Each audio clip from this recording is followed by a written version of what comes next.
Chapter 23-29. Bang, bang, bang. The repeated collisions flipped countless motorcycles over. Some of the motorcycles even had their rear and front wheels separated and fell apart. Open fire, open fire. Don't let them leave alive. The police officers from the neighboring country were completely enraged as they screamed. They might not know who they were chasing, but they knew that these people were under the orders of Cultivation, the leader of the new government. They were a group of dangerous people who would destroy the peace and stability of the neighboring country. They had to be eliminated. They only knew that these people had to be eliminated. Some of the police officers drove their motorcycles around the fire and rushed over. Yi Qian's submachine gun never moved. In the midst of the fire, she aimed the gun at the fuel tanks of the 3 motorcycles. Some of the survivors were still struggling, trying to pull their right leg out from under the car. Yi Qian's eyes flashed with anger. She pressed her lips together and fired without hesitation. This time, it was not 1 bullet, but 3. With Yi Qian's shooting skills, the 3 bullets seemed to have been fired at the same time. There was only a 1-second gap between when the bullets hit the fuel tank. The explosion was louder than before, and the fire was more intense. The smoke spread and the scene was filled with billowing smoke. Yi Qian and K7 had already driven away. The tragedy of the scene had nothing to do with them. This was war. It was either you die or I die. There was no mercy, only shooting. On the other side, V8 left without a hitch. Wearing a helmet, he and Xianxia were like those troublemakers in Beijing racing in the middle of the night. They drove the motorcycle at top speed and headed towards the sentry post ahead. Xianxia, who was sitting behind V8, was very calm. The motorcycles drifted and swerved, but the elegant and handsome face under the helmet was calm. Back in the day, he used to race too. A group of friends rode imported modified motorcycles and whistled. There were a few girls behind them who thought they were amazing and drove their motorcycles across the viaduct. At that time he also thought that it was very exciting. He was so arrogant that it was as if he could destroy the entire world. What really woke him up was the 2 people who were racing with him. One day, they went out on a rainy night looking for excitement. Their minds were in a mess, and they actually played with their cars in the heavy rain. As a result, the 2 cars hit the bridge one after the other, and they fell off the bridge with their cars. He went to take a look and saw a pile of charred scrap metal. As for his 2 friends, there was nothing left of them. At the age of 17, he suddenly realized that his life was so insignificant in the face of excitement. Who knew when he would die? From then on he, who had entered the rebellious period, returned to the right path and continued to be a genius who was praised by others. He continued to live in the golden cage that had locked up his youth during the rebellious period. He also understood that the so-called golden silk cage was just an excuse for the weak to think that they were trapped and could not walk out of a free space. He also wanted to understand how many people envied him for having a golden cage, and how much they wanted to live in a golden cage like him. The existence of the golden silk cage was not to trap your youth and lock up your freedom. The existence of the golden silk cage was to tell you that before you were truly strong, before you truly stood at the top of the pyramid, you could only be trapped forever. Because you had never thought of using your strength to open the enviable golden silk cage. Xianxia, who had used his strength to open the golden silk cage, turned around and looked behind him. He could not see Yi Qian's figure. Only darkness. Chapter 23-30. 10 minutes later, V8 and Xianxia arrived at the rendezvous point less than 2 kilometers away from the sentry post. This was also Kundan's place, a bungalow where motorcycle wheels were stored. In the room filled with the smell of tires, the sound of gunfire whistled past their ears. This was the sentry post they had to rush out of. It was also the place where the new and old policies clashed. Yi Qian and K7 arrived half an hour later. The moment she knocked on the door, Xianxia, who was resting on the wheel, actually got up before V8 and rushed to the welded metal door. Xianxia! Yi Qian heard the commotion inside and called out softly. Then, the metal handle was pulled and the metal door creaked open. Xianxia saw the slender figure he was worried about standing in front of him. There was a faint smile in his eyes. Yi Qian came over first, followed by K7 pushing the motorcycle. While waiting for J5 and the others to come over, Yi Qian told V8 about the situation on their side. When V8 heard V8's fists clapping, his wolf-like eyes shone with a fierce light. They want to play dirty, so we'll play along. Let's see who can outplay who. From the looks of it, It was clear that our side had a slight advantage. As a diplomat, Xianxia had been smiling ever since Yi Qian mentioned her battle with the police. Yi Qian, a military academy student from our country, used her hot-bloodedness, courage, and strength to fiercely retaliate against a neighboring country's disrespect to our country. She used her strength to protect our country's dignity. She represented the countless cadets of our country who were still studying. From her he saw the future, he saw hope. It was because of a cadet like her that no matter how many difficulties there were, no matter how high the mountain, it would not be able to stop our dream of becoming a powerful country. The two Special Forces soldiers standing next to her used their own paths and beliefs to tell Yi Qian, this future military leader, that everything he did was his responsibility as a soldier. Good job, Yi Qian. Your school is proud to have a military academy student like you. We are also proud of you. V8 looked at Yi Qian with sparkling eyes and extended his fist. You're the best military academy student I've ever seen. It's my honor to fight with you. It's also my honor. K7, who had finished refueling the motorcycle, walked over. It turned out that the 2 punches had turned into 3 punches and congratulated each other for escaping death once again. Xianxia didn't join them. He knew that he couldn't join them at this moment. He understood the glory they shouldered as soldiers, and he also knew the responsibility they shouldered. Although he was also a diplomat who fought for his country, their fighting styles were too different. He needed to restrain that kind of bloodthirst. Even if he couldn't join, he would still be satisfied just by watching. Tonight, he knew that the distance between him and Yi Qian had increased, and their understanding of each other had deepened. But it wasn't enough. He wanted to know more about her, much more, understand everything about her, understand everything about her. He thought about it deeply and anxiously hoped, and prayed even more deeply that the other half of the girl he liked hadn't appeared by her side yet. Soon, J5 and Snow Eagle arrived. They pushed their motorcycles through the city. The moment they took off their helmets, they both let out a long sigh of relief. They took a deep breath of the smoke-filled air and looked at each other in the dark with smiles on their faces. The way comrades in the Snowfield Brigade greeted each other was with a few high-fives. Everything was conveyed without words. Chapter 23:31. J5 didn't mention how they dealt with the other half of the police force. Instead, he smiled and asked Xianxia, "How are you feeling? Do you feel uncomfortable anywhere?" "I'm fine." Xianxia, who had been holding the helmet in his hand, replied with a smile. With the cover of the darkness, his gaze fell on Yi Qian, who was standing side by side with the Special Forces. The bungalow wasn't bright. It was so dark that he couldn't even see her silhouette clearly. But for some reason, he felt that she was smiling at him just now. Yi Qian did smile at Xianxia. Not only at him, but also at his comrades. She lingered on. Hearing this, she pursed her lips and smiled. Looks like our ambassador can be both civil and military. She didn't even ask how Xianxia was doing. Luckily, J5 came in and asked. "That's true. I raced not long after I joined the army.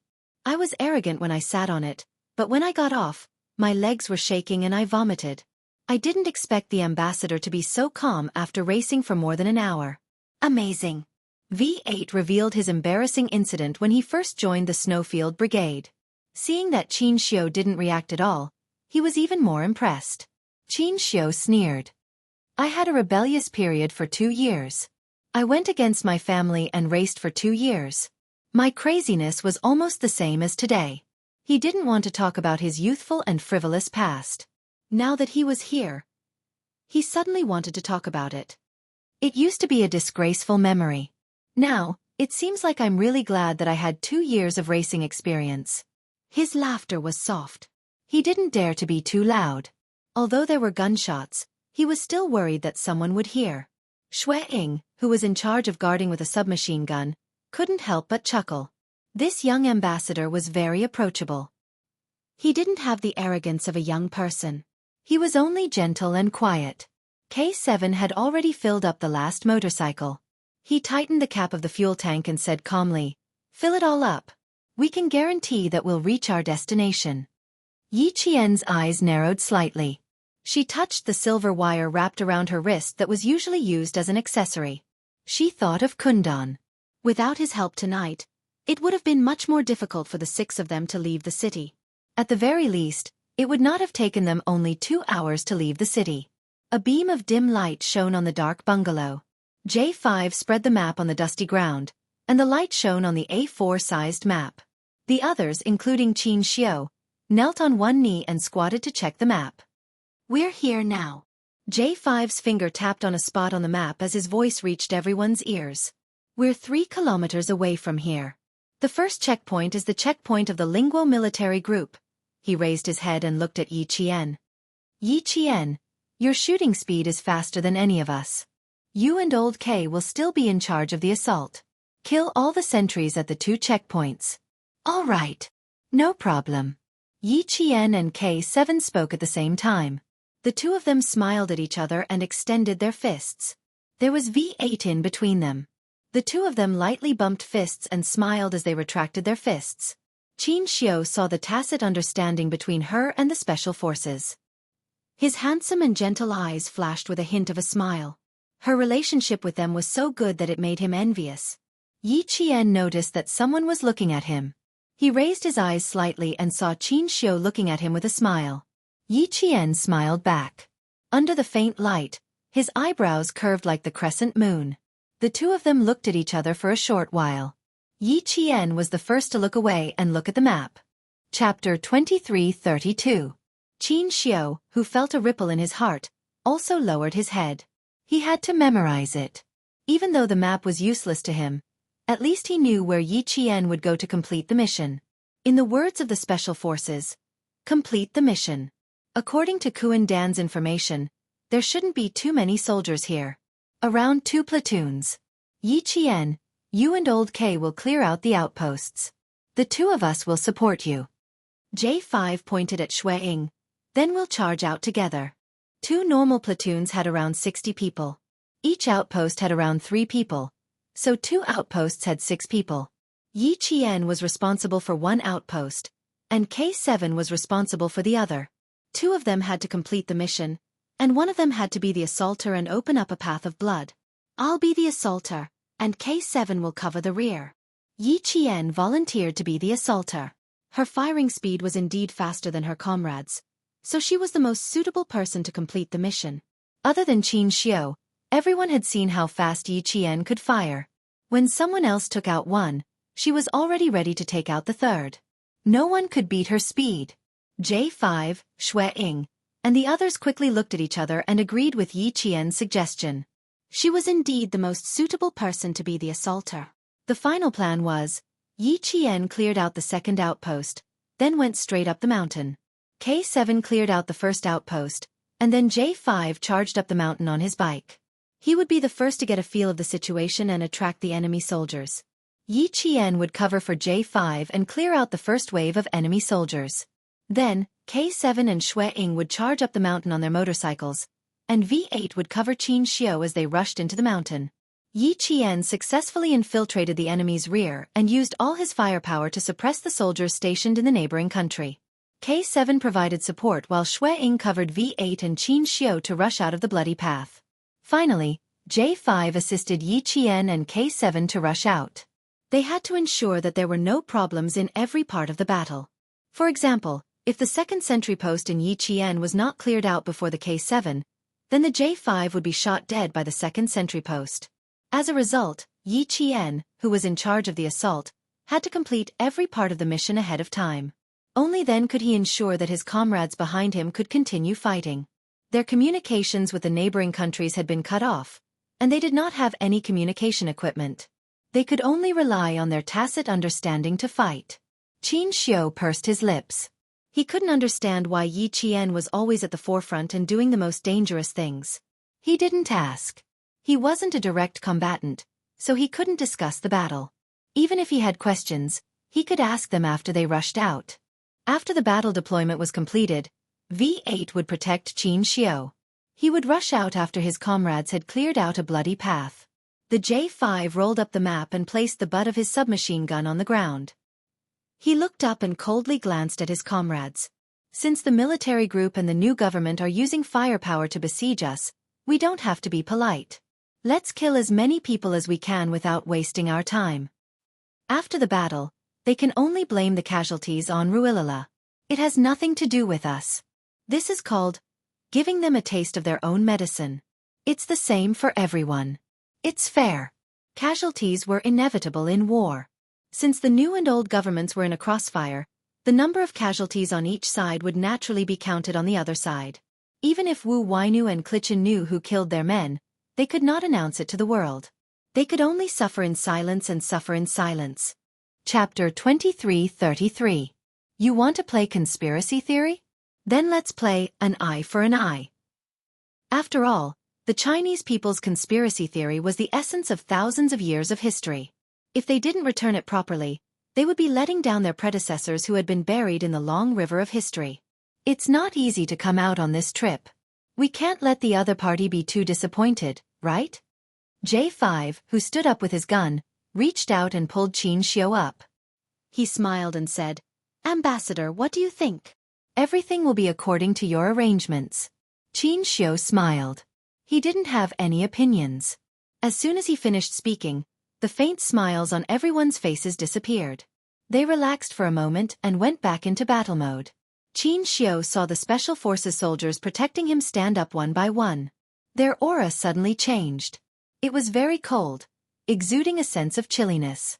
Yi Qian was no exception. She had the same aura as the Special Forces soldiers. Yi Qian, who had entered battle mode, had a strong murderous aura hidden in the depths of her dark eyes. Her thin eyes were the last barrier that blocked the murderous aura in her eyes. It was as if with a slight blink of her eyes, the murderous aura would surge out. Old V, give Yi Qian the submachine gun under your seat cushion. I'll take Yi Qian up the mountain first. Old K, you two bring up the rear. J5 tightened his riding gloves and switched the submachine gun under his motorcycle with V8s. When he was dealing with Snow Eagle and the neighboring police, he had used up a lot of ammo. He needed to replenish his ammo with his comrades. V8 nimbly opened the seat cushion of his motorcycle and took out a folded submachine gun. He threw it to Yi Qian. Take it, brother. I don't care about anything else. I just want to take the ambassador and charge straight ahead. I'll leave the charge to you, Yi Qian. Yi Qian was the vanguard of the charge out of the city, while K7 brought up the rear. It was still the same. The difference was that Yi Qian and J5 were on the same motorcycle, while K7 and Snow Eagle were on the same motorcycle. Okay, no problem. Yi Qian took the submachine gun and smiled calmly. I promise I'll complete the mission. Okay, we'll check our equipment in the last 3 minutes. If there's no problem, we'll leave immediately. J5 gave the final order. The special forces of the Snowfield Brigade were preparing for battle. Yi Jian slung the fully loaded shotgun on her back and smiled at them. Her smile was faint, like a blooming flower. She looked delicate but was actually strong. Okay, you three drive well. K7 and I will cooperate well. Good luck. After finishing their pre-battle preparations, they high-fived each other and encouraged each other. This was also a form of pre-battle tacit understanding. The closed iron door opened, and a cannonball exploded. There was a burst of fire in the dark sky. Xianxia subconsciously looked in Yi Jian's direction. He saw Yi Qian look up at the fiery sky. In his eyes, the fiery sky turned into a blood-red color. He also saw the fearlessness of a soldier who was not afraid to sacrifice himself. Xianxia, whose heart was trembling, slowly looked away. He lowered his eyes and used his eyelids to hide the undercurrent in his eyes. Yi Qian, who was in full combat mode, was even more dazzling than during the day. She was like a bright star that fell into his arms. He gently and quietly placed her in his heart. From then on, because of her existence, his world lit up. Vroom vroom vroom. The sound of motorcycles rang out. V8 took Yi Qian out of the room and headed towards the road that was created by the illegal immigrants. The 3 motorcycles were like arrows that were released from a bow. There was no turning back. Even though they knew there was danger ahead, they still charged forward. No matter if they sacrificed themselves or got hurt, they would not change their decision. Chapter 23:34. The speed of the motorcycle was so fast that the person sitting at the back had no choice but to hug the driver tightly. Xianxia turned slightly to look at the speeding motorcycle in front of him. He saw the slender figure behind the motorcycle tightly hugging the driver's waist with one hand. His eyes darkened slightly. His eyes dimmed not because Yi Qian was holding on to the Special Forces soldier's waist, but because she was in great danger. Even though he wasn't a soldier, he knew that the position of an assaulter was dangerous. The distance between the two sides was less than 500 meters. Yi Qian and the others rushed into the mountain and made a big turn. From their vantage point, they could see the crossfire between the two sides. The crossfire between the two sides was fierce. The concentrated gunfire covered up the sound of the three motorcycles. The J5 at the front didn't turn on the motorcycle's headlights. Instead, he turned on the modified blue lights. They were close to the enemy soldiers and wouldn't be easily spotted. The three motorcycles turned on the uneven mountain road. They couldn't stop in the middle. They had to rush all the way to the bottom of the mountain before they could stop. It was 5 kilometers from the bottom of the mountain to the bottom of the mountain. It was 4 kilometers to break through the defensive line. Yi Qian and K7 had to fight their way out of this 4-kilometer defensive line. With the cover of gunfire and artillery fire, the motorcycles roared like pebbles thrown into the sea, not causing the slightest ripple. The soldiers guarding the mountain only heard the gunfire and artillery fire, but they didn't hear the motorcycles at all. The J5 led Yi Qian to the entrance of the mountain. The others hid temporarily. Yi Qian and K7 continued forward. "Be careful, Qing Miao," he said softly to Yi Qian, who was leaving. "I'll come to your aid soon."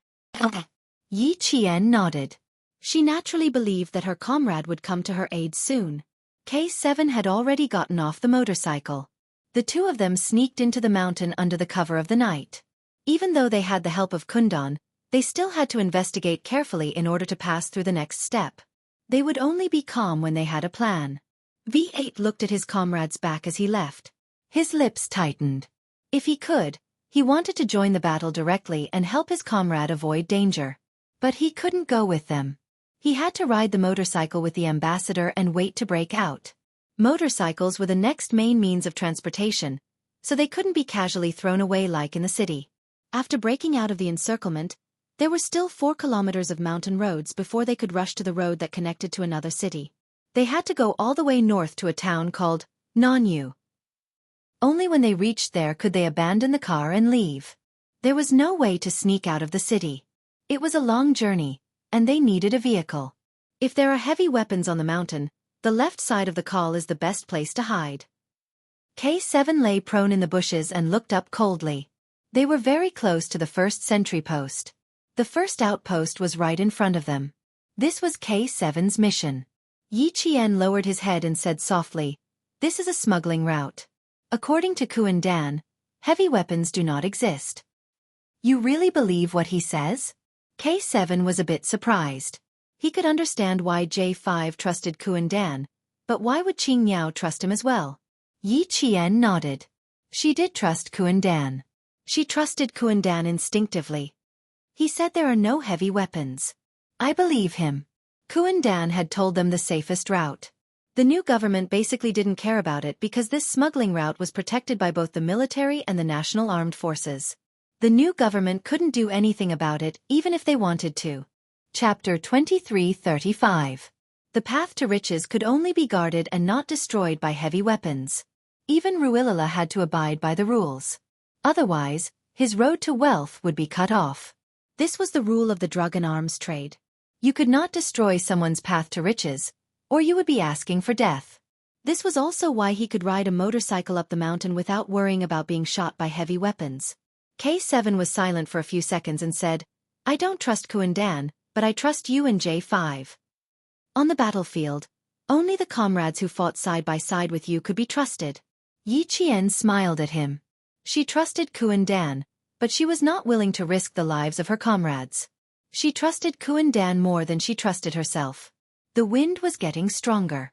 Yi Qian looked up at the sky that was as dark as ink. There was not even a single star in the sky.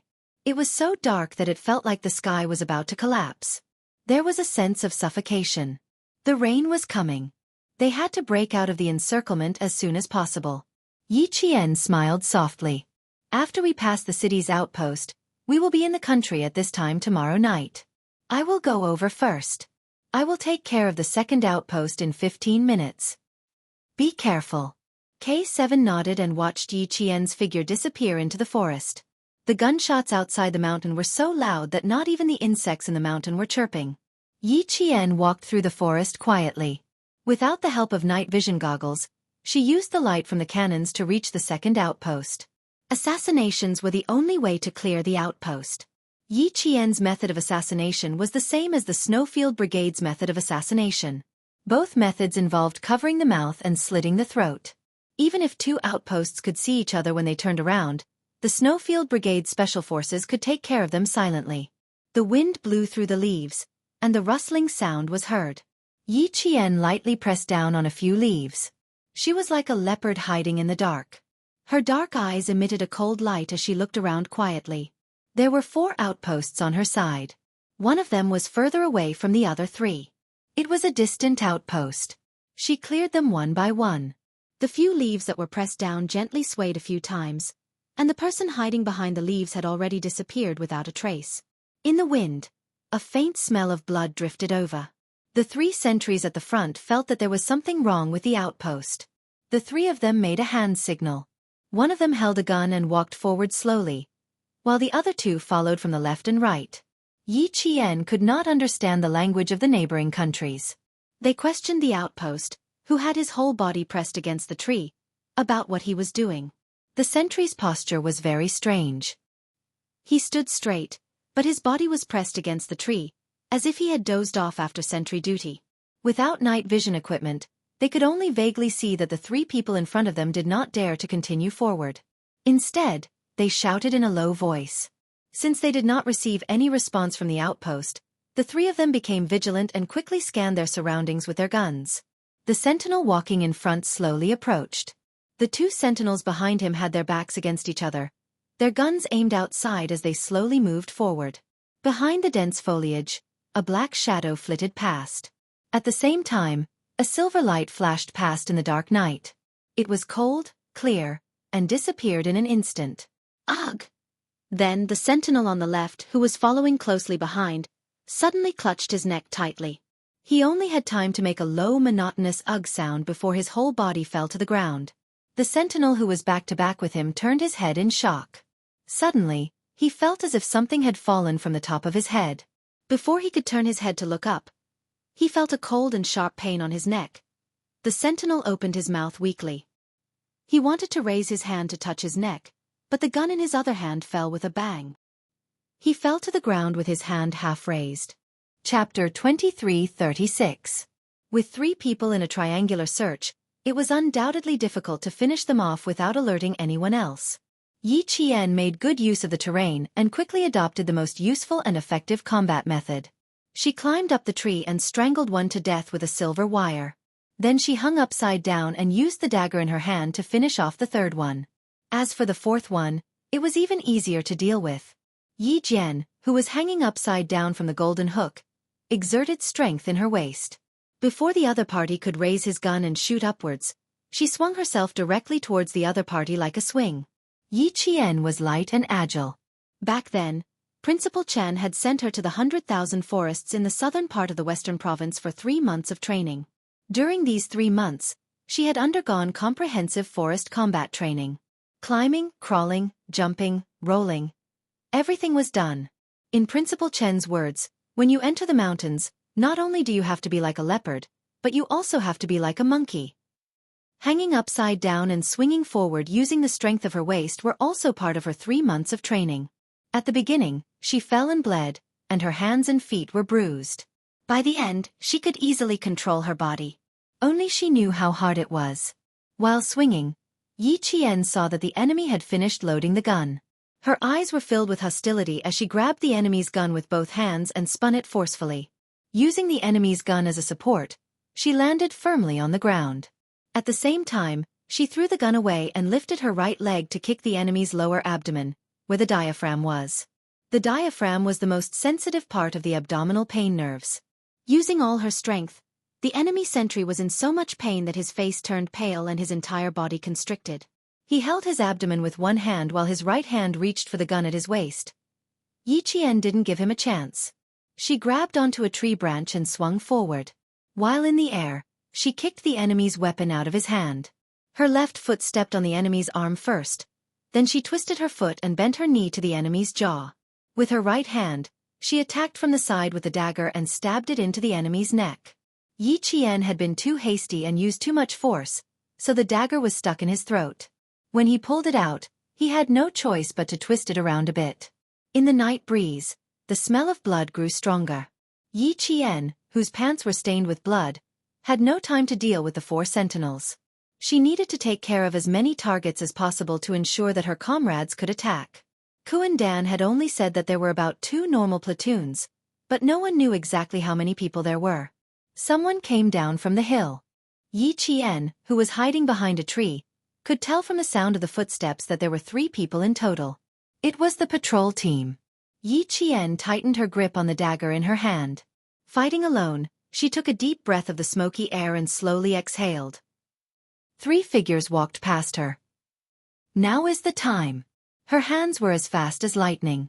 One of her hands covered the mouth of the last sentry, while the other used a dagger to slit the sentry's throat. The entire process was too fast, and a sentinel had been taken care of in just a few seconds. Yi Qian's movements were swift and nimble. The 4 sentinels were 1 meter apart from each other. She had taken care of the last sentinel without alerting the 3 in front of her. Even so, Yi Qian's palms were slightly sweaty. It was her first time being so close to so many people trying to assassinate her. She stepped on a withered branch, and there was a crisp cracking sound. The 3rd sentry sensed something was wrong and instinctively turned around to take a look.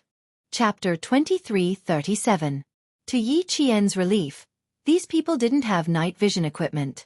The man said something in the language of the neighboring country, and Yi Qian couldn't answer.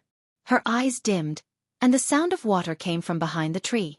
When the man heard this, he slung his rifle over his shoulder and said something to the 2 people in front of him. After the sound of water, there was also the sound of water. Yi Qian's mouth twitched. She had faked the sound to relieve herself, but this was really done.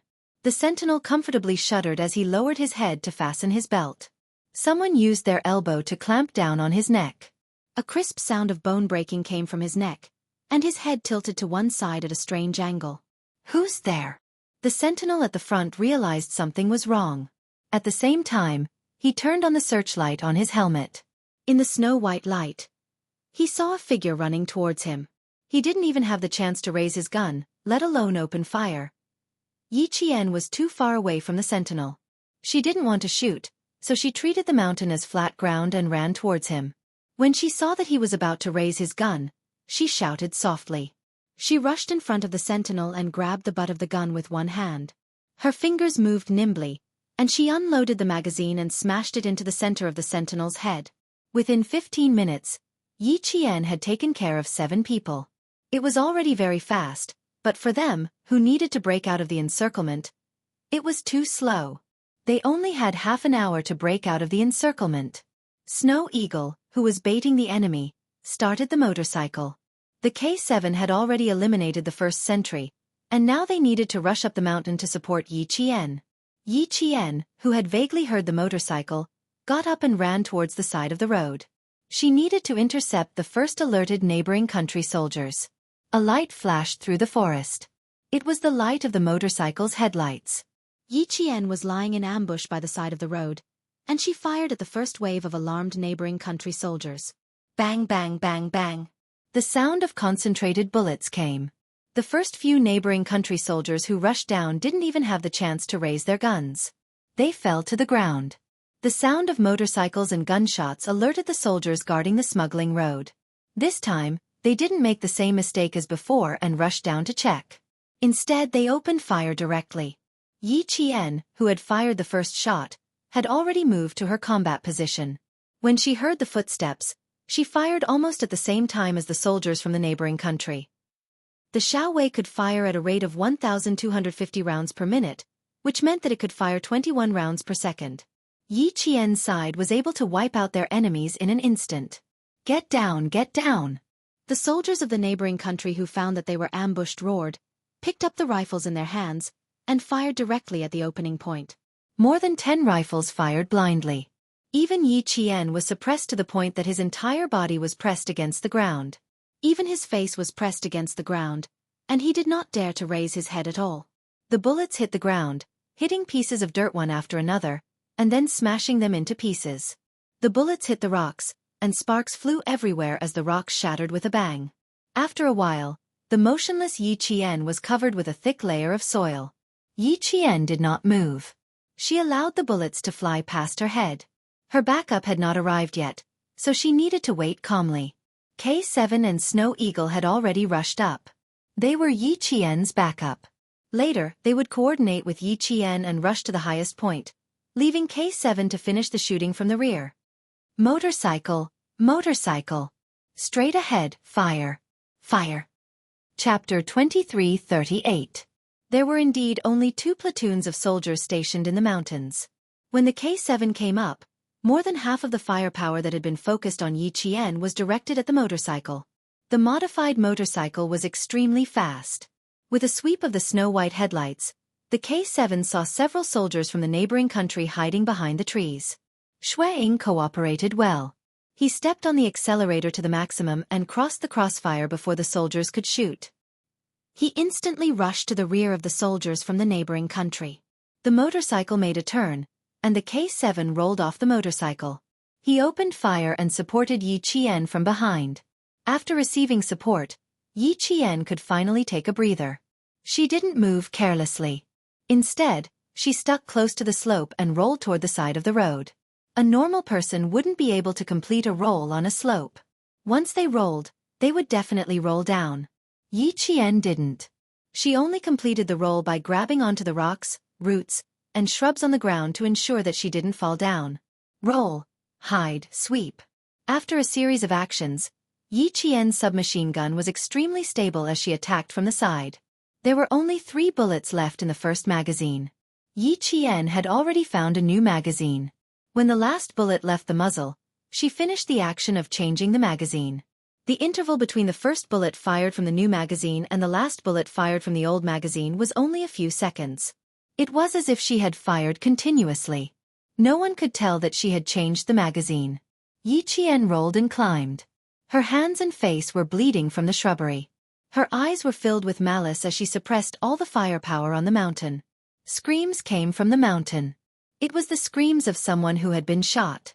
Over here, over here. Quick! Someone's here. Shouts came from the mountain. No one could calm down.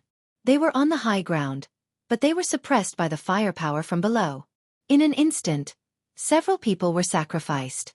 The K7 supporting Yi Qian found another platoon's firepower. He crouched down and hid.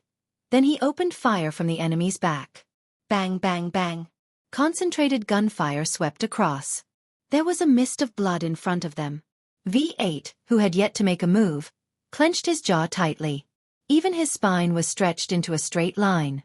There were at least 50 to 60 people in the 2 platoons. 50 to 60 people. The only ones who could really fight were Yi Qian and K7. J5 and Snow Eagle had to drive their vehicles to break out of the encirclement. It was impossible for them to lend a helping hand. Xianxia, whose eyes were cold, slowly clenched his fists. At this moment, he regretted not practicing his spear skills. Otherwise, he could have been a support. Let's wait a little longer. We'll rush in as soon as the higher-ups give us the order. The senses of the special forces were very sharp. V8 sensed the change in Xianxia's aura and quickly said softly, "It won't take too long. They'll settle it soon." In this battle, other than the camouflage provided by Kundan, they didn't even have night vision goggles. It was undoubtedly risky to fight without knowing how much firepower the enemy had. Fortunately, there were a lot of camouflage in the jungle, which slightly reduced the danger. V8 told Xianxia to relax, but in reality, his heart had been stretched taut. During the exercise, the special forces of the Snowfield Brigade had specifically gone through combat training without any weapons on them. But in the end, they would take the enemy's weapons for themselves and complete the mission. What weapons did the neighboring countries have for themselves? Even night vision goggles would be enough. Where would there be night vision goggles? K7 opened fire. The stationed soldiers of the neighboring countries immediately concentrated their fire. Snow Eagle drove his motorcycle down. He needed to cover V8 and take K7 with him. Chapter 23:39. J5 couldn't make a move. He needed to wait for V8 to catch up so that he could grab Yi Qian and break out of the encirclement. The soldier at the highest point of the sentry post thought the motorcycle was heading straight for them when he heard it. He reflexively turned on the searchlight and wanted to finish shooting. He didn't know what a stupid thing he had done.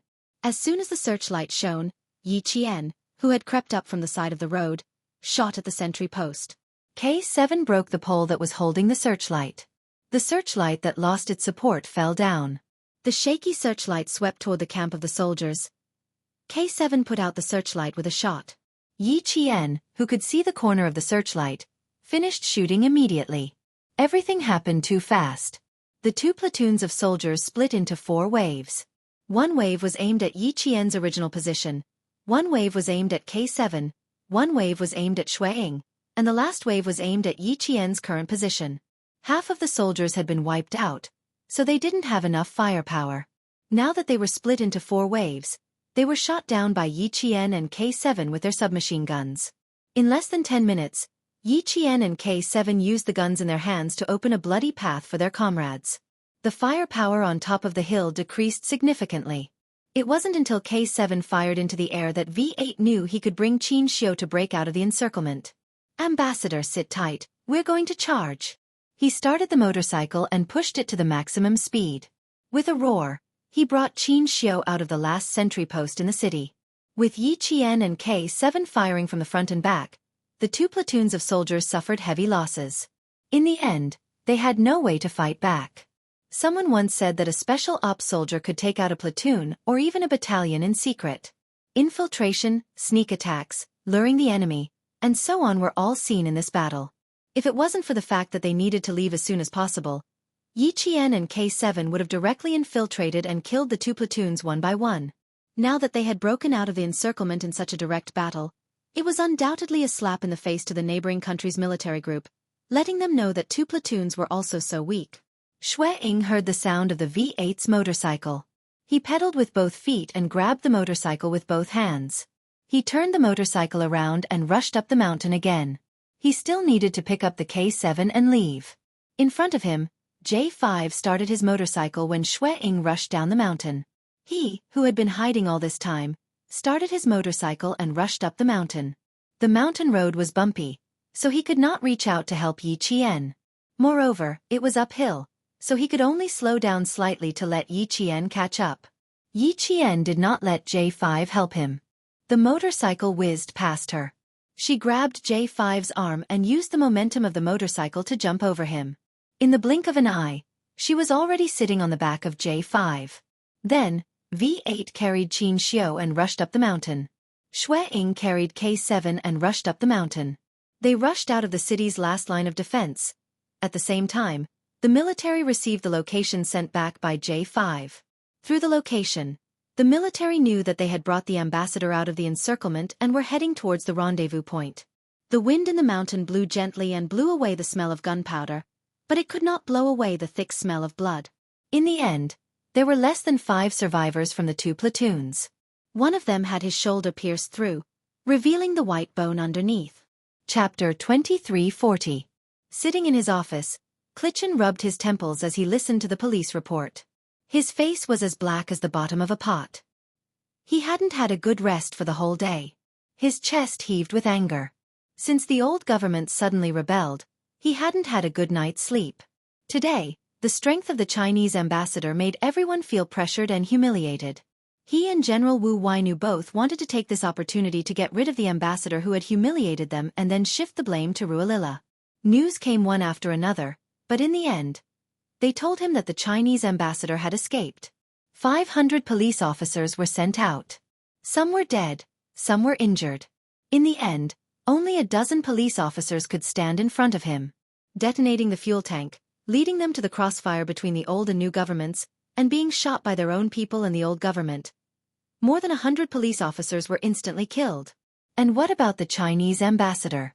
There was no news of his life or death. The Chinese side had begun to pressure them to find the missing ambassador as soon as possible. Otherwise, they would send troops into the neighboring countries to look for him. Now that there was civil strife, how could they allow the Chinese to send troops in? He was so anxious that he didn't know how many strands of hair had turned white. But what he didn't know was that there was more news that shocked and angered him. An official reporting the situation knocked on the door. Before Clichen could answer, he pushed the door open and came in. What? He escaped the city. The Chinese ambassador escaped the city. Clichen was shocked after hearing the report. What's the situation with General Wu Wainu? He didn't know how heavy the military's losses were. The official, sweating profusely, quickly replied, General Wu Wainu is furious. The 2 platoons stationed on the mountain were almost completely wiped out. Only 5 people survived. 2 platoons were wiped out. Only 5 people survived. Clichen, who was shocked, pressed his hands on the desk. He slowly sat back in his chair. What kind of people did the Chinese side send out? What kind of people did they send out? The people sent by Ruilila were wiped out, the people sent by the new government were wiped out, and now General Wu Wainu's 2 platoons were wiped out. Who were these people? How could they be so terrifying? Sitting back in his chair, Clichen's back was covered in cold sweat. After a long time, he asked in a deep voice, Does General Wu Wainu have any arrangements? After sacrificing so many people and letting the Chinese ambassador return, where would the face of their neighboring countries go? It was simply a great humiliation. They sent an elite platoon. There's no news yet, but the old government has also discovered the Chinese ambassador. The reporting official did not dare to speak loudly. Including the Chinese ambassador, there were only 6 of them. In the end, the 6 of them managed to wipe out hundreds of people. Even as he sat there, he felt a chill run down his spine. There was only one thought that flashed through his mind. The Chinese side is not to be trifled with. Their calculations were wrong. Although General Wu Wainu is very angry, with the participation of the old regime, if the Chinese ambassador accidentally dies, we can directly explain to the Chinese that this is Ruilila's bad deed. Neighboring countries' new policies and military groups will definitely eliminate Ruilila to give China an explanation. This was the best way to push all the blame onto Ruilila. Clichen felt a little better when he learned that the military group had sent another elite platoon to hunt him down. The elite platoon was the special forces of the military group.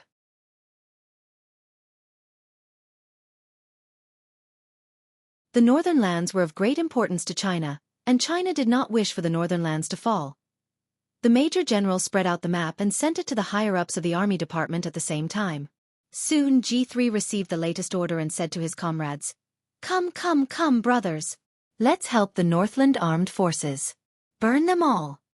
After completing the decapitation mission, they arrived at the oil depot of the neighboring nation's military group. This was their logistics oil depot.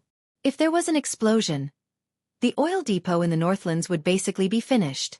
Wiring blow them all up. G3's tone was harsh, and his eyes were filled with hostility as he stared ahead. He said ruthlessly, They are heartless, so don't blame us for being unjust. Since they want to play with us, I'll grant them their wish. Daring to play dirty tricks? Then let's play bigger.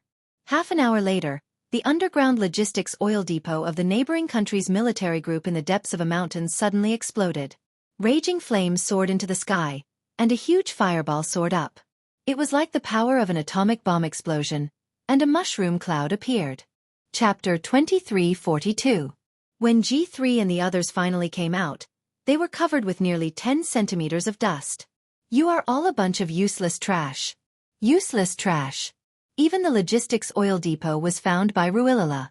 How did you all stand guard? General Wu Wainu, who was part of the neighboring country's military group, was furious. This was a general who was quite unfriendly to China. His thoughts were completely inclined to the hegemonic countries.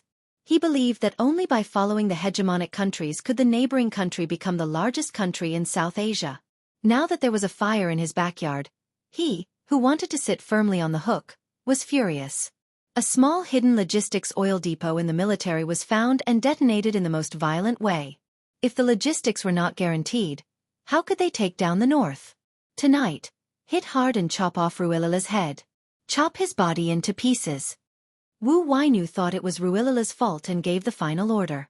Concentrate all the artillery fire to annihilate. Looking at the furious General Wu Wainu, someone asked nervously, Then the elite platoon you sent out, are they still chasing the Chinese ambassador?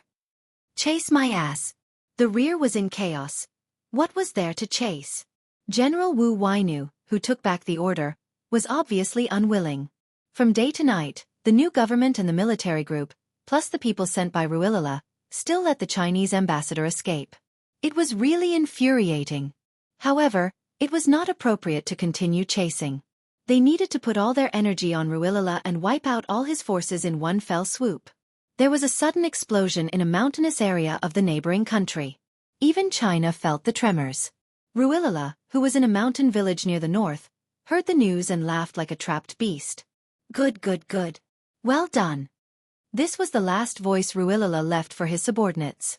Wu Wainu and the allies concentrated all their firepower and launched the biggest fire attack. Soon, both sides received the latest report. The two commissioners sent by the Western hegemonic country were strangled with a shower curtain in the bathroom. Both sides were shocked. Both of them were killed in the same way. This was a warning to the neighboring country. It was not a personal warning to the neighboring country, but a country using this method to warn the neighboring country. Which country was it? The answer was obvious, but where was the evidence? There was none.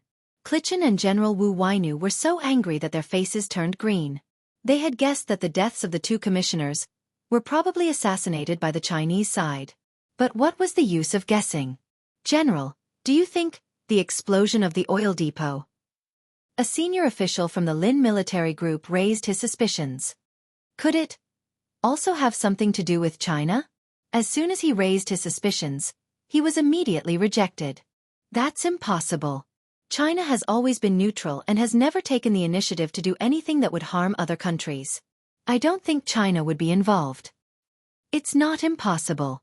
Look at how strong the Chinese side's attitude is this time. They swept away their previous concessions and suddenly launched an attack, making our side situation much more difficult in an instant. The sudden launch of the drill caught them off guard. Although the Chinese side is suddenly strong this time, there is a reason for it. Now that their exercise has begun, and our flames of war are no longer concentrated in the north, the Chinese side will not bomb our oil depot again. The way I see it, the Northland Armed Forces and Ruilala are both possible candidates. Outside, the sound of the heavy downpour made people feel inexplicably annoyed. Chapter 2343. General Wu Wainu's face darkened as he listened to their words. In the end, he slammed the table impatiently and shouted, "No matter who it is, we must shoot down Ruilala tonight. Pass down the order, fire fiercely. Don't let Ruilala live past tonight." A logistics oil depot was gone just like that, and they didn't even know who blew it up. Would they be embarrassed if word got out? No matter who it was, they would only think that it was Ruilala's doing. The battle started at 7 at night and lasted until 2 in the morning. The gunshots at various crossfire points suddenly became louder. Yi Qian, who had shaken off their pursuers, had already abandoned their vehicles. They arrived at Nanyang within 2 hours in the heavy rain and sent the latest location back to China. It was 3:40 in the morning, and the rain showed no signs of stopping. The sky was still as dark as ink. G3, who received the latest location from J5, sped up. 20 kilometers away from us. Quick. Keep up. G3, who was carrying a rifle, wiped the rain off his face and waved his hand. He sped up and walked into the dense forest. There were many poisonous insects in the forests of neighboring countries, and there were also drought leeches that would quietly stick to people and suck their blood. When they passed through the forest, they could shake out countless unknown insects with a shake of their bodies. Yi Qian, who was soaked all over, had a drought leech stuck to the back of his neck. It was sucking until it hurt. He raised his hand and touched it. He didn't know when, but the leech had already sucked until it was round. Yi Jian, who had just walked out of a hail of bullets, couldn't help but shudder. Yi Jian, who had just walked out of the rain of bullets, couldn't help but feel goosebumps. Drought leeches were longer and bigger than water leeches, and the suction cups were tighter. It might not be possible to pull it off by hand. She said to K7 beside her, "Help me, dry leech." "You got hit? Where?" K7 stopped and turned on the flashlight in his hand. In the rainy night, he saw a black thing stuck to the back of Yi Qian's neck. Yi Qian pulled out the dagger, and the sharp blade touched his skin. He could feel the cold touch. He could feel K7 using the blade to pry open the suction cup at the front of the leech, and then the suction cup at the other end. It sucked blood until the bloated thing fell off. K7 raised its leg and stomped on the ground. Then, it raised its leg and stomped on the ground to bury the black leech and the crimson blood. The rain washed away the leech, and there was not a single trace left behind. Yi Qian was not the only one who was stained. Along the way, almost everyone was stained. There were stains on their arms, legs, and even on Shui Ying's face. The rain was too heavy, which made it difficult for them to walk in the forest. They grabbed the leaves with one hand and slid down slowly on the thick withered leaves. If they were not careful, they would fall on their buttocks and their tailbones would hurt so much that their facial features would be twisted. The air in the forest was not fresh. Walking in the valley, other than the smell of rotting trees, there was also the smell of burning smoke in the wind. It was 4:30 p.m. Although the rain did not stop, there was finally a thin line of smoke in the sky. Yi Qian, who had braved the rain and climbed up the mountain, saw thick smoke billowing in the mountains to the north. There was the smell of burning oil in the wind. They looked at each other, and there was an answer in each other's eyes. There was the smell of burning oil in the wind, and the heavy rain could not suppress the smoke. No matter how they looked at it, it looked like an oil depot explosion. It was possible that the underground oil depot had exploded. The collapse of the soil around the oil depot would cover the fire, and the thick black smoke would rise into the sky. That was why they couldn't see the fire. Chapter 23:44. J5's gaze flickered slightly, and a dark glint flashed across the depths of his eyes. From the direction, why did it look a little like the route G3 and the others would take to complete the mission? Could it be G3 and the others doing? Since they were still in the neighboring country, they could not confirm if their pursuers were still behind them. After a short rest, they immediately set off. According to their original plan, they should have arrived at the rendezvous point by now. After rushing out of the city and being circled by their pursuers, they were already an hour late. There's a sound. Yi Qian, who was going down the mountain, whispered. He pulled Qin Xiu and quickly hid behind a tree, using the dense foliage to hide their figures. J5 and the others were already hiding behind a tree. They held their breaths as they listened to the faint rustling sounds at the foot of the mountain. When they tried to listen more carefully, the rustling sounds they heard earlier had disappeared. It seemed like the people walking had also discovered them and immediately stopped to hide.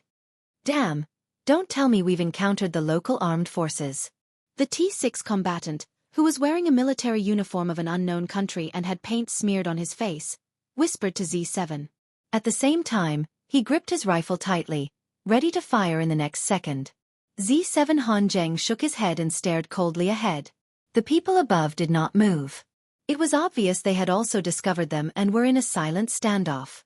This kind of standoff was very time-consuming, and they could not afford to waste time. Yi Qian and the others felt that they could not afford to waste time either, so J5 spoke in the neighboring country's language. He had just spoken when a loud shout came from below. Damn! I was so scared my heart almost jumped out of my chest. It was the T6 combatant's voice. Those on top of the mountain rushed down the mountain, while those at the foot of the mountain rushed up the mountain. The tense standoff was immediately broken. Several figures flitted past the trees like cheetahs to welcome their victorious comrades. I was so scared I had a heart attack. I thought we'd encountered the local armed forces and was wondering if we should fight them.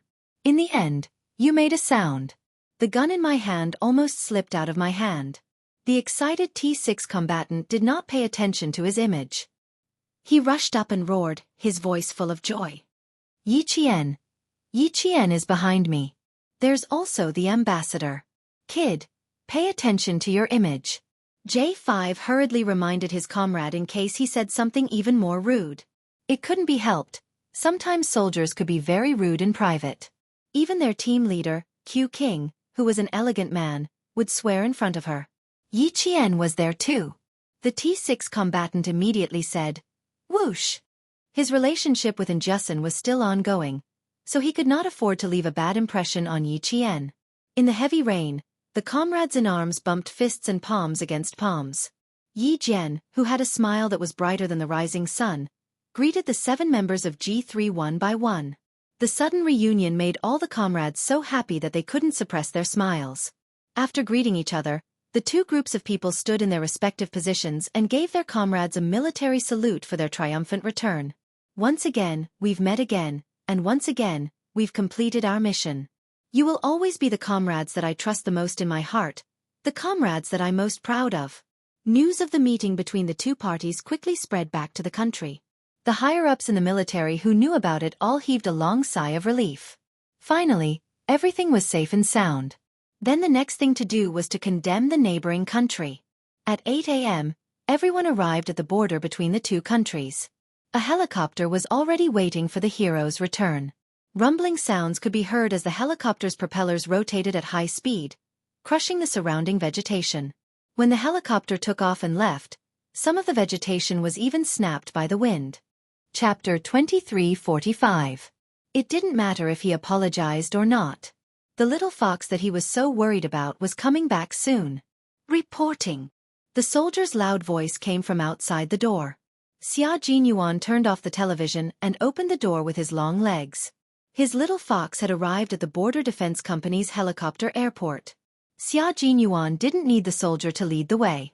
He strode towards the Border Defense Company's airport. On behalf of the military, he was going to welcome the brave Special Forces soldiers back to their country safely. After the helicopter landed, Xianxia was the first to come down, followed by Yi Qian, followed by the male soldiers. And the ones who welcomed them back were the soldiers who would always be their strong backing. The deputy commander of the Yun Province military region, who sent them off, stood at the front of the rows of pine trees. When all the heroes came down, he shouted in a deep voice, "Salute!" Swoosh! In the heavy rain, hundreds of soldiers in combat uniforms raised their hands and saluted at the same time. They saluted quickly and fiercely. Their standard salutes brushed against the wind and rain, bringing with them the fierce and unyielding military might of the soldiers who would never give up.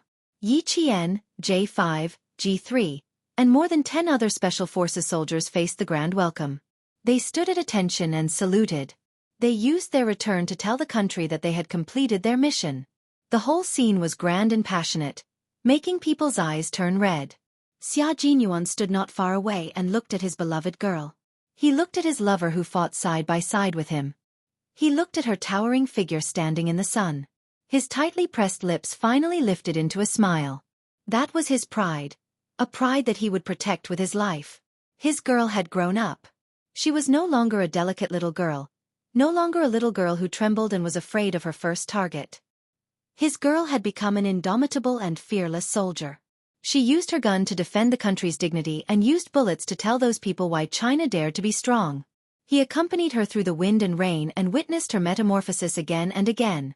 Finally, she broke out of her cocoon and became the most dazzling star. Yi Qian, who had shaken hands with the deputy commander, seemed to feel something. Her gaze passed through the rows of soldiers and landed in the distance. She saw the most familiar figure, tall and slender, as proud as a mountain. Their gazes were separated and even passed by the soldiers. In the crowd, in the mountains and rivers, no matter where you are, my gaze will always find you. Because standing there, you are the target that I will never give up on. Yi Qian, whose face was covered with fine scars, smiled. Her lips curved and her eyes revealed the sweetest, most beautiful, and most gentle smile. Every time she returned, she would always see the figure that he was waiting. Chapter 23:46. As the soldiers left, Xia Jinyuan's figure gradually disappeared from Yi Qian's sight. Yi Qian didn't stay any longer. She said to J5 softly, "Q King is here. I'll go look for him first." His wound was still recovering, and he was standing in the rain waiting for her. She had to hurry over and drag him back to his room. "Q King is here?" J5, who didn't notice anything, looked around and asked Yi Qian to leave first. He was one of the few people who knew about their relationship. Yi Qian didn't stay any longer. She followed the soldier's footsteps to look for the figure who left. She didn't need to spend any effort to look for him. The figure who was waiting for her was definitely not far away, quietly waiting for her arrival. Yi Qian walked very quickly without looking back. She didn't notice that there was a gaze following her closely. "Is Yi Qian in a hurry? Why are you in such a hurry?"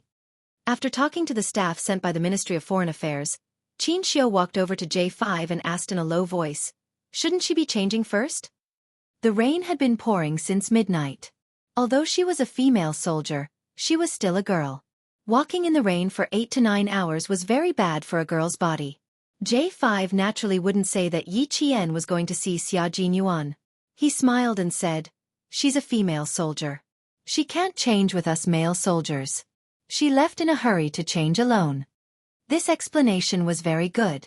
Xianxia didn't suspect anything. They were going to go back to their rooms to take a shower, rest for a while, and then set off for Beijing. Yi Qian had already seen Xia Jinyuan. The tall and slender man was standing in front of her with a smile on his handsome face. He was looking at her with gentle eyes as he walked over step by step. He stood still and waited for Yi Qian to come to his side. Yi Qian, whose clothes were completely soaked, walked very quickly. Xia Jinyuan could even see water droplets dripping from the corners of her clothes and pants. Her shiny black hair was completely soaked, and it stuck softly to her body, accentuating her fair skin and exquisite facial features. The high-intensity battle did not tire her out at all. Her eyes were bright and shiny like gems. Xia Jinyuan suddenly did not want to stand there anymore. He wanted to go over and hug his lover. He was no longer standing in the corner. He moved his long legs and strode towards her like a shooting star. Yi Qian's smile deepened. He was standing in a blind spot and would not be easily discovered. Now that he had walked out, any soldiers passing by would be able to see him. So what if she saw him?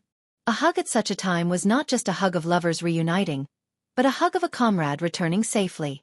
As he strode over, Yi Qian couldn't help but trot over. Yi Qian still had an injury on his waist, so he had to be careful. Xia Jinyuan did not care about his injury. It was precisely because of his injury that he did not participate in this operation. When he found out about the new policies of the neighboring country and the shameless scheme of the military group, he really wanted to grab 2 guns and rush to the neighboring country. Now that the lover he was worried about was back, he did not care about his injury. When he got closer, Xia Jinyuan's handsome face darkened slightly. There were several thin streaks of blood on her fair face. The longest one ran from the corner of her eye to her chin.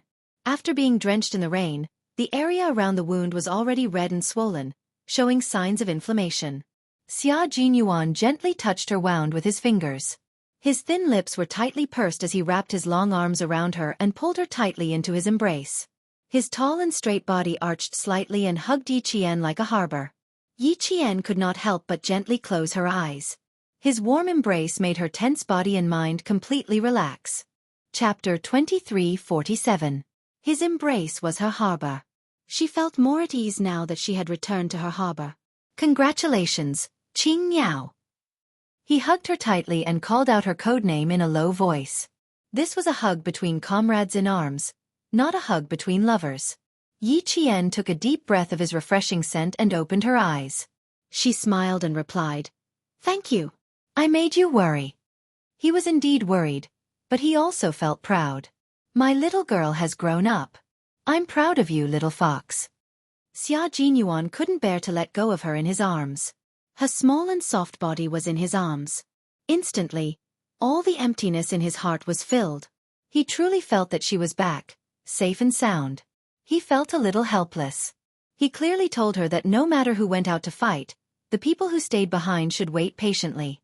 There was no need to worry, no need to be afraid, even if they had to sacrifice themselves. That was the path a soldier should take. But when he found out that she had gone out to fight alone, accompanied the Chinese ambassador to a war-torn country without any equipment, he felt as if his heart had been struck by a heavy object. It was so painful that his heart stopped beating.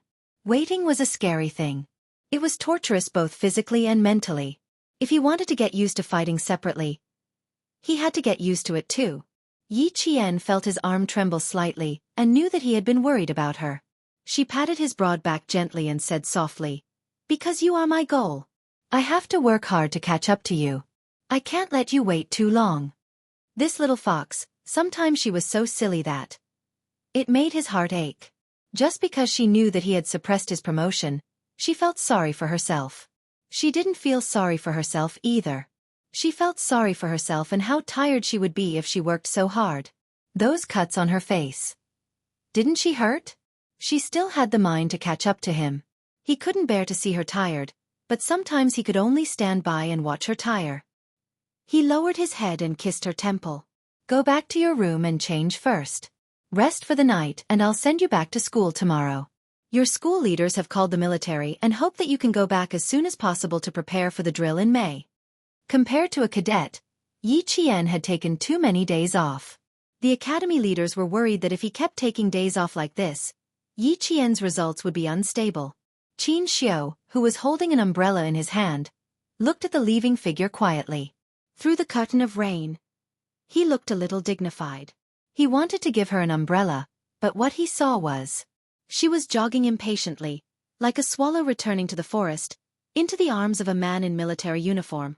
Between heaven and earth, it was as if only that pair of figures hugging each other existed, and he was an intruder who saw a scene that he shouldn't have seen. Lover? Comrade? He suddenly felt a little uncertain, but in his heart, he hoped that it was her comrade and not her lover. J5 walked over and saw Xianxia's hand holding the umbrella's rib a bit tightened. Looking at the two figures leaving, J5 felt his eyelids suddenly twitch as an incredible thought flashed across his mind. It can't be. Impossible. Did he make a mistake? Was he thinking too much? The ambassador likes Qing Niao? Happy Qing Niao? J5 felt his eyelids twitch even harder. Things can't develop like this. Qing Niao. Q King had his eyes on her a long time ago.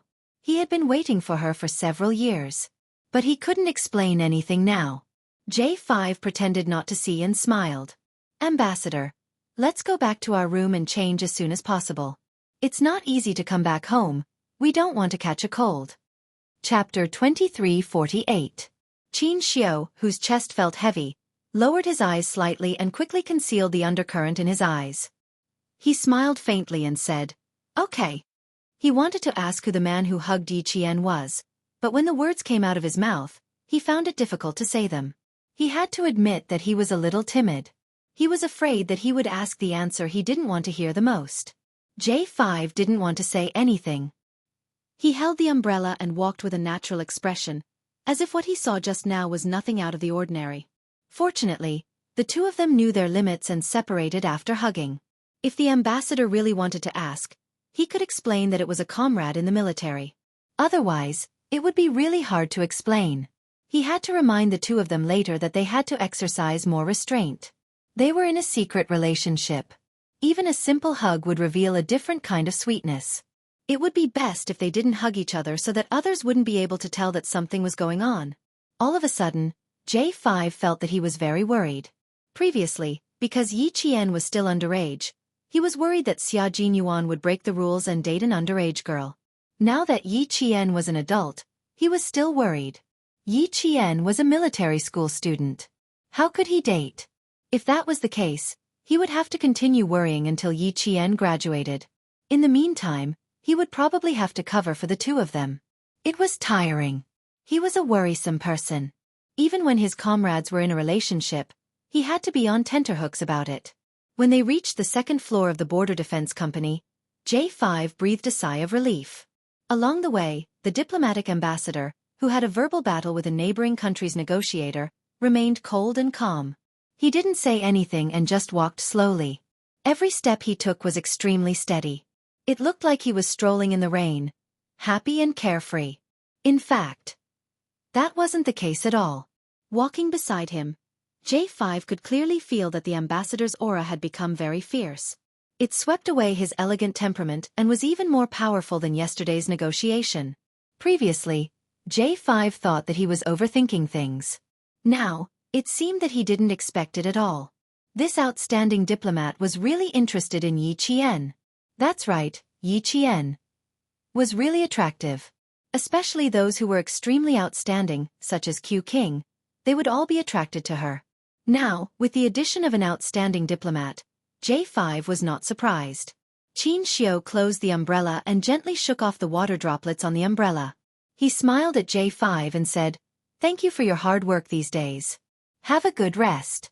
See you later." "You're welcome, Ambassador."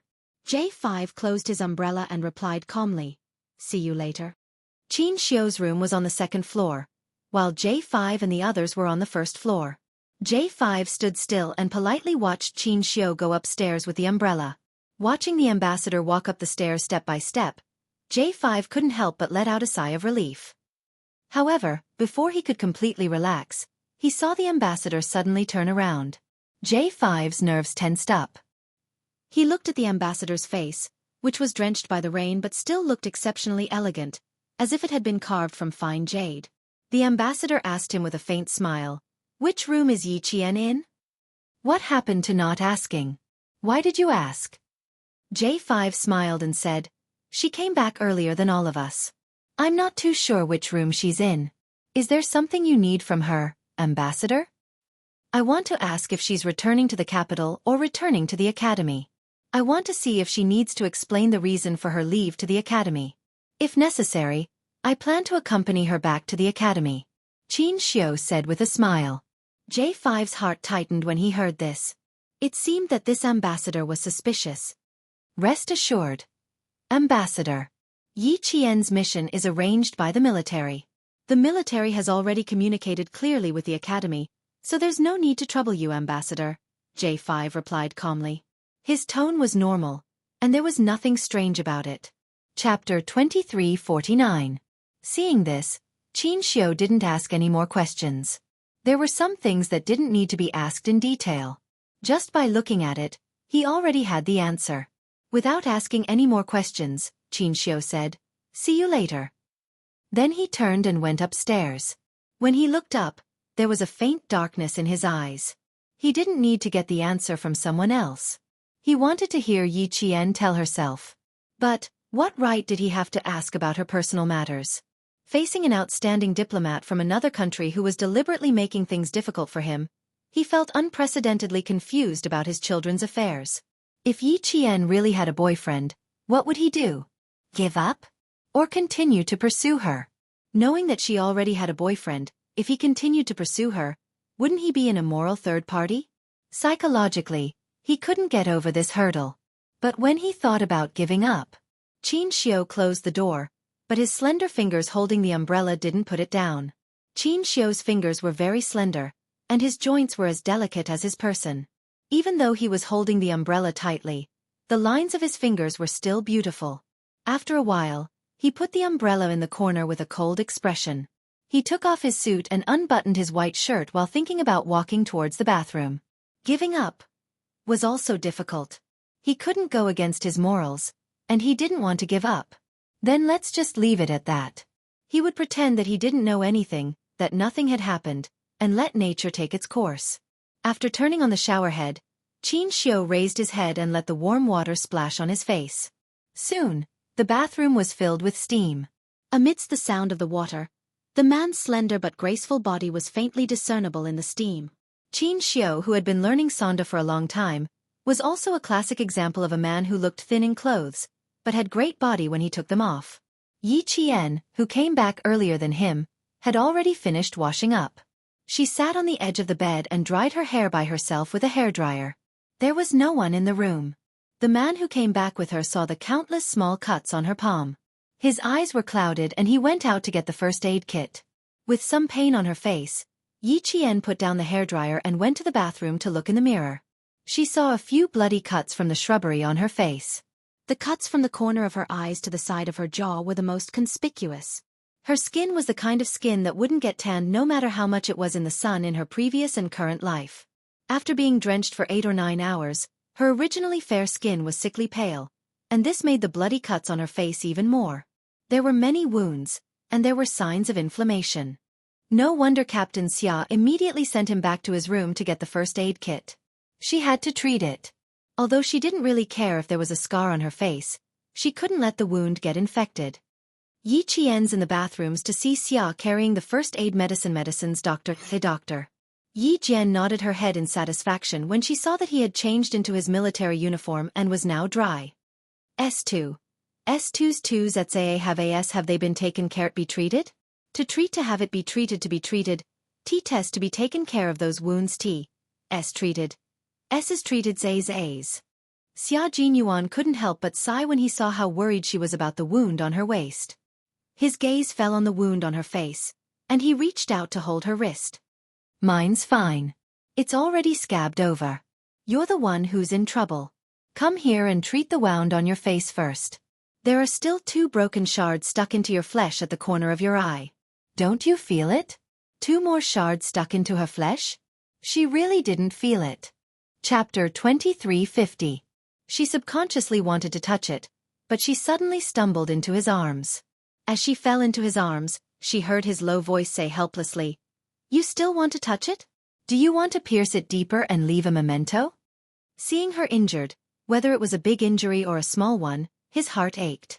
He knew that it was inevitable, but his heart still ached. He wanted to put her in the palm of his hand to dote on and pamper her, but he had to let go because of his profession. He wanted to see her get hurt, see her suffer, and see her suffer. It was said that one could not see the rainbow without going through the rain. As Special Forces soldiers, they might not be able to see the rainbow even if they went through the rain. The next second, it might be eternal darkness, and they might not be able to see the sun tomorrow. He and she were Special Forces soldiers who had gone through storms and walked on the edge of the blade. They were calm when facing their own injuries, but in the eyes of the other party, they were heartbroken. He also knew how much her heart ached when she saw the injury on his waist. He also knew how worried she was when he went missing. Yi Qian did not touch it again. She threw herself into his arms and said with a smile, "Don't leave such a small injury as a memento. The injuries on your body are the real memento." Hearing her indifferent tone, Xia Jinyuan felt bitter in his heart. He also wanted to protect her well and make sure that she did not get hurt at all. He also wanted to face all the dangers in the war, and she only needed to stand behind him. He also wanted to, but he only wanted to. He lowered his head and kissed the girl who did not want to get up from his arms. His warm lips kissed her softly on her forehead. "Brave little fox, let's pick out the thorns first. I'll let you hug me when we're on the bed." Let her hug me when we're on the bed. Yi Qian glanced at the 1.5-meter double bed from the corner of her eye. With his height of 1.8 meters, he would have to curl up to lie on it. The curtains were drawn in the room, and Xia Jinyuan turned on the bedside lamp. He carefully looked at the 2 thorns that pierced the corners of her eyes.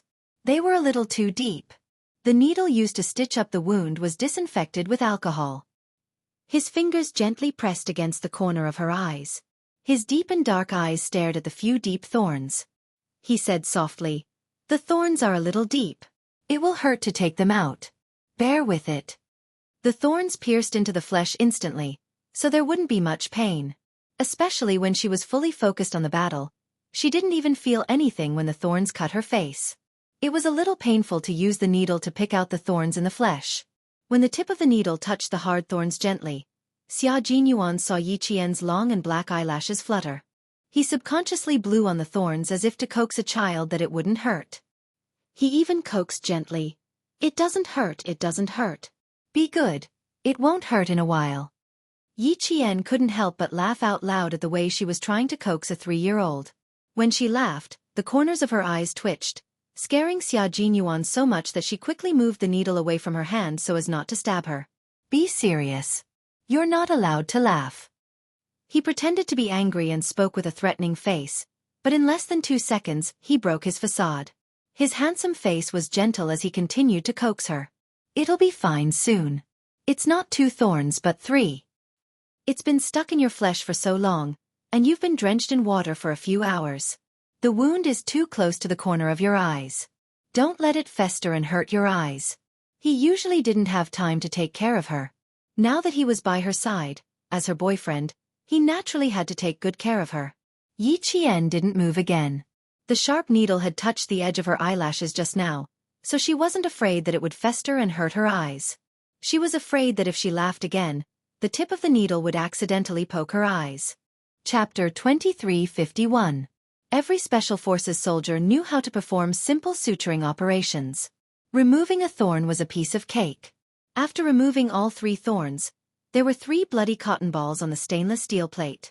The thorns were indeed deep, but fortunately, they weren't long.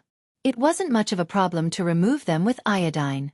His face, palms, elbows, and knees were all injured to varying degrees.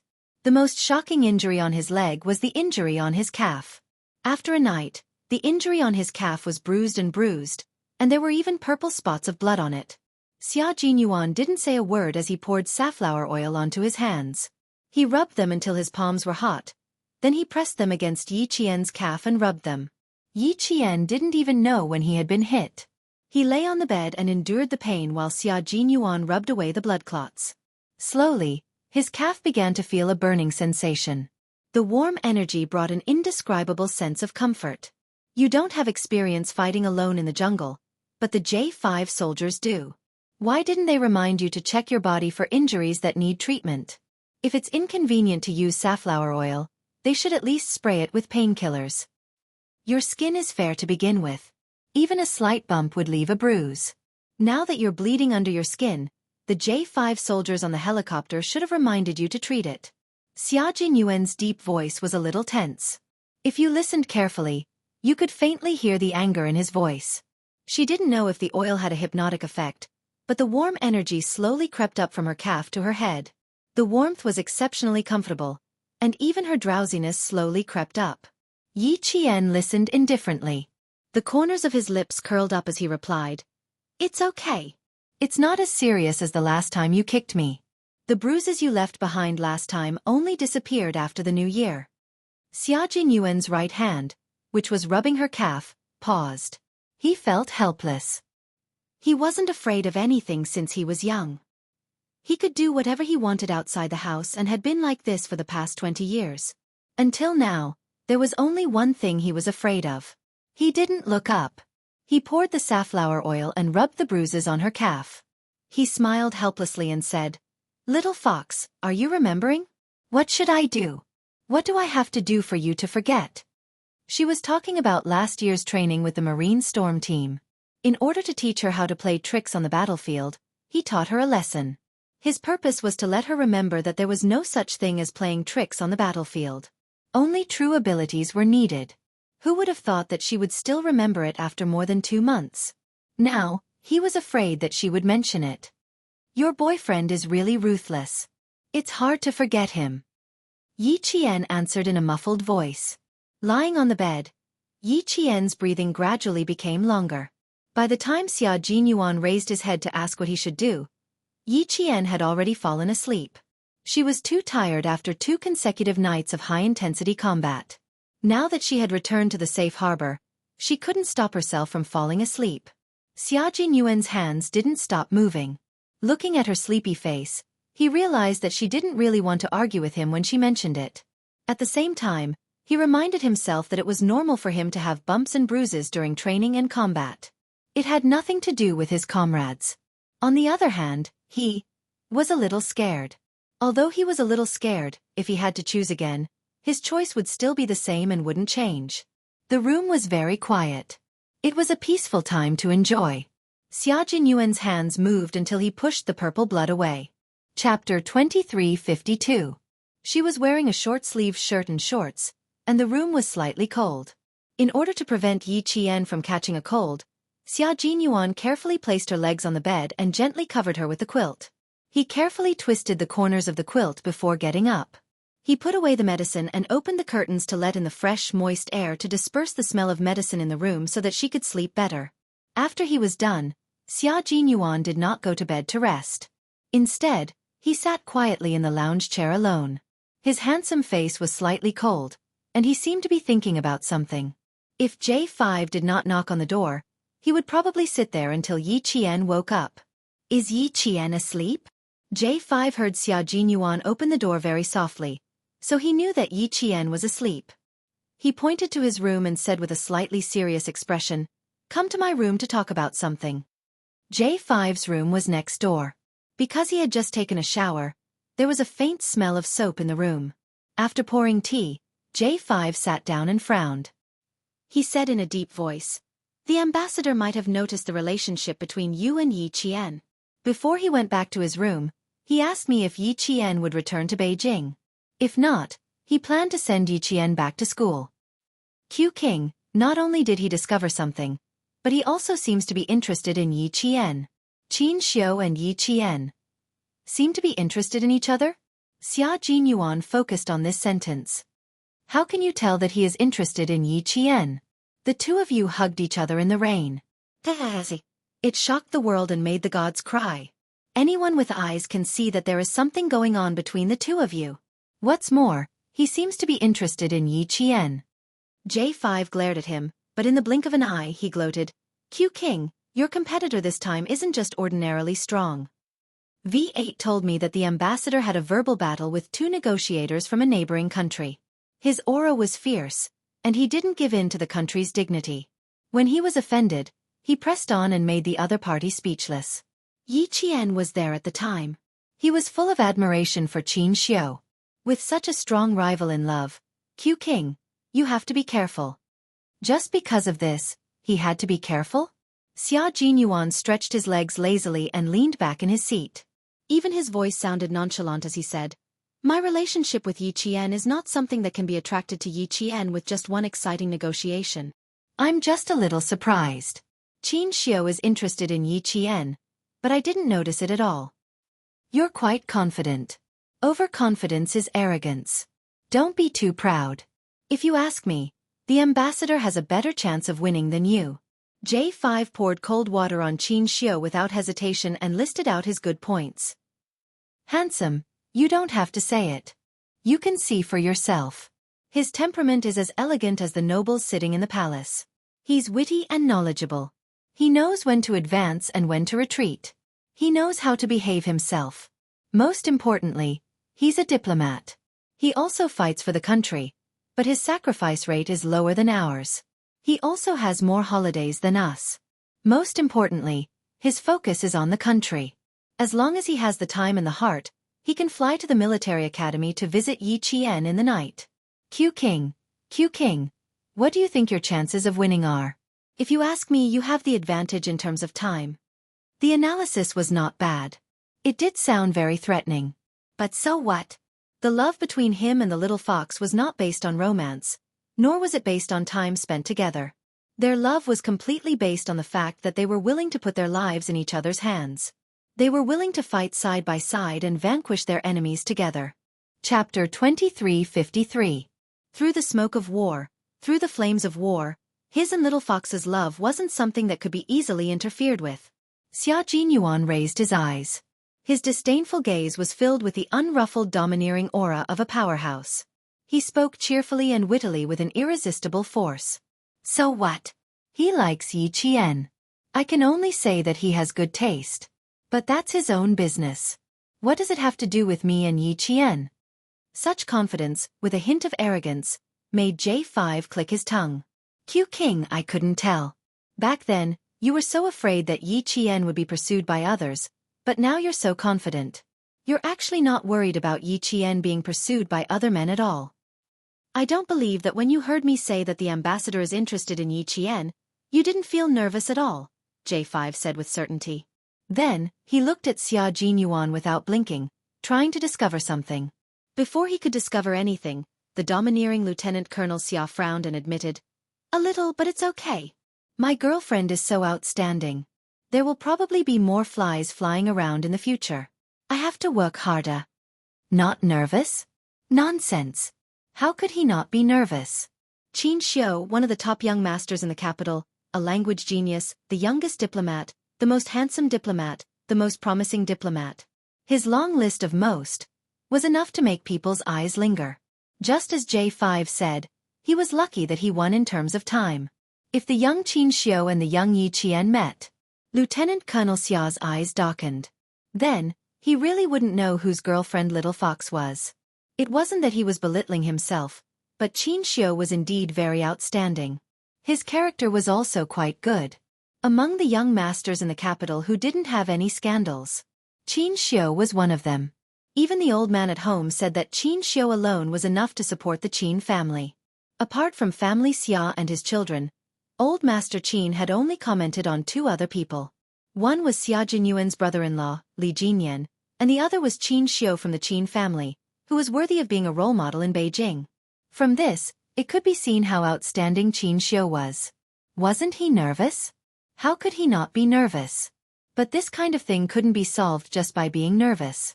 The main thing was to let the other party know the difficulty and back off. Here came the problem. His current identity was still that of a boyfriend who couldn't see the light of day.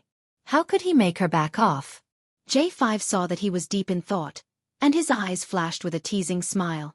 Suddenly, he thought of a very important thing. Something was wrong. What he wanted to say was not that the ambassador had taken a liking to Yi Qian. Why was it that he and Q King were analyzing the chances of the ambassador winning? His main point was that the ambassador had found out about the relationship between Q King and Yi Qian. Stop. Let's not talk about whether the ambassador will become your love rival and make you feel threatened. Q King, our main point now is how you're going to deal with the ambassador if he finds out about your relationship with Yi Qian. This was a very serious matter. Although the military academy didn't explicitly state that students weren't allowed to date, everyone knew that dating in the military academy had a bad influence. Once the academy found out, they would come out and talk to the students first. The military academy students were the future of the country's national defense, and they were also the backbone of the country. During their time in school, all of their energy should be spent on their studies. From a personal point of view, it was understandable why military academy students would date, but from a national point of view, love would always come second. Chapter 2354. Yi Qian was so outstanding that J5 didn't want her relationship to leave a bad mark on her military academy career. He was worried that as more and more people found out, Yi Qian would be implicated in the end. You too. Sai, why don't you continue to bear with it? Meet less, chat less, and travel less together. If you really need to meet, why don't you bring a few more comrades with you? What if the two of you travel together and there's a bit of distance between them? Don't let others see any signs? J5, who was worried sick, came up with one idea after another. It could be seen that he was really thinking for Xia Jinyuan and Yi Jian. However, Xia Jinyuan had already considered this matter, so it wasn't a big problem for him. However, because Yi Qian was worried that her relationship would affect the academy, he understood her concerns and respected her decision. Seeing J5's serious expression and unconcealed worry, Xia Jinyuan smiled and said, Xianxia, although I'm not familiar with him, I believe he's not the kind of person to gossip. Since he discovered something but didn't ask any of you, it's obvious that he's not someone who likes to ask about other people's private affairs. The Qin family has strict rules. If he really likes Yi Qian and discovers my relationship with Yi Qian, I think with his upbringing, he won't do anything immoral to interfere with other people's relationships. After all, he's a diplomat who represents the image of the country, not an ordinary person. Anyone who interferes with their relationship would be a third party. With Qin Xiu's upbringing and pride, he wouldn't allow himself to become a third party. After hearing Xia Jinyuan's detailed explanation, J5 felt that he was worrying for nothing. He yawned and waved his hand with a tired expression. I have to go to sleep. When the situation in the northern lands stabilizes, we should return to the base and prepare for the overseas competition. Xia Jinyuan didn't intend to leave yet. He raised his eyebrows and said with a faint smile, I haven't asked you anything yet. Why are you in such a hurry to sleep? We haven't seen each other in a while. Let's catch up and have a chat. J5 stood up with his hands on the armrest of the chair and slowly sat back down. What do you want to talk about? Or do you want to ask me something? Since he didn't even let him rest, it was clear that he had something to ask. I want to know more about Qing Niao's performance in this operation, Xia Jinyuan said. If he didn't want to ask about Yi Qian, he wouldn't disturb his comrade's rest. He crossed his slender fingers and there was still a faint smile on his handsome face, but the darkness in his eyes was slightly darker. This is the first time she has received a mission to protect the safety of an important person. I want to know some details about her operation this time. She probably wanted to know if Qing Niao had any shortcomings. The smile on J5's face disappeared, and his expression gradually turned serious. Qing Niao's performance has always exceeded our expectations. She's very calm, and her reaction speed is amazing. When did she have car training? This time, we were surrounded by more than 10 cars. Her driving skills were eye-opening. A one-sided breakout from the encirclement has truly shocked all of us. There's a car training ground in the southern province. She basically spent all her time there during high school. Xia Jinyuan saw the unconcealed admiration in his comrade's eyes when he mentioned Yi Qian, so he knew that his little fox had performed well in this operation. His thin lips curved slightly, and there was a faint smile in his dark eyes. She seems to have an extraordinary talent for combat training. As long as there's a start to any training, the follow-up will always surprise us again and again. Chapter 2355. Then we were right.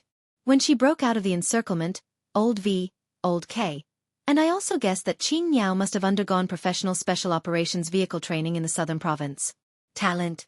J5 let out a long sigh. Her talent isn't just focused on one type, it's all round. Take a look at her shooting skills. No one in our team has reached her level of shooting so far. When she gets a gun, there's a three-dimensional image of the gun in her mind. It's even a living one. She can clearly feel where the bullet passes and where it goes. She can complete the shot without deliberately aiming. Q King, Qing Niao's talent is amazing. Even a veteran like him was envious. Xia Jinyuan raised his eyebrows. This was natural.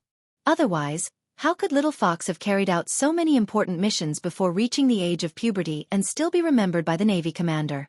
His Little Fox was an all-rounder talent. Judging from your expression, Qing Niao's mission this time was not bad. What about her shortcomings? From the perspective of a veteran Special Forces soldier like you, what does she need to improve? Or does she need to improve? Xia Jinyuan had heard a lot of praises for Yi Qian. He wanted to know if she had any shortcomings. Only by constantly discovering her shortcomings could she continue to improve. J5. I need to know if she has any shortcomings. Please tell me carefully and seriously, Xia Jinyuan said slowly, word by word. There was an indescribable coldness in his voice. Sensing his seriousness, J5 couldn't help but straighten his back. At present, Yi Qian has no shortcomings. As if he had something to say, Xia Jinyuan pursed his lips. But there are still shortcomings. Please ask. There were too many uncertainties in a mission. With him by their side, he couldn't guarantee that their lives would not be in danger. Without him by her side, when he couldn't see, he only hoped that she could cooperate well with her comrades and return safely. Qing Niao is more suited for individual actions. As for group actions, although we cooperated well and completed the battle beautifully, we were always worried that she would suddenly rush out and complete a mission by herself. I think it's because we haven't been training together for a long time. She's not in the army, so she can't participate in our daily coordination and training. It's normal for such a problem to occur. In the future, when she joins the army and trains with us, these problems will naturally be solved. Yi Qian's individual combat ability was so strong that sometimes the J5 and the others could not keep up with her. And Yi Qian was a sniper who had been trained by Principal Chen, a world-class sniper. An individual's independence was greater than the group's training. Therefore, the other comrades were worried that she would suddenly finish the mission ahead of schedule. There were two problems. First, although Yi Qian had established a tacit understanding with the Snowfield Brigade, it was only the beginning. She had not established a tacit understanding with all her comrades, so there was a certain degree of unfamiliarity. Second, Yi Qian was not used to working as a group, or rather, working with the group to complete the mission. She completed the mission too quickly, so the comrades behind her could not keep up with her. The two problems were actually one problem. The tacit understanding was not good enough. Chapter 2356. Xia Jinyuan, who had already figured out the reason, fell silent. After a long time, he pursed his thin lips and said, "Our teamwork still needs to be improved. After we go back, I'll redo the weekly training plan." Qing Niao's individual combat ability is strong, which means that the combat ability of the male soldiers still needs to be improved. We can't slow down and wait for the male soldiers just because her individual combat ability is too strong. Our training is only about chasing, not waiting. J5, you're the vice captain. You'll take the lead to improve our individual combat ability. Yes, sir. J5 nodded and said seriously, after the battle with Qing Niao, I've also been thinking about this. We need to improve our individual combat ability as soon as possible. Otherwise, we won't be able to take on any high-risk missions in the future. Even though the Snowfield Brigade was now the top special forces in the country, if they didn't innovate and work hard, they would be eliminated. They trained for war and to win. Only by improving their individual combat ability day after day, year after year, could they continue to stay in the Snowfield Brigade. Qing Niao's strong individual combat ability was also a warning to them. With J5 in charge, Xia Jinyuan was very relieved. Seeing that they had been delayed for a long time, Xia Jinyuan got up and prepared to go back to his room to accompany Yi Qian. J5 got up and asked him, "Have you informed Yi Qian about the overseas competition? She's the only female soldier in our team. You should know that, right?" "I only found out yesterday. You rest. I'll go back to my room." Xia Jinyuan didn't want to disturb his comrade's rest. He stood up and patted his comrade's shoulder. You don't have to worry too much about Yi Qian and me. You don't have to worry about Qin Xiu either. If he really asks, tell him to come and ask me himself. My relationship with Yi Qian. Anyway, it won't affect anything just because he's an outstanding diplomat. I'll keep an eye on him and won't let him take advantage of me. After he finished speaking, he walked back to Yi Qian's room with big, elegant steps. J5 couldn't help but laugh when he saw this. What he said made sense, but in reality, he was still a little nervous. After all, his love rival was very powerful and not an ordinary person. As a comrade in arms, he naturally stood on Q King's side. He was not happy that Yi Qian was snatched away by the ambassador. The ambassador was very outstanding, but no matter how outstanding he was, he could not be compared to his comrade in arms who fought side by side with him. After returning to his room, Xia Jinyuan gently closed the door and walked to the bed. He saw that the girl he liked was still in her original position, and even the smile on her face had not disappeared. She was sleeping soundly. Xia Jinyuan didn't know that the second he saw Yi Jian, his eyes had become exceptionally soft. Even his heart felt like it was swimming in a pool of water. His military aura became soft and soft.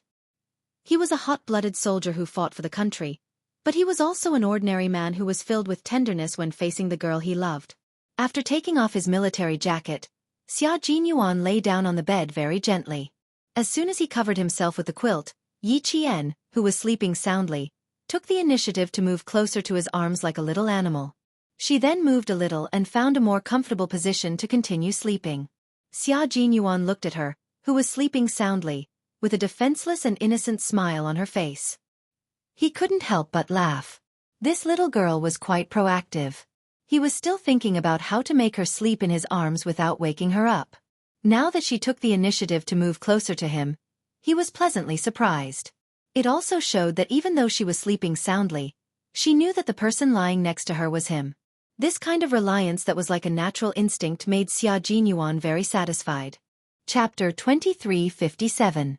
He gently caressed her shoulders with his hand from the back of her neck. His dark eyes were filled with a gentle smile. He lowered his head and kissed the top of her head. Sleep well, little one. Throughout the journey, it could be said that she was solely responsible for Qin Xiu's personal safety. J5 and the others were responsible for the perimeter. Yi Qian's contribution to not injuring Qin Xiu despite being heavily surrounded was undeniable. This also showed that she had the dedication of a soldier. Such Yi Qian made Xia Jinyuan feel proud and heartbroken at the same time. With Xia Jinyuan by her side, Yi Qian slept very soundly and peacefully. With him by her side, she didn't have to think about anything. She could sleep and eat whenever she wanted. She was relaxed and carefree. She really enjoyed this kind of leisure time together. Xia Jinyuan was in good spirits. During this period of recuperation, he had made up for all the sleep he had lost. Now that his girlfriend was lying in his arms and he was hugging her soft body, his heart was filled with tenderness. He closed his eyes for a while, then slowly opened them again to look at Yi Qian's sleeping face. He didn't rest at all and was thinking about something. Qin Xiu was also a man of character. As for his taste, it was extraordinary. However, after meeting Little Fox a few times, he fell in love with her. Just as J5 said, Qin Xiu was a very strong love rival. His love rival was too strong, and he worked in the country. If he wanted to, he could go to the military academy to look for Little Fox at any time. With his ability, going there once or twice a month was not a problem. However, his Little Fox wasn't stupid. If Qin Xiu really went to look for her frequently, she would definitely notice. When that time came, she would avoid him and Qin Xiu wouldn't be able to do anything about it. Just like how he used to chase her. If he didn't chase her to a corner and leave her with no way out, she would never show up easily. Xia Jinyuan gently tapped the tip of her nose with his slender fingers. Thinking of the appearance of a strong rival in love, he smiled indulgently and said, "Little thing, you've only carried out a mission, but you've already attracted a lot of attention. Tell me, why are you so likable?" Qin Xiu, the youngest and most promising diplomat. He also has a handsome face that even I have to admit. If you really take another look at him, my heart will definitely ache for a long time. Little thing, I'm going to be jealous for half a day. You're doomed. If I become jealous for half a day, I'll torture you so much that you won't be able to leave the bed for the whole day. You can't even look at other men. I, Xia Jinyuan, have always been arrogant. Now that you've taught me a lesson, you have to take responsibility. When you look at a man, you can only look at your own man, understand? Lieutenant Colonel Xia did not speak.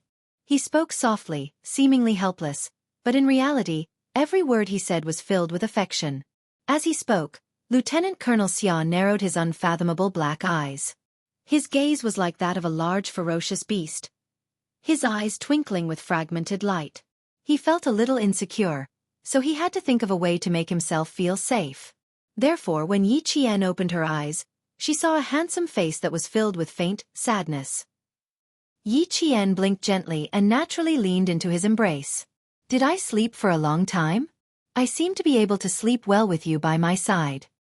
Lieutenant Colonel Xia loved to hear such sweet nothings. His thin lips curved as he laughed softly and said, "It's all right. It hasn't been that long since the sky turned dark. You probably slept for 9 hours. 9 hours. She actually slept for 9 hours. Yi Qian widened her eyes in disbelief. She propped herself up with one hand and looked out the window. The sky really did turn dark. This was not a normal sleep. No wonder she felt hungry when she opened her eyes. From last night until now, she had only drunk a few mouthfuls of water and had not eaten any dry food. Chapter 2358. Come, let's get up and eat something first. The warm bedside lamp went off. Xia Jinyuan stretched out his long arm and turned on the main light in the room. The bright light illuminated the entire room, allowing Yi Qian to see the sadness on his face more clearly. Captain Xia, something's not right. After washing up, Yi Qian, who had changed into her uniform because it was cold, sat down to eat the military meal. After taking a bite of the meal, she looked up at Xia Jinyuan, who was staring at her deeply. When she was half full, Yi Qian couldn't help but ask him, "I've seen Captain Xia's rascally, arrogant, domineering and murderous side. But this is the first time I've seen a sad side of you. I'm a little surprised, so I want to ask you, where does this sadness come from?" For some reason, Yi Qian felt that she might have asked the wrong question.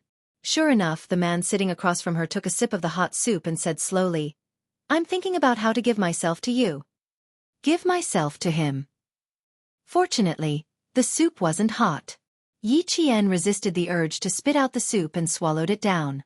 After a while, she caught her breath and said rather embarrassedly, "I just came back from a mission, and you're already thinking about giving yourself to me?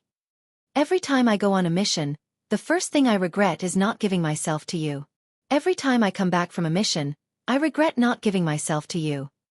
This cycle has been going on for several years." Xia Jinyuan sighed softly, and the sadness on his handsome face deepened. "This is a problem that has been bothering me for several years. Little fox, why don't you do it with me? You can be harsh, you can be gentle, you can be forceful, you can be forceful. Do it in one go and give me a quick death. What do you think?" Yi Qian, who had almost lost the ability to organize her words, put down her spoon and pushed the plate away. She looked at the man sitting across from her expressionlessly. Harsh, gentle, forceful, forceful. Why do I feel like I'm going to be a rapist? Captain Xia, are you sure you know what you're saying? Xia Jinyuan nodded. I'm sure. It's because I don't feel safe at all. After thinking about it, the only way out is to sacrifice myself. Yi Qian resisted the urge to throw a plate of leftovers at him. He forced a smile and said, "So what you're saying is that you'll feel safe if you give yourself up?" Did he get it wrong? He was a man, not a woman. Wasn't the sacrifice referring to women? How could he say that it was a man sacrificing himself to find a sense of security? He had seen scoundrels before, but he had never seen such an unreasonable scoundrel. Yi Qian was both angry and amused. He used his chopsticks to pick up a piece of braised pork and stuffed it into Yi Qian's mouth. You're offering yourself to me, but I don't dare to accept it. Eat a piece of meat as compensation. 10 years later, eating meat would become a graceful expression of love between a man and a woman. Xia Jinyuan had no idea how a piece of braised pork could compensate him. His gaze deepened and he smiled. I lack a sense of security. After thinking about it, I still think it's not a bad idea to offer myself to you first. Why don't we do it in a few days? As pitiful as he was, He still had to rely on offering himself to find a sense of security. Yi Qian did not believe him. He glanced at him and snorted. "Save it, Captain Xia. Uncle said that you like to be a scoundrel since you were young. You mustn't agree to anything easily." He had never seen a father take the initiative to trick his own son. The corners of Xia Jinyuan's mouth twitched slightly. He gritted his teeth at Commander-in-Chief Xia. His son charged forward with the intention of taking over the position in one fell swoop, but in the end, he dragged me back with all his might, and he even had the time of his life. Chapter 2359. He kept telling him to treat Xiao Yi well and that it was not easy to find a girlfriend like Xiao Yi. Especially someone like you, who doesn't know what to do, it's even harder. If it weren't for your good looks, Xiao Yi would definitely look down on you. If you don't treat Xiao Yi well and a love rival comes along and takes her away, you won't even have a place to cry. Don't even think about entering the family Xia's door. He made it sound so serious, but in the end, he kept tricking him behind his back. Was he trying to help his son find a wife soon? Or was he purposely making things difficult for him? Little fox. My father doesn't get along with me. When I was young, he liked to find fault with me, and when he grew up, he liked to pick on me. You've seen how he usually treats me. All the sons in the world can do it, but not me. You must be vigilant and not be fooled by him. In order to make himself give himself to her sooner, Lieutenant Colonel Xia began to sigh. You have to trust me, not him. His favorite thing to do is to ruin my plans.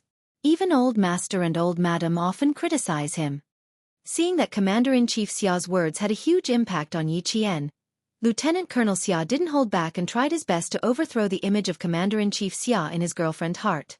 Holding her hand, he said seriously, "When I think about how you'll be going back to that military academy with too many young men tomorrow, I really don't feel safe. I'll have to give myself to you." His expression and tone were serious, but the smile in his eyes couldn't be hidden. Yi Qian knew that he was teasing her again. Her watery eyes moved slightly, looking around with sparkling eyes. "Really? Why don't we do it now?" "Here. As long as you're willing, I'll do it any time." Xia Jinyuan saw that she was squinting her eyes. Her curved eyebrows made her look like a sly little fox that was squinting her eyes and basking in the sun lazily. He was laughing in his heart.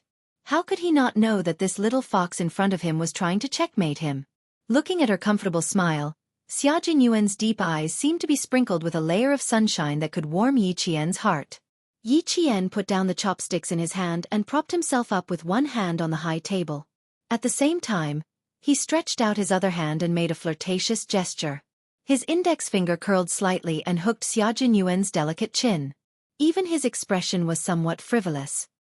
Every time I see Captain Xia's face, my imagination does run wild.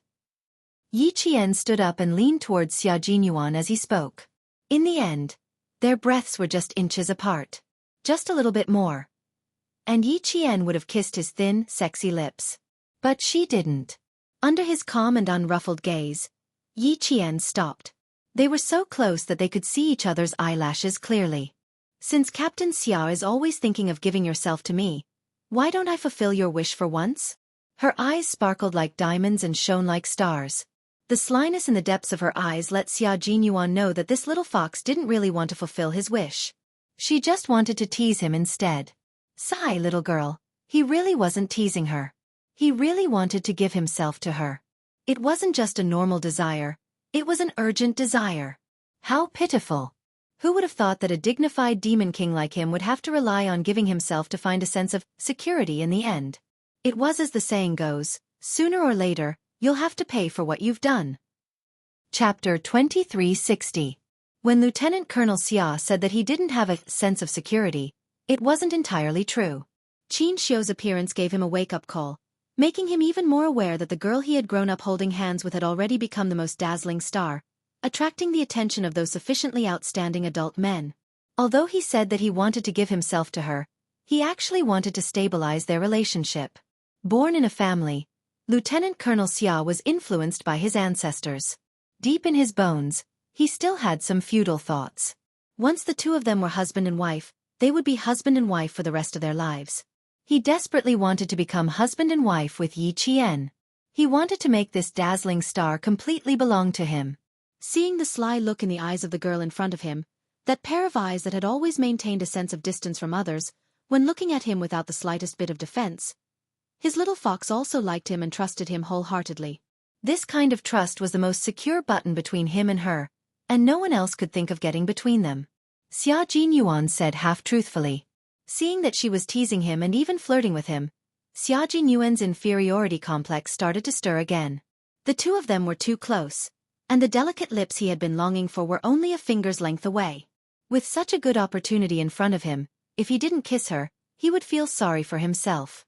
Thus, while Yi Qian was waiting for his answer, Xia Jinyuan suddenly leaned forward and immediately shortened the distance between their fingers to 0 distance. The two of them were now lips and teeth.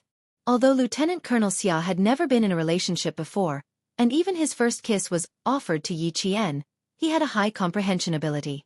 Even though they had only kissed a few times, after each kiss, his kissing skills improved by leaps and bounds. After a few kisses, he had a kissing technique that made Yi Qian blush.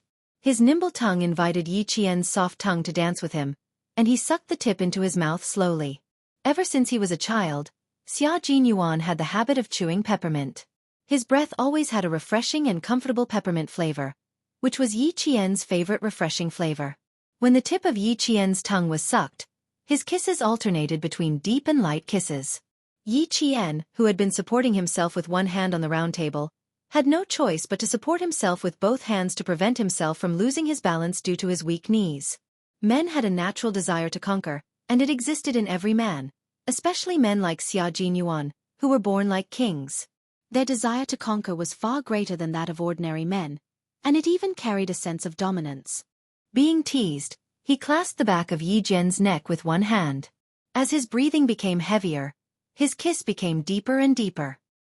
He did not even let go of the tip of Yi Jian's soft tongue and delicate lips that were like flowers. The temperature in the room seemed to gradually rise, and sweat slowly overflowed from his forehead. His noble and handsome face had a faint trace of rouge, leaving behind a thin layer of color. This was the color of passion. Xia Jinyuan and Yi Qian's skin color had one thing in common. No matter how much they were exposed to the sun, they could not get tanned.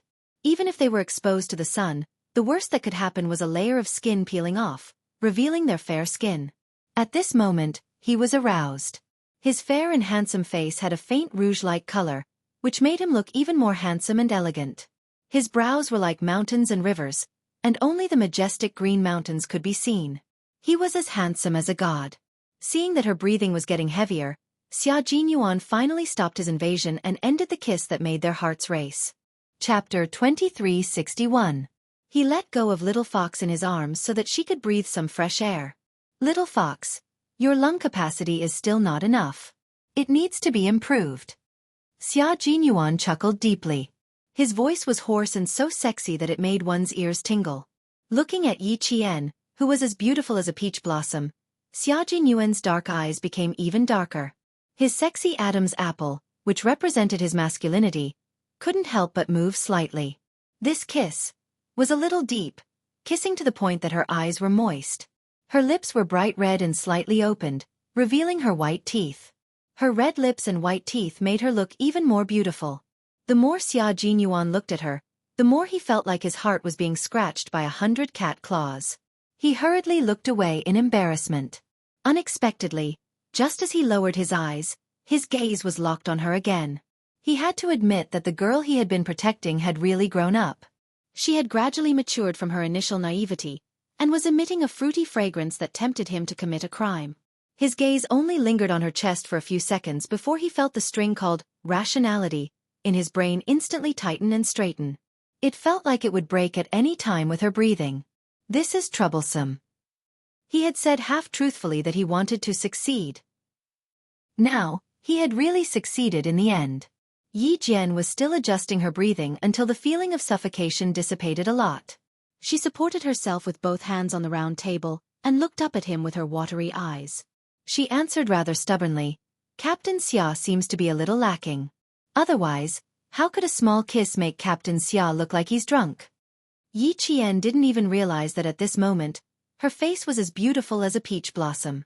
She was so beautiful that Xia Jinyuan, who was separated by the round table, felt so hot that his back was covered in layers of sweat.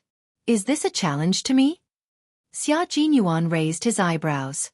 There seemed to be a small fire in the depths of his dark eyes. The fire sizzled as if it could burn 1,000 miles away. Yi Qian raised his hand to fan himself and answered courageously, "Since that's what Captain Xia thinks, it can be understood that way." She really was a little fox that wasn't afraid of getting into trouble. She actually dared to challenge his rationality at this time. Xia Jinyuan, who had been restraining himself all this while, raised his hand and rubbed his forehead, looking rather worried. Since the letter of challenge had already been issued, how could he refuse? Then let's continue.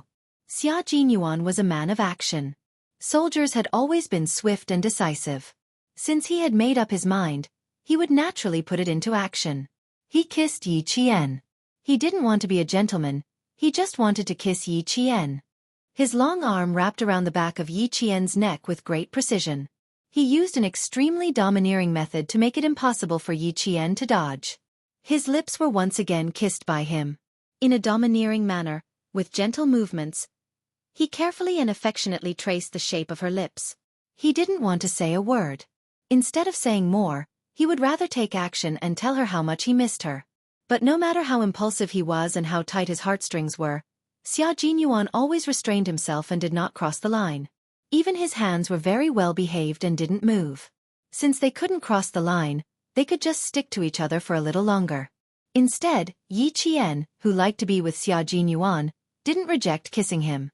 When they were deeply in love, she took the initiative to greet him and tell him that she actually missed him too. Although the kiss was very gentle, their breathing became erratic. The air in the room also became scorching hot. It was so hot that their foreheads and backs started to sweat. It was so hot that a thin layer of mist formed in their eyes. This was really a kiss that messed up their hearts. Chapter 2362. Compared to Xia Jinyuan's straightforward and undisguised desire, Yi Qian was much more reserved. Her face was as red as the morning sun, and the seductive look in her eyes was like peach blossom petals blown by the wind. It was so seductive that it made Xia Jinyuan even hotter. She was beautiful. Too beautiful. She was so beautiful that he was willing to lower his head just to please her. Yi Qian only knew that his knees were so weak that he had to lean on the round table to maintain a stable posture. The lovers who had been separated were reunited, and their feelings for each other were so strong that it was like dry wood colliding with a raging fire. The kiss was out of control. Xia Jinyuan had always known that when he was in front of Yi Qian, his self-control would plummet in a straight line and eventually reach 0. With one hand on the back of her neck, Lieutenant Colonel Xia, who had lost all his self-control, began to feel a little impulsive from the kiss. He was almost unable to control himself. At this moment, Yi Qian, who was about to stand up, mumbled, "Captain Xia, let go of me." Who would have thought that the sentence would turn into mem and soft moans that could not be formed into words. Xia Jinyuan could clearly hear the string called rationality in his mind snap with a snap. The string called restraint in his heart snapped along with it. While gasping for breath, Xia Jinyuan, who was reluctant to end the kiss, simply used the strength of his lower body to push the round table to the side in a very manly manner. Yi Qian, who was caught off guard, suddenly widened her eyes. She had concentrated all her strength on the round table, and now that the round table was suddenly pushed away by him, Yi Qian's entire body naturally pounced directly into Xia Jinyuan's arms. It was just a kiss with a special forces soldier, but Xia Jinyuan managed to push the round wooden table between them to the side. When Yi Qian pounced over, the young lieutenant colonel happened to hug her. Yi Qian was a little embarrassed. He was not afraid of biting his tongue. She was beautiful, and her voice was even more beautiful. Her beauty carried a hint of seduction, causing him to be completely intoxicated. Xia Jinyuan, who had finally ended the kiss, lifted his head and looked at the girl in his arms. His voice was hoarse as he asked softly, "Little fox, what you said just now, was it true?" What? Yi Qian was very nervous. He was so nervous that he was stuttering. She looked at Xia Jinyuan with her moist eyes, which were like countless little hooks, gently hooking the soul of this special forces soldier. "Sacrifice? When I said sacrifice, are you serious?" "I'm serious now." Xia Jinyuan fixed his gaze on her face and said, "I really want to give myself to you right now." He endured until his forehead was dripping with sweat. Yi Qian could even see a drop of sweat slowly sliding down his handsome face and quietly sinking into the army green shirt he was wearing underneath. The army green shirt was tightly buttoned, and the top button was tightly buttoned. It was so strict that it exuded a sense of abstinence. Yi Qian, who had been staring at the drop of sweat, did not say a word. When the sweat sank into the collar of his shirt, Yi Qian seemed to have felt something and couldn't help but gulp. This action became a silent invitation, a silent agreement. The man, who was standing steadily with Yi Qian in his arms, suddenly had a deep, unfathomable look in his eyes. It was like a deep, unfathomable ancient well. Deep down, there were huge waves, slowly forming a whirlpool that could suck in people's souls.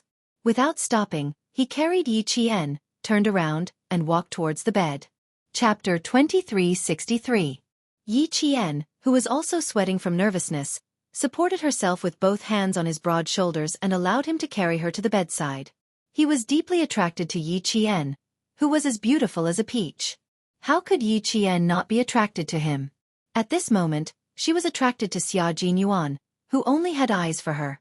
Both of them were in love with each other, and their feelings were so strong that Yi Qian didn't have the self-control to reject Xia Jinyuan's offering. Lying on the bed, Yi Qian was so nervous that her hands secretly clutched the quilt. Perhaps because she had been with him for so long, Yi Qian had become bolder. Even when Xia Jinyuan began to unbutton his shirt, Yi Qian opened her eyes wide and didn't close them out of shyness. He had a good figure and wore the military uniform that showed off his military aura. The tailored military uniform made him look even more slender and tall, towering like a mountain. He first took off his jacket and didn't throw it aside carelessly. Xia Jinyuan, who loved and cared for military uniforms, hung the jacket on the coat rack. As he walked over, he raised his hands slightly to unbutton his shirt. Sensing Yi Qian's burning gaze, Xia Jinyuan paused in the middle of unbuttoning his shirt. His handsome eyes, which were slightly surging with emotions, looked over with a smile and caught Yi Qian's unblinking gaze. His thin lips curved slightly. "Little fox, why do you look so interested in me taking off my clothes?" Yi Qian couldn't help but admire beautiful things. At this moment, Xia Jinyuan was undoubtedly beautiful in her eyes. Even the simple act of buttoning his shirt made her heart pound. Hearing this, she admitted frankly, "It's pleasing to the eye. I am indeed very interested." In her heart she added, "He's even more charming when he's not wearing formal clothes." Although Yi Qian didn't have any opinions about men, she couldn't help but take a second look at men in formal clothes. This was the case in her previous life. She always felt that men who wore suits and leather shoes and went in and out of high-rise buildings were very cultured. In her previous life, she didn't interact with many people and her knowledge was too limited. The security company was located in the most famous financial street in the city, and the office building was in the best location in the entire financial street. The men and women who went out in formal clothes were so confident that they walked with confidence. At that time, she was quite envious of these people. As a result, even though she had lived two lives, she still liked men who wore formal clothes and had a certain temperament and upbringing. Xia Jinyuan looked especially elegant in formal clothes, and when he wore his military uniform, he was fierce and fierce. Due to his temperament, occasionally, when he wore casual clothes, he looked like he was wearing formal clothes. This was exactly what Yi Qian liked. Of course, Xia Jinyuan was very happy that his girlfriend appreciated him. A woman would doll herself up for her lover, and so would a man. Xiao raised his eyebrows slightly and laughed in a low and deep voice. "Why do I feel a little nervous when you see it like this? Why don't you take a step back?" Why would he be nervous? Yi Qian didn't believe him. "Captain Xia, you look very relaxed from head to toe. You're not nervous at all. You just can't see that I'm nervous." Out of the corner of his eye, he glanced at her hands that were clutching the quilt. She was obviously nervous but pretending to be calm. She was like a budding flower, a little shy and a little charming. His heart had already melted into water. He really wanted to hug her and love her. Just the thought of it made the heat in his body go on a rampage. It was like a wild beast that wanted to break out of its cage. It was so crazy that even he was shocked by it. The girl lying on the bed didn't do anything. She was just looking at him with a smile, but it was enough to make him crazy. Chapter 2364. His craziness was even more obvious tonight. He was slightly agitated, which increased his sense of crisis. She also agreed to let them have a deeper understanding of their relationship. She was already not very strong to begin with. Now, she was seducing him so blatantly. Xia Jinyuan's eyes darkened. He looked at Yi Qian gloomily, and his deep voice sounded drunk. Tonight, no matter how nervous you are, you have to continue. Little fox, you have nowhere to run. Yi Qian knew what he meant by continue. His face burned even more and he stuttered, I'm not running away. As she lowered her eyes, her gaze inadvertently swept across the lower half of his body. When she accidentally saw a certain part, Yi Jian's mind exploded with a boom. He reacted so quickly. Seeing his body's honest reaction, Yi Qian swallowed with difficulty and suggested with a dry mouth, Captain Xia, why don't you take off your clothes with your back facing me? It was too scary, as if a giant beast was about to rush out. Seeing her blushing face, Xia Jinyuan's heart softened. He quickly looked down at his lower body. Not bad, brother. You're giving me face. Bending down, he placed his hands on the edge of the bed and gently kissed her forehead. He was so nervous that his forehead was covered in sweat. After the light kiss, he didn't get up. Instead, he looked at her from a close distance. His deep eyes had a dark look that was determined to win. You can't turn around. I like to look at you, he said in a low voice and got up again.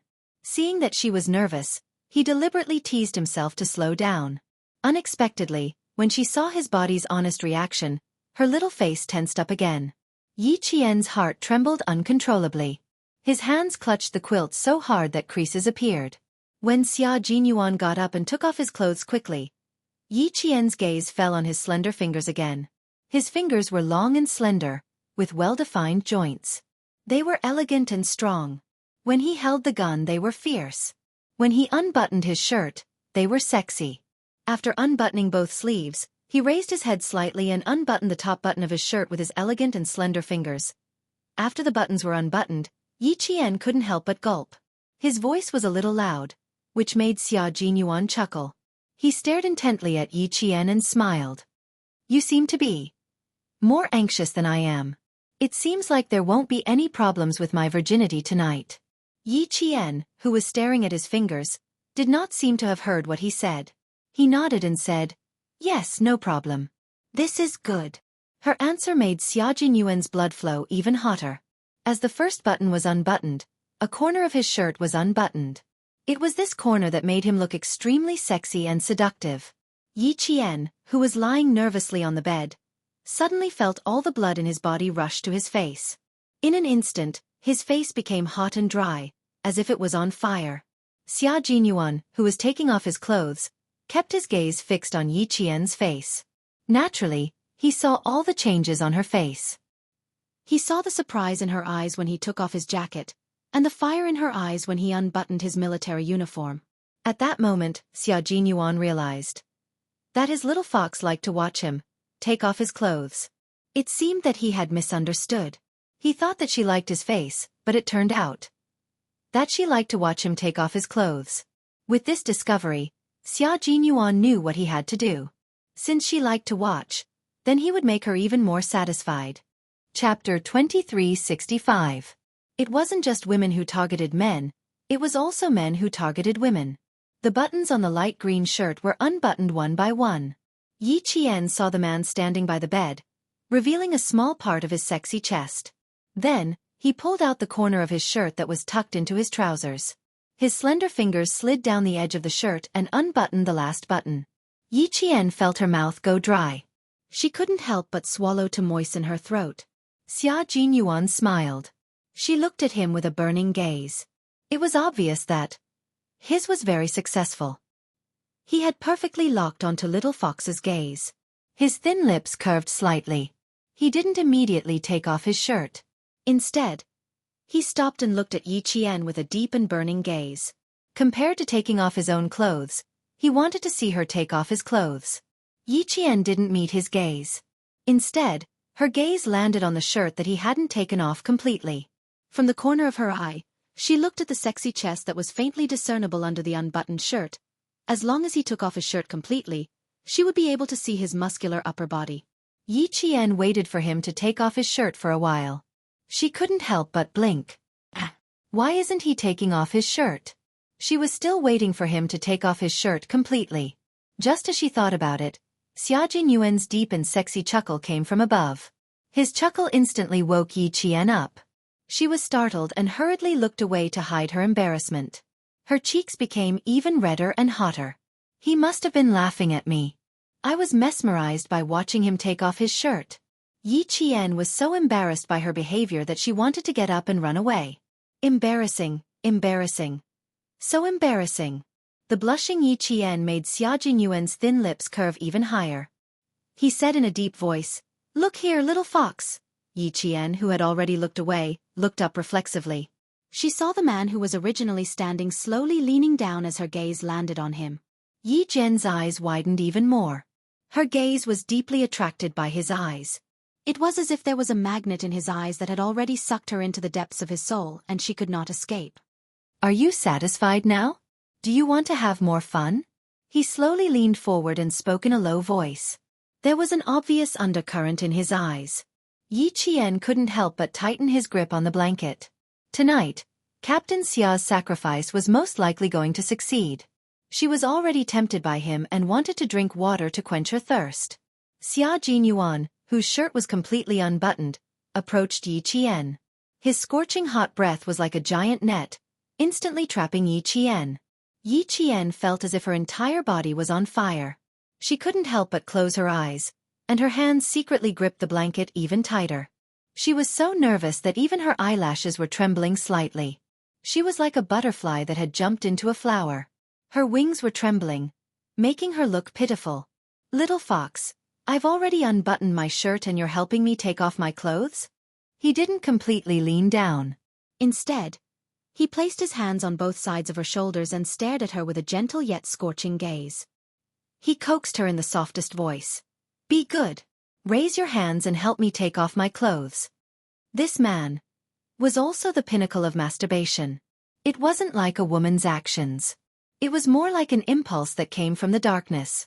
Even though he knew it was dangerous, he couldn't help but want to embrace the darkness.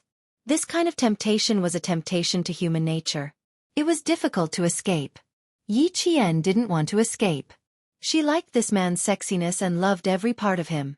Even if she knew that there was a dark abyss in front of her, she would step forward without hesitation. She would throw herself into the darkness and fall into the abyss. Chapter 2366. She hooked her arms around his neck and used a little strength to pull him close to her. Her red lips parted slightly as she said, "But I prefer to watch Captain Xia take off his clothes." The moment she opened her mouth, Xia Jinyuan's deep and unfathomable eyes suddenly became turbulent. It was as if he would swallow Yi Qian whole in the next second. That gaze made Yi Qian's scalp tighten a little. "You." She had just opened her mouth to say one word when the man, who was originally slightly elegant, came over her like a storm.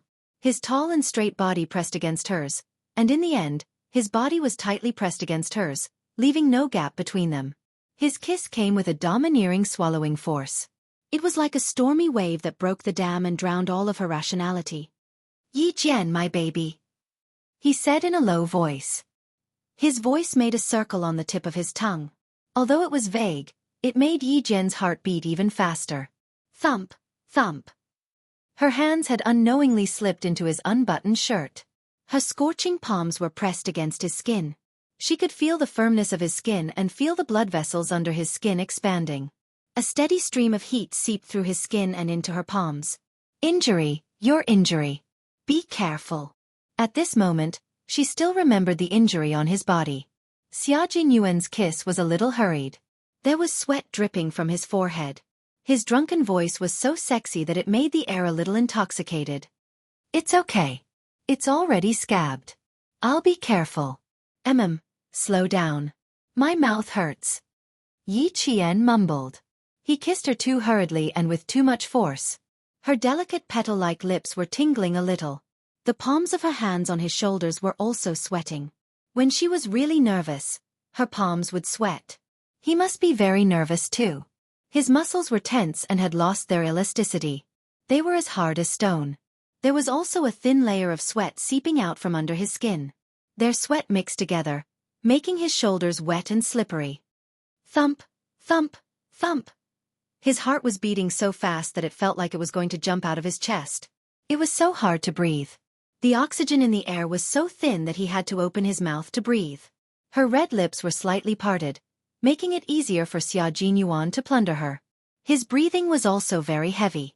His hot breath sprayed onto Yi Qian's face, so hot that even her pores couldn't help but tremble. This time, Xia Jinyuan's kisses did not stop at her lips.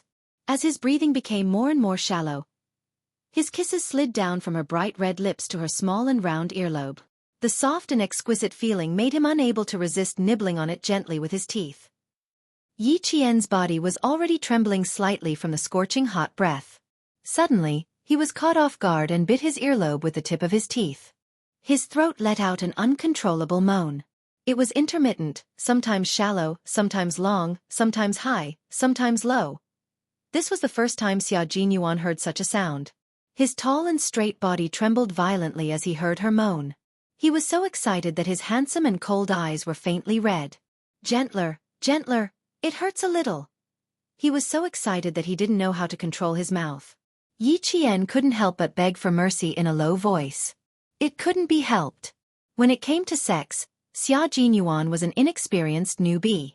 He had accumulated some experience with the green vegetables and tofu soup from before, but that was only enough for him to handle it with ease in the beginning.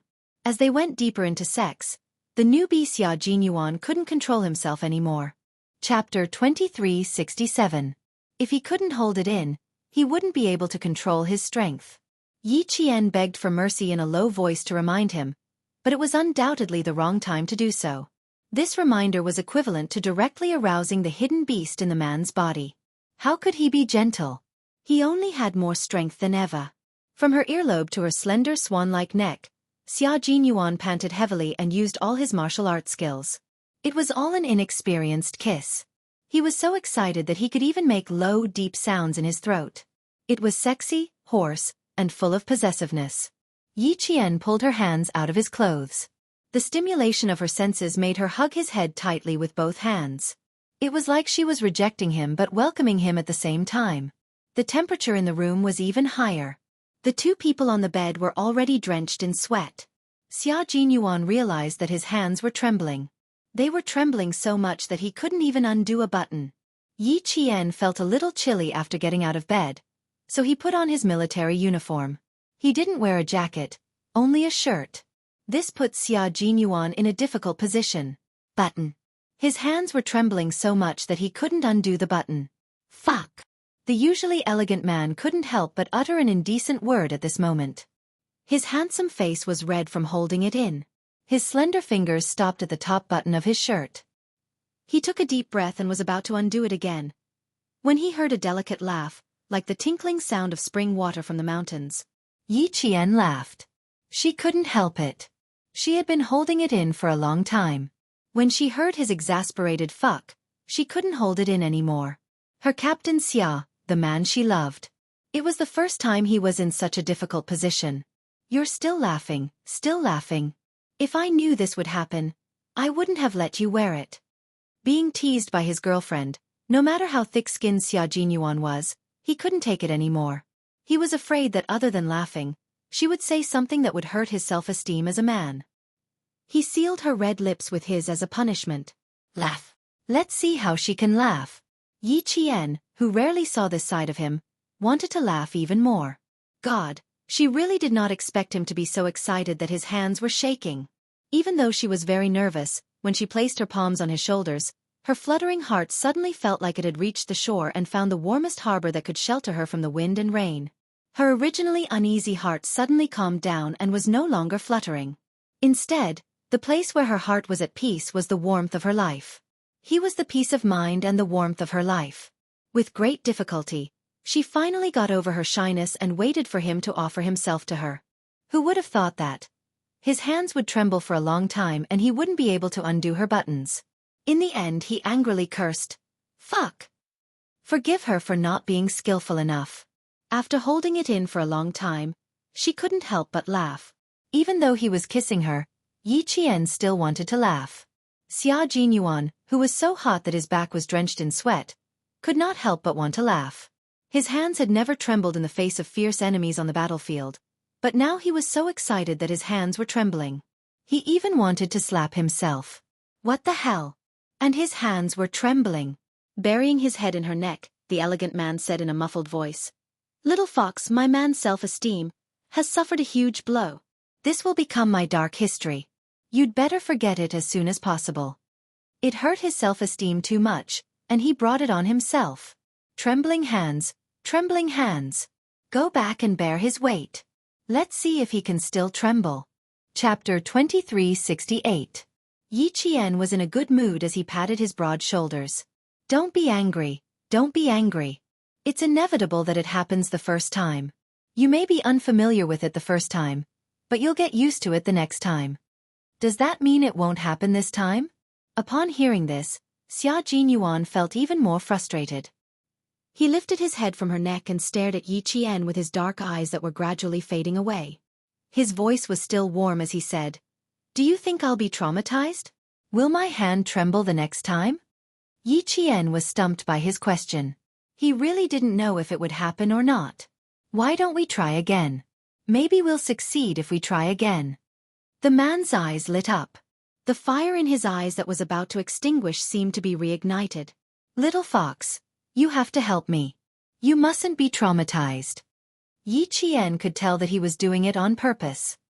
He cupped his handsome face with both hands and said with a smile, "I promise that my Captain Xia won't be traumatized at all.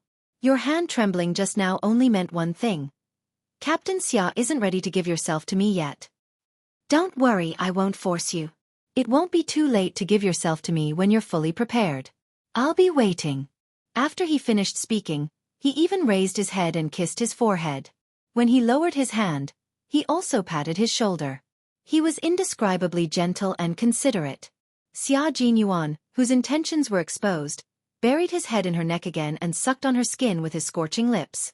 At the same time, his slender legs shifted slightly so that his lower body, which was originally pressed to the side, was now close to Yi Qian's body. "It's uncomfortable. Feel it." His feet moved slightly. The hard and scorching spot told Yi Qian directly how uncomfortable he was at that moment. Yi Qian coughed awkwardly. His dark, watery eyes turned, and he lowered his head to whisper in his ear, "We'll talk about it later. I told J5 that you were here, so he might come over to look for you later.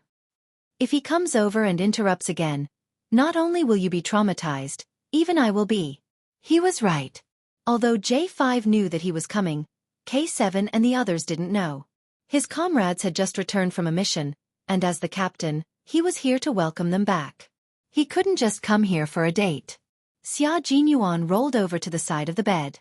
He took off his shirt and swung it around. His long arms reached over Yi Qian's face and placed the shirt on the bedside table to prevent it from creasing. As she withdrew her hand, she held onto Yi Qian's shoulder and pulled him into her embrace. Her upper body was bare as she embraced Yi Qian. A man's body was different from a woman's. It was masculine and flamboyant. Every part of their body was filled with power.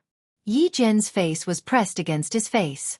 Her ears, which were already burning, were heated up by his skin texture to the tip of her ears.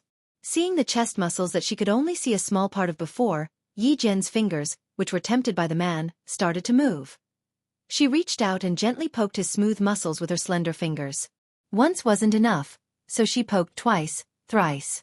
In the end, Xia Jinyuan had no choice but to reach out and grab the hand that was poking at his chest. He said helplessly, "I'm still adjusting myself. I haven't completely softened yet. If you continue, I'm going to burn up again." After taking off his shirt, his burning skin finally felt a trace of coolness. In the end, the little girl in his arms didn't think it was enough. She started to seduce him while he was still in the abyss of suffering. She really had guts. Chapter 2369. If you're going to be so naughty, I need to collect some interest. Seeing Yi Qian's face instantly turn red, the naughty smile on his face deepened. "You poked me so many times, and I only pinched you once and you're already blushing? Then wouldn't I be so embarrassed that I had to cover my head with the blanket just now?" Yi Qian, whose face was as red as blood, poked his chest hard. "Is this the same? Is this the same? You men can go bare-chested on a hot day, but can we do the same?" Xia Jinyuan laughed so hard that his shoulders were shaking. His little fox was so adorable that he wished he could rub her into his body and dote on her. So he did. He took his naughty hand out of her shirt and hugged her tightly in his arms. Yes, it's not the same. Yours is soft and big. Mine is flat and flat. Only you would stare at it for so long. Were you staring at me just now and wishing I could take off my shirt immediately? If I had known, I would have taken off my shirt myself and helped you take it off. There was no medicine for regret in this world. He had never thought that his hands would shake when he undid the buttons. When he returned to the base, he had to teach his trembling hands a lesson. Can't undo the buttons? His darkest history. The dark history that made him feel the most indignant. Yi Qian's face was burning even more when she heard his words, but when she heard his resentful last sentence, she lay in his arms and laughed softly. If I had known, I wouldn't have known that Captain Xia's hands would shake when he undid the buttons. You're laughing at me again, aren't you? Xia Jinyuan felt embarrassed when his darkest history resurfaced. He hugged her tightly and then let go. He lowered his head and kissed her forehead. Lie down for a while. I'll go take a shower. After the arousal, his body was covered in sweat, so he washed it with cold water to disperse the last bit of his arousal. Yi Qian nodded. At this point, the arousal in their hearts had mostly dissipated. The tension that had been built up with great difficulty was also gradually fading away. If this continued, she would be the one who would feel awkward. However, with this breakthrough, the skin-to-skin contact in the future would come naturally. She would definitely not reject him because of shyness again. Just like just now, although it was just a kiss, it was undeniable that she felt wonderful, as if she had stepped on the clouds. It suddenly rose and fell. It was filled with excitement and anticipation. She thought it would be a wonderful process to do the most intimate thing with the person she loved the most. As Yi Qian listened to the sound of running water in the bathroom, his cheeks flushed as he looked forward to the arrival of midnight. Captain Xia. Sacrificing himself. Yes, it's indeed possible. There was a knock on the door, followed by J5's voice. Yi Qian, are you awake yet? Yi Qian leapt out of bed like a carp and lifted the clean white blanket with flying movements. He gently spread it over the bed. As if he had cast a spell, the originally messy bed suddenly became so clean that it looked as if no one had slept in it. Then, she quickly picked up Xia Jinyuan's shirt from the bedside table, tidied it up, and hung it on the coat rack. She then walked to open the door while tidying up her clothes. When she opened the door, J5 saw Yi Qian dressed neatly and heard the sound of running water from his right. J5 instantly coughed awkwardly and said, K7 and the others are in my room. They knew that Q King was coming over, so they wanted to talk to Q King. How much longer is he going to shower? Fortunately, he came 5 minutes later. Otherwise, he would have seen Yi Qian getting dressed and Q King preparing to enter the bathroom. It was obvious that J5 had misunderstood. Chapter 2370. Yi Qian didn't feel like he had exposed anything. He even invited J5 in. He just went into the bathroom. Come in and wait for him. It won't be long. Okay. J5, who had already stepped into the bathroom, suddenly retreated. He smiled and corrected himself. It's okay. I'll go back to my room and wait. You and Q King can come together. Q King went into the bathroom to take a shower. It was obvious that he had just finished exercising. If he went in now, it wouldn't be appropriate. The messy bed would only make things more awkward for him. J5 was certain that Xia Jinyuan and Yi Qian had an unusual relationship just now. Why was he so sure? Because there were 2 red marks on Yi Qian's neck. They were marks from kissing. He hid it well. Yi Qian didn't suspect a thing. He smiled and said, Okay, we'll come together later. J5 didn't stop for a moment. He turned around and left. When he heard the sound of the door closing behind him, he raised his hand to wipe the non-existent sweat off his forehead. Luckily, I reacted quickly. Otherwise, I would have been skinned alive by Q King. Xia Jinyuan, who had just put on his pants, came out of the room. He asked Yi Qian why J5 came over just now. Yi Qian, who had helped him get his clothes, smiled and said, K7 and the others are waiting for you in the room. I asked him to sit down and wait for you. He came in and then suddenly left. Xia Jinyuan took the clothes and put them on. When he was buttoning his shirt, His gaze slowly slid past Yi Qian's face and finally landed on her neck. There were 2 kiss marks on her fair skin. Xiaoxiao's thin lips curved slightly as he buttoned up his sleeves. J5 might have misunderstood. He wasn't afraid of this kind of misunderstanding. It was just that the thin-skinned little fox would be embarrassed. He said casually while buttoning his cuffs, "Help me get my jacket." "Thanks." Yi Qian took the jacket he had hung up and took it over. He then heard him say, "The J5 room is air-conditioned. Wear a jacket." The kiss mark was close to the edge of the shirt collar, so it could be covered with a jacket. On the other side, J5 said to his comrades, "Be careful when you see Yi Qian later. You are not allowed to look at her neck. She's shy, don't make her feel uncomfortable." V8 was confused. Why would I stare at Qing Niao's neck? I don't even stare at my fiancé's neck. Bah, you don't have a fiancé. J5 sneered. V8 grinned. That's right. That's why I haven't even looked at my fiancé's neck. Why would I stare at Qing Niao's neck for no reason? K7, who was a forensic doctor, seemed to have guessed something. His cold lips twitched, revealing a smile that could be considered a smile. You saw something you shouldn't have seen? G3, who had a girlfriend and their relationship had improved a lot, also reacted. He let out a long "oh" and laughed. Looks like our captain acted fast. I think I guessed something, but I'm not sure if I'm right. A deep smile appeared on T6's delicate baby face. He glanced at V8, who was still clueless about the situation. When he received his comrade's inquiring gaze, he deliberately dragged out his words. Is that right? What do you mean by that? Shui-Ying, who had also just woken up and was eating dinner, said vaguely, I don't understand. J5 glanced at all the men in the room and stood up. Chapter 2371. He had to go back and remind them. He had almost forgotten that only a few people in the brigade knew about Q King and Qing Niao.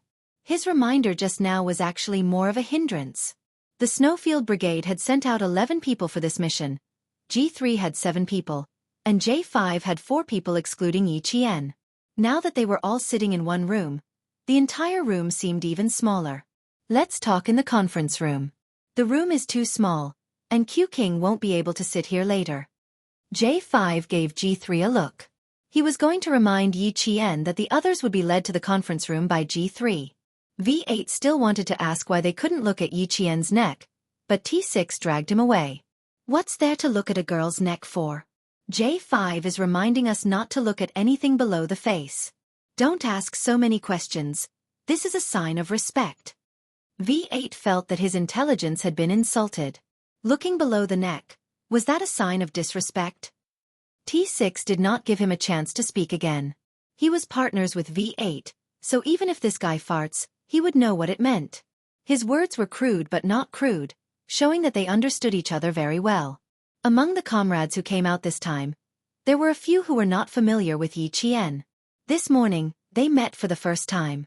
Although they had introduced themselves, they were not very familiar with each other. Regarding Q King and Yi Qian, it was better not to let too many comrades know about it for the time being. At least not now. Other than V8, there were also a few people who did not quite understand.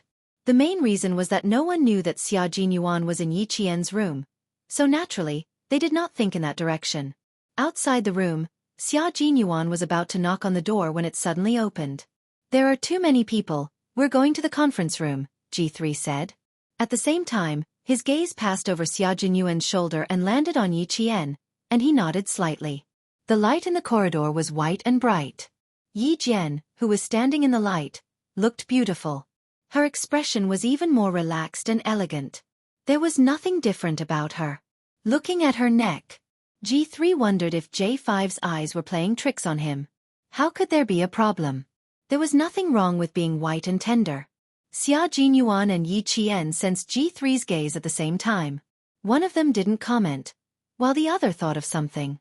Their expressions instantly became unnatural.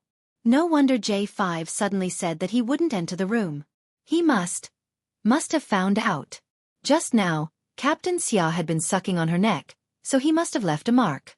J5 saw it but did not say anything out of consideration for her reputation. Yi Jian only felt that her face was burning a little. But in the face of more than 10 comrades, no matter how unnatural it was, he had to maintain his composure. The Border Defense Company's office was a little far away. Although the rain outside wasn't heavy, it still didn't seem like it was going to stop. The soldiers of the Frontier Company invited the Snowfield Brigade into the reception room of the building. The reception room was only the size of a dormitory. It didn't have a large bed, so it seemed empty. Yi Qian met 3 new comrades of the Snowfield Brigade. One of them was from the land of abundance. He was introverted and looked like a southerner. His code name was Y2. Another one was from the Lus Plateau. He was a rough and steady man from the northwest. His code name was E6.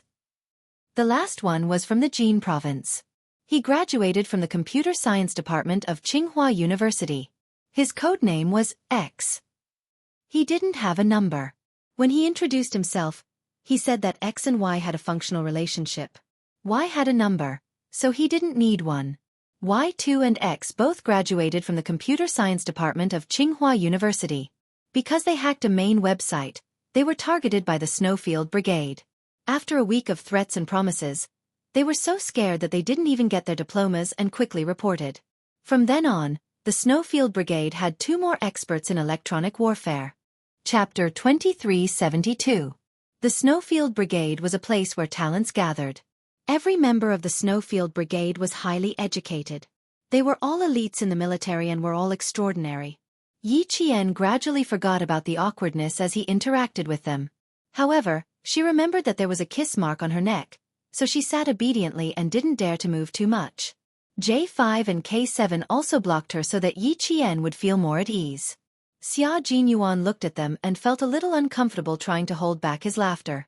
Finally, he put his arm around J5 and K7's shoulders and said with a smile, "You two don't have to block her. The more you block her, the more uncomfortable she will feel. Just pretend that nothing happened."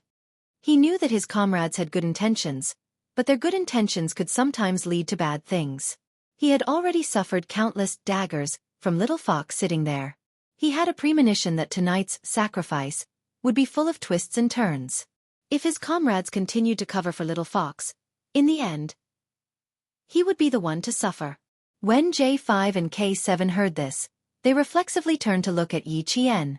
Xia Jinyuan said calmly, "Don't look. She's already uncomfortable enough. If you look again, she'll know what I told you. Brothers, give me a way out. It's not easy to get a girlfriend these days. Don't you think so?" That's right.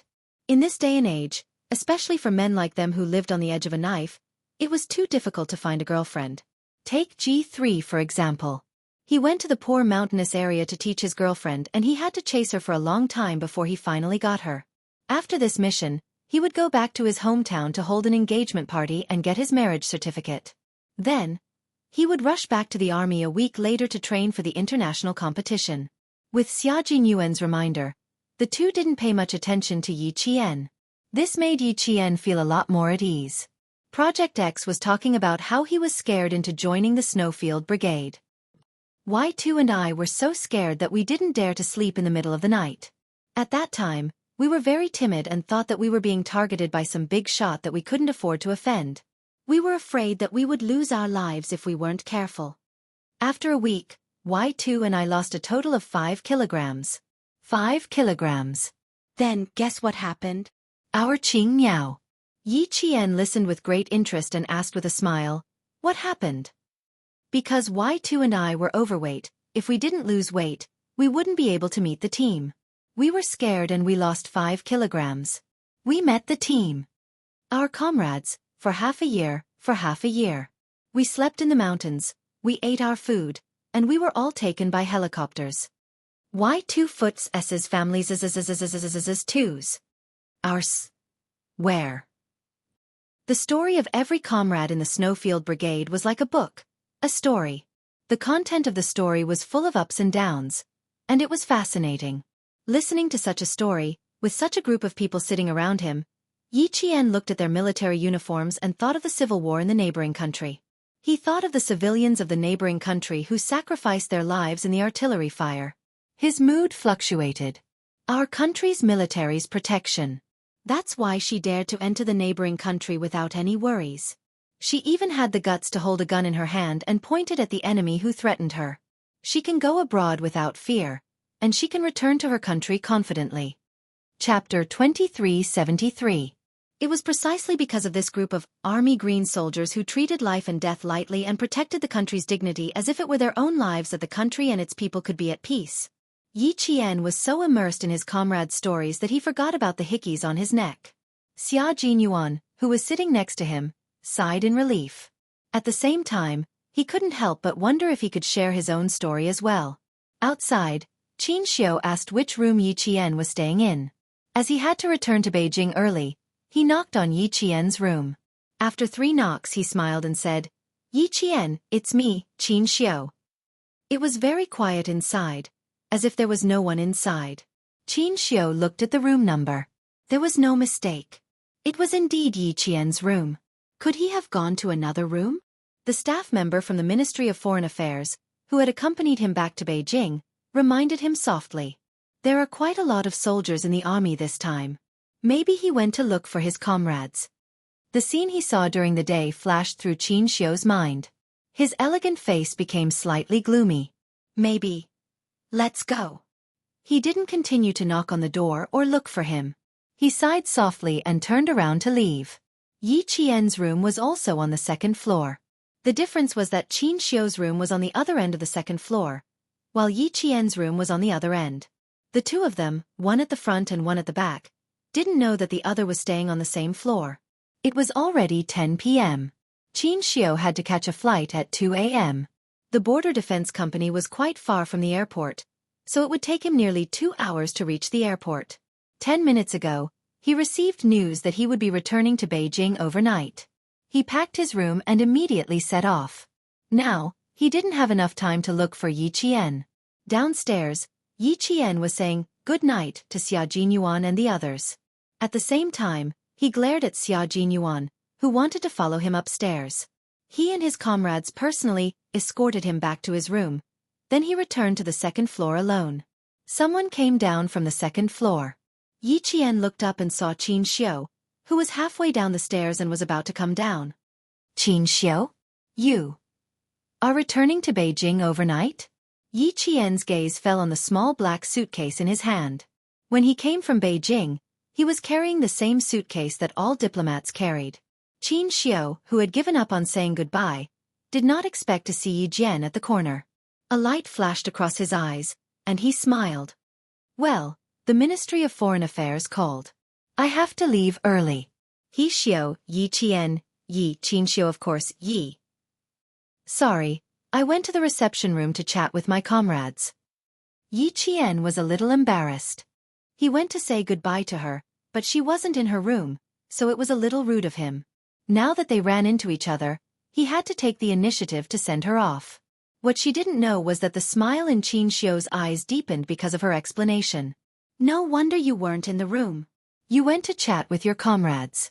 Did you sleep too long during the day and can't sleep at night? As he walked down, Yi Qian naturally turned to send him off and went downstairs with him. Qin Xiu's lips curled up slightly. I slept too much during the day. When I woke up, it was already dark. I don't feel sleepy anymore. Yi Qian replied. In the misty light, her eyes were not as sharp as usual, and she looked exceptionally gentle. Qin Xiu glanced at Yi Qian out of the corner of her eye, and her heart thumped. Chapter 2374. It was raining outside. Even if he wanted her to walk him to the car, he had to stop. He turned around and looked at her with his dark eyes. Let's go upstairs. It's raining, so it's not easy to walk. There was no way for the car to drive downstairs, so he had to walk.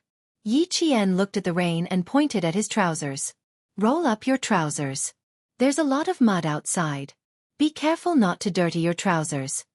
The Border Defense Company's barracks were still under construction. The 2-story building they were staying in had just been built, and the greenery outside had not been completed yet. It was not easy for cars to enter, and the roads were not easy to walk on. When the rain flowed through, it became muddy water mixed with yellow soil. Yi Qian thought of Qin Xiu's cleanliness, so she reminded him. Qin Xiu smiled. I'm not obsessed with cleanliness, but I have to pay attention to my image at all times. Over time it became a habit. Although he said that, he still bent down and carefully rolled up his trousers. The Ministry of Foreign Affairs staff next to them smiled. People who were obsessed with cleanliness usually did not think they were obsessed with cleanliness. Yi Qian also smiled. If he was not in a hurry, she would have counted on her fingers and told him all the things she knew about his obsession with cleanliness. Xianxia opened the large black umbrella and held the handle. Under the umbrella, his elegant features nodded slightly at Yi Qian with a smile.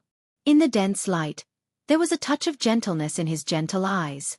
Before Yi Qian could notice, he lowered the edge of the umbrella and the shadow of the umbrella covered his eyes.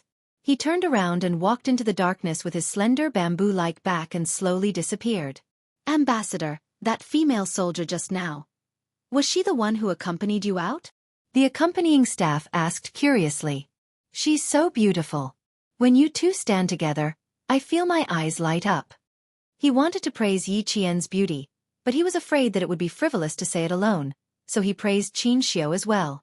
Usually, when Xianxia heard such words, he would just laugh and ignore them. Today, however, he was interested. He said, "Oh," and smiled. "Why do you think so?" "They're both good-looking. They look like a good match." The staff member laughed. He was telling the truth. A handsome man and a beautiful woman standing together was indeed very compatible. At least, in terms of appearance they were very compatible. "Do they look like a good match?" Xianxia shook his head lightly. In the rain and wind, his faint sigh could be heard. What he wanted was not to look like a perfect match, but a perfect match. He didn't continue talking to the staff. He didn't want others to see through his thoughts. Everything was still unclear, and there were many things that hadn't been clarified yet. For the time being, he couldn't let anyone know. If Yi Qian didn't have a boyfriend and there were rumors that he liked her, it would be fine. But if she really did have a boyfriend and there were similar rumors, it would be unfair to her. In this world, men were always exceptionally tolerant and women were always harsher. Yi Qian had relied on her own hard work to get to where she was today. He didn't want to ruin her start because of some rumors. He didn't have the right to do so. The staff member was actually still chatting excitedly. But when he saw that Xianxia didn't continue, the staff member, who more or less understood his personality, chose to end the conversation at the right time. The rain fell on the umbrella, and the pitter-patter sound was somewhat hurried, as if urging people to return quickly. Yi Qian stood by the corridor until his figure completely disappeared from her sight. Only then did she turn around and go upstairs. She turned around and unintentionally swept her gaze forward. She saw the man she had escorted back to her room standing at the door. His body was leaning lazily against the doorframe. She didn't know how long he had been looking at her with a smile on his handsome face. Chapter 2375. Yi Qian smiled brightly, pointed to the room and whispered, "Be good and go back to your room, Captain Xia." Listening to the story tonight was indeed very enjoyable, but at the same time, she did not forget about the hickeys on her neck, which made her feel very embarrassed. Xia Jinyuan knew that his sacrifice tonight would be full of twists and turns, so he closed the door behind him and walked over elegantly. He glanced at the dark rainy night in front of him and asked, "Why is he in such a hurry to leave? Back to the capital?"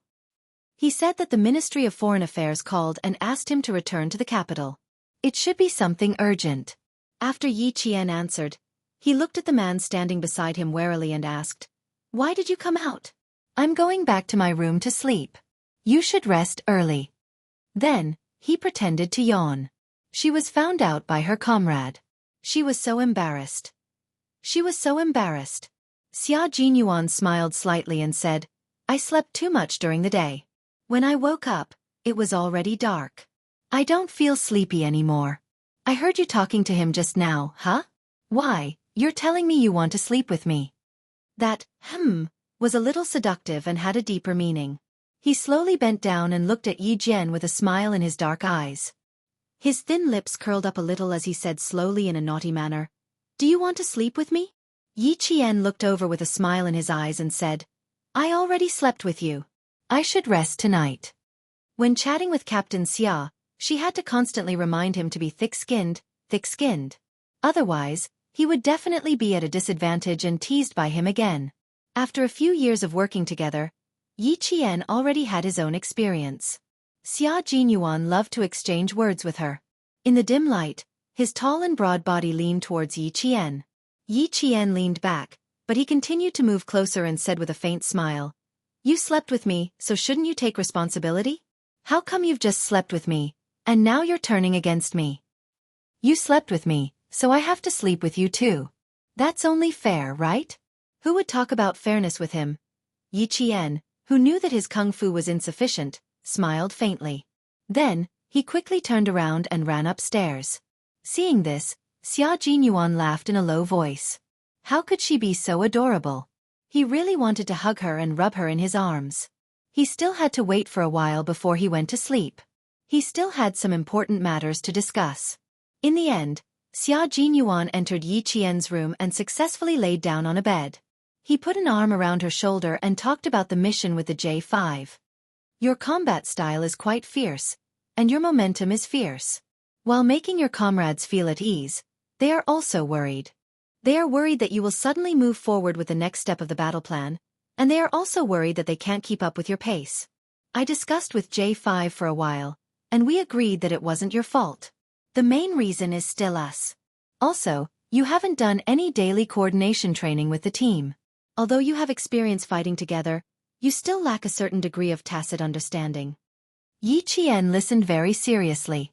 At the same time, she was also thinking about whether she was too impatient. Sometimes, she really wanted to complete the next step of the battle plan as soon as possible, but every time she had this thought, she would remember what he said, collective combat is teamwork, not individual action. Remember not to make individual mistakes that will affect the entire battle situation. Whenever she thought of what he said, she would endure it. She didn't expect J5 to see through her. She pursed her lips and said seriously, I will change these bad habits. Chapter 2376. It's not a problem. The main problem is that you still need to improve your tacit understanding and cooperation. When I return to the military, I plan to make a request to see if you can come to the base alone to train with us during the winter and summer vacations. Tacit understanding and cooperation can't be developed in a day or two, but over a long period of time. Also, you're much better than us in a certain aspect, so we have to keep up with your pace. There's no problem of you waiting for us. No strong person will slow down and wait for the weak to catch up. Don't feel pressured. Everything can be solved with tacit understanding and cooperation. Yi Qian thought for a moment and asked, Did I hold the J5 back during this operation? Why would you think so? No, you performed very well, especially when you broke out of the encirclement with one wheel. It was an eye-opener for them. Hearing the uncertainty in her voice, Xia Jinyuan lowered his head and kissed the top of her head. You did very well, little fox. You're the greatest pride of my life. Yi Qian heaved a sigh of relief and felt a little embarrassed by his praise. She hugged his muscular waist with one hand and replied seriously, You're my pride too. The interaction between lovers was filled with endless words of love. In addition to words of love, Yi Qian and Xia Jinyuan also talked about training, combat, missions, and other topics. They talked about the operation and the international competition. Before they knew it, the time had passed from night to morning. Yi Qian didn't even know when he fell asleep. When he opened his eyes, he realized that the man who said he would give himself to him last night didn't stay the night. He didn't know when he left either.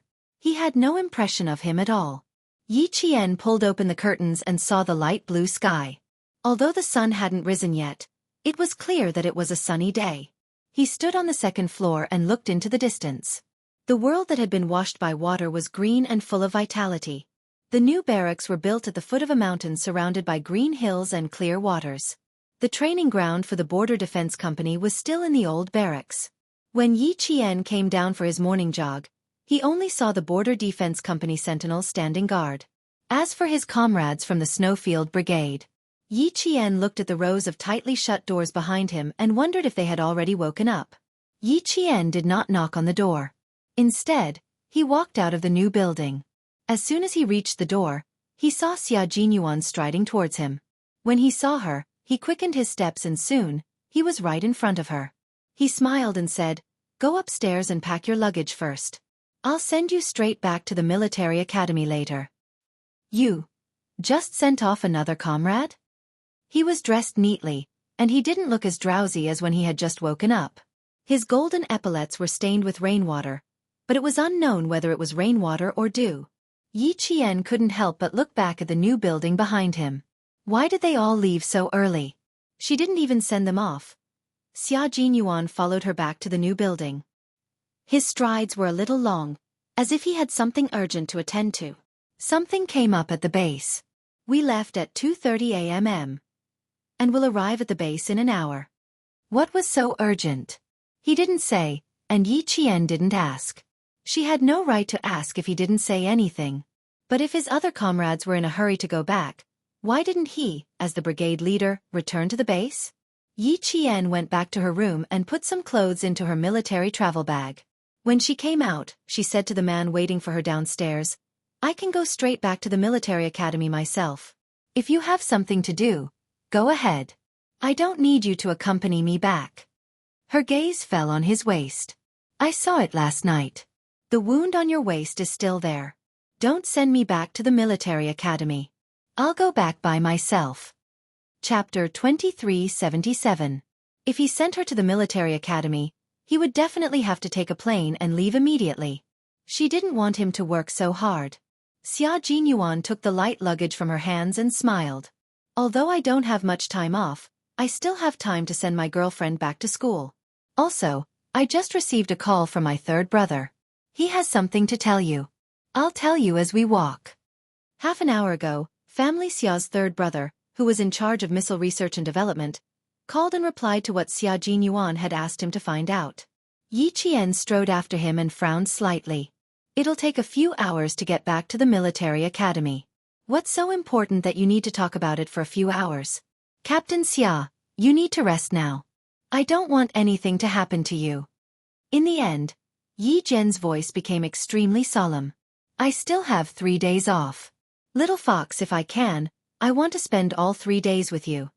Xia Jinyuan tilted his head and said softly, "We don't spend much time together. Now that I have time, I just want to be with you. I want to see you more and talk to you more." His low voice was heavy and filled with helplessness. Yi Qian didn't say anything else. "Me too," she replied softly. Those few words were so affectionate that it made Xia Jinyuan's heart melt. She missed him as much as he did. "Just like how you took good care of yourself for me, I will take good care of myself too." After they walked out of the new building, Xia Jinyuan quickly lowered his head and kissed Yi Qian's cheek. "Don't worry about my injury. After I send you back to school today, I'll take a plane back to Beijing tonight." Yi Qian couldn't leave the military academy at night. Even if Xia Jinyuan was on leave, he had to go back early. Xia Jinyuan insisted, so Yi Qian took a step back. When they were about to get into the car, she gently pulled on his finger and said softly, "Take me to the airport. Don't go to my school. The flight back to Beijing is after 7. There's not enough time to take me to school." If he took her to school, he would have to go back to the airport immediately. The bumpy ride back and forth was too tiring. "All right, I'll listen to your arrangements this time." Since she had already taken a big step back, he naturally had to take a step back as well. The relationship between the two of them did not necessarily have to be competitive and win. The occasional concession was just to make the other person feel more comfortable. With his agreement, Yi Qian's footsteps became lighter as he got into the car. When they got into the car, Yi Qian realized that he was talking about his father. Yi Qian's father, Fu Yuxing, was the chief engineer of a certain missile base in the northwest. Xia Jinyuan's third brother was also working at a certain missile base in the northwest. When he found out about this from old Master Fu's house, he asked his third brother to look into it. He received a call this morning with the latest news. "Your father and my third brother are in the same production base. However, your father is the chief engineer in charge of another project. My brother doesn't have much contact with your father. This time, when he asked around, he found out that your father isn't at the base for the time being. As for where he went, my third brother doesn't know. Wherever a chief engineer goes is a secret. Even his closest colleagues don't know." Suddenly hearing the latest news about his biological father, Yi Qian's face stiffened. After a while he said, "Really? Then the letter I wrote probably won't reach him so soon. It mainly depends on when my father-in-law will come back. My brother only knows that my father-in-law isn't at the base. He doesn't know when he will leave or return to the base. Xia Jinyuan naturally changed the way he addressed his father. He called him father-in-law, as if they had been father and son-in-law for several years. Chapter 2378. Yi Qian, whose expression was a little stiff, couldn't help but laugh when he heard this. He joked, "Captain Xia, you really know how to make connections. Don't call him that too early. What if your father-in-law doesn't like it?" "I've already passed the old man's test, so I definitely won't have any problems with my father-in-law." Xia Jinyuan was very confident. He didn't expect that the future father-in-law he called so happily would make him suffer so much later on. Yi Qian saw this and the smile on his face deepened. He always attached great importance to her and would always think of her first in everything. He would always be the first to make arrangements. This kind of Captain Xia always made her very happy. She picked up the small bag beside her and placed it on her lap. Then she tugged at Xia Jinyuan's sleeve from under the bag. The two of them exchanged glances. Xia Jinyuan smiled and reached out to hold her hand from under the bag. It was just a date and a simple handshake with his girlfriend. Did he have to be so sneaky?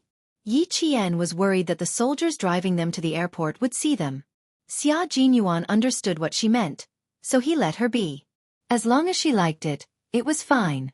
The soldiers drove them all the way to the airport. After arriving at the airport, Xia Jinyuan went to a small shop selling local specialties and bought a notebook and a pen. Yi Qian didn't know his intentions until they boarded the plane. The plane took off on time and soared into the clouds. Not long after, Xia Jinyuan handed the notebook and pen to Yi Qian. He smiled and said, "Open it and take a look." The plane was full. One of them was wearing a military uniform, while the other was wearing a cadet's uniform. Even though they were sitting together, they were well behaved. They had to be careful when they spoke and couldn't say or do anything that would damage their image as soldiers. Yi Qian smiled and took the notebook. He opened it and immediately closed it. His dark eyes glared at Xia Jinyuan. "I'm very sorry that I didn't succeed in giving myself to you last night." Such a sentence was written in the notebook. Yi Jian glanced at it, and the tips of her ears became a little hot. His hand unconsciously touched his neck. Luckily, it was still early spring when he returned to the military academy, so he would be wearing the uniform of the military academy. If it was summer, he wouldn't even be able to cover the kiss mark. Seeing this, Xia Jinyuan's handsome face slowly broke into a smile. He took the notebook from her hand and slightly touched the tip of the pen before handing it back to her. "Take a look again." "Can I not look?" Yi Qian cleared his throat and glanced at the passenger sitting on the other side of the aisle. They were seated in 2 rows of business-class seats. Fortunately, there was no one beside them. Otherwise, Yi Qian would have maintained a serious expression and refused to chat with the men beside him. Xia Jinyuan smiled and shook his head. "I can't not watch it." When he looked again, the corners of Yi Qian's mouth, which he had pretended to be suppressing, curved upwards uncontrollably. "She's so beautiful that it makes my heart flutter." His handwriting was very stylish. The strokes were clear and sharp, and there was a sense of openness between the curvature. His handwriting was like his person, excellent. Yi Qian's handwriting was also very beautiful. Every word was beautiful and sharp. She wrote, "Captain Xia's figure is very good. It makes my heart flutter. Unfortunately, my hand trembled in the end and ruined the mood. You want to flirt with me? Then let's flirt together." She finished writing in a serious manner and handed the notebook over. Xia Jinyuan opened it and the smile in his eyes deepened. She didn't use her mouth but instead used a pen. She was even more daring and directly exposed his dark history.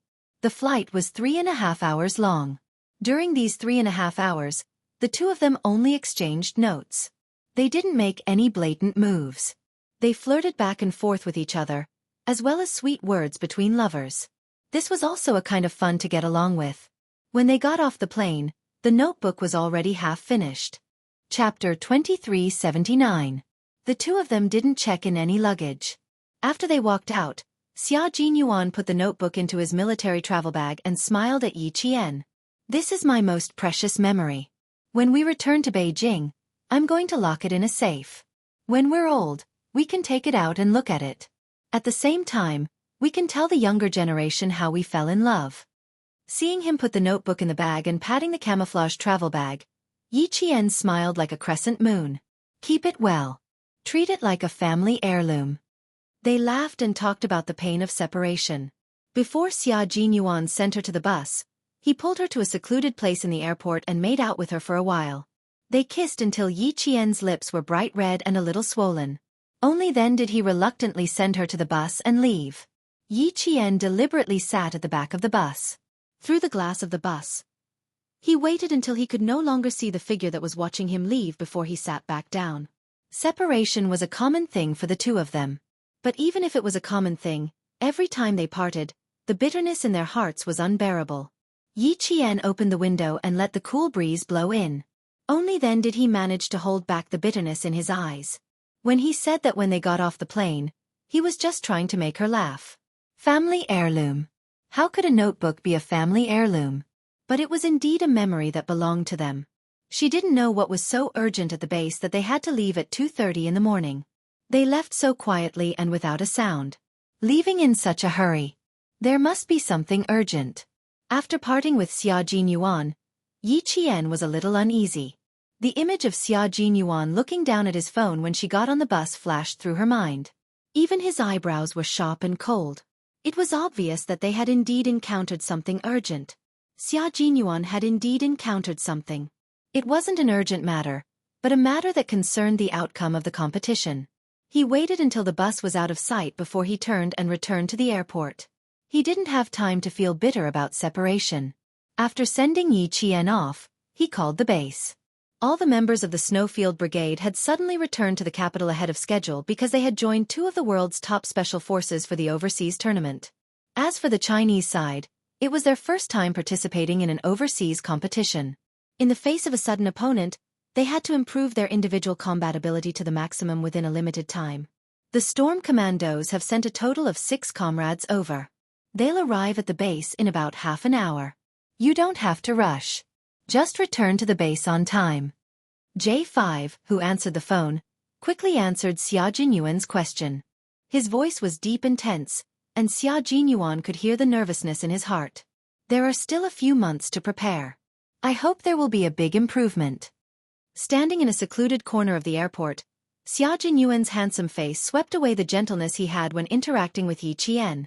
His gaze was as cold as an arrow as he said in a deep voice, "According to the weekly plan I previously set, the training will be carried out step by step. The Storm Commandos need targeted training. Let the Demon King list all the shortcomings in their team as soon as possible." The addition of the 2 top special forces made the Storm Commandos and the Snowfield Special Forces feel unprecedented pressure. After sending Yi Qian off, Xia Jinyuan had yet to arrive at the base. He had already entered a state of intense training. For the time being, Yi Qian didn't know that the 2 teams had entered the joint training in advance. After taking the bus back to school from the airport, she transferred to another bus. When she got off the bus, it was already 5:20 in the afternoon. Chapter 2380. Before she reached the school gate, she saw a figure she didn't want to see the most. He was sitting on a stone squat in front of the school gate, looking here and there as if he was looking for someone. Yi Qian's eyes darkened. Sun Dongqing. She was actually sitting in front of his school gate. Yi Qian ignored her. He got off the car on the opposite side of the road and walked across the sidewalk. He didn't try to avoid Sun Dongqing and walked towards the school gate. She went to Lingguo on Sunday and came back on Wednesday. She didn't have a leave slip with her and the sentry had to call the school before she could enter the school. Sun Dongqing had been waiting at the school gate for 3 days, from Monday morning to Wednesday. Even though the early spring wind chilled her to the bone, she could only endure it for Sun Ying's sake. Yi Qian. She had to wait until Yi Qian. She had to see him. Her daughter, Sun Ying, was still waiting for her to save her. She had to see Yi Qian. From sunrise to sunset, and from sunrise to sunset, it had been 3 days. Yi Qian, who was supposed to be at school, still hadn't come back. The sentry didn't allow her to enter, nor did the leaders inside. They only told her that Yi Qian wasn't at school and didn't know when he would return. Business? She was still studying. What business could he have? He just didn't want to see her. That wretched girl. She was all grown up now and knew how to give her attitude time and time again. But what could she do even if she hated her? No matter how much she hated her, she had to endure it. No matter how much she hated her, she had to wait for her daughter to come out. She tightened her grip on the black handbag in her hand, and a trace of ruthlessness flashed in her eyes. As long as she saw Yi Qian, she would have a way to force him to make a move. Now, she just had to wait for Yi Qian to appear. In front of the National Science University's majestic main entrance was the city's main road that connected to the river. The road was wide and there were few cars. Sun Dongqing would pay attention to every bus that stopped there. She thought that she might see Yi Qian coming back from his business trip. After looking around, she would look at the school gate, afraid that she would miss out on something. Sun Dongqing was a shrewd middle-aged woman. She had no choice but to wait and see if she could reach Yi Qian. Previously, she dared to stop the cars entering the National Science and Technology University. Later, she was scared out of her wits. Seeing that the day was about to pass, Sun Dongqing stood up and prepared to ask the sentinel again. As soon as she turned around, she saw Yi Jian. Yi Jian's classmate, Su Wen, came out to pick her up and gave the sentry her leave slip. "You're finally back." The heads of the other classes were so worried that their hair turned white. Didn't they say that the freshmen were divided into red and blue teams? The freshmen are all excited. They don't want to lose too badly. Yi Qian had only been here for a few days. Su Wen felt like she had not seen him for months. She told Yi Qian everything that had happened in the past few days. "Now that we see the seniors in the third year, we feel a little scared. Do you think that if we build a good relationship with them, they will go easy on us during the exercise?" "Go easy on them?" Yi Qian raised his hand and lightly knocked on her forehead. He splashed a bucket of cold water on her. "Comrade, the exercise is a battlefield. Have you ever seen a battlefield where people go easy on them? You attended military school for half a year. Comrade, where did your comrade's comrade go?" Chapter 2381. His tone was unusually cold and stern. "Ha ha ha ha." Su Wen laughed awkwardly. "I was just joking. I wouldn't dare to go easy on you." "Su Wen, this kind of joke is not a joke. It directly lowered your IQ. If the instructor hears this, do you think your physical training will be doubled?" Yi Qian did not stop because of her awkwardness. He seriously told his comrade, "First of all, you have to remember that the drill is not a joke. It's not something that can be fooled by laughing and having fun. Treating every drill seriously is also a form of respect for your own life. Su Wen, you can say that you don't have enough awareness, but you absolutely cannot say that this is a joke, understand?" In class, Yi Qian was the leader of the entire class. Sometimes, her words carried more weight than the instructor's. In addition, Yi Qian had fought back a group of hooligans to save Su Wen. Su Wen admired Yi Qian from the bottom of her heart. Hearing this, she realized how serious her mistake was. The smile on her face disappeared, and she said seriously, "I understand. I promise that this kind of mistake will not happen again." The drill was a form of respect for one's life. She would remember this. As the two of them spoke, they had already entered the school grounds. Sun Dongqing, who was not sure if she had recognized the wrong person, saw this and ignored the sentinel's warning. She shouted loudly, "Yi Qian, Yi Qian, Yi Qian." She was afraid that Yi Qian could not hear her, and she was also afraid that she would be chased away, so she seized the opportunity to call out 3 times in a row. After that, she stood still and did not dare to move forward. This was because the sentinel had already walked over with a dark expression. Yi Qian did not turn around. She did not want to hear anything about Sun Dongqing's family. She did not want to see her either. Su Wen suddenly remembered and hurriedly said, "Aya, the person who called out to you just now came on Monday. She said that she was your aunt, and then she said that she was your aunt. She was so confusing. Everyone in class knows." "Everyone in class knows?" Yi Qian, who did not turn around, stamped his feet. "What did she say?" "She didn't say anything. The instructor even came out to ask her, but she refused to say anything. She insisted on seeing you in person. The dean said that he would deal with it when you came back." Su Wen could see that Yi Qian's expression was a little cold. He couldn't help but feel uneasy and asked carefully, "Is it troublesome? How about I let her go?"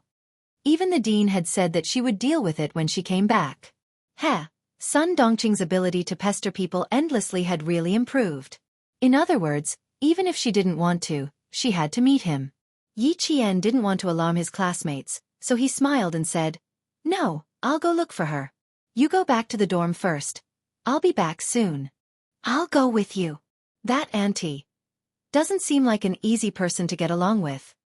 Su-Wen was a little worried. She frowned and whispered, when they came here on Monday, they were so aggressive. They even stopped the principal's car. How bold. She even dared to stop the car. How could she not be bold? Yi Qian did not let Su-Wen accompany him. He turned around and walked out, but she had already entered the campus. It was impossible for her to walk out directly. She turned around and walked over. Sun Dongqing, who was stopped by the sentinel, was a little afraid of these upright and outspoken sentinels. She covered her black handbag in front of her chest and explained excitedly, "The person who just went in was really my niece. Look, comrade, look, she's already come out. I didn't mean to cause trouble. I really came here to look for my niece." The sentinel inside said to Yi Qian, "Hurry up and ask her to leave. She's been here for a few days. Your department has already informed us that you should ask her to leave before you return to the campus." Chapter 2382. "I'm sorry to have troubled you," Yi Qian apologized. His gaze on Sun Dongqing turned even colder. "It's nothing. We were just worried that we would affect you." The sentinel waved his hand and gestured for Yi Qian to settle the matter first.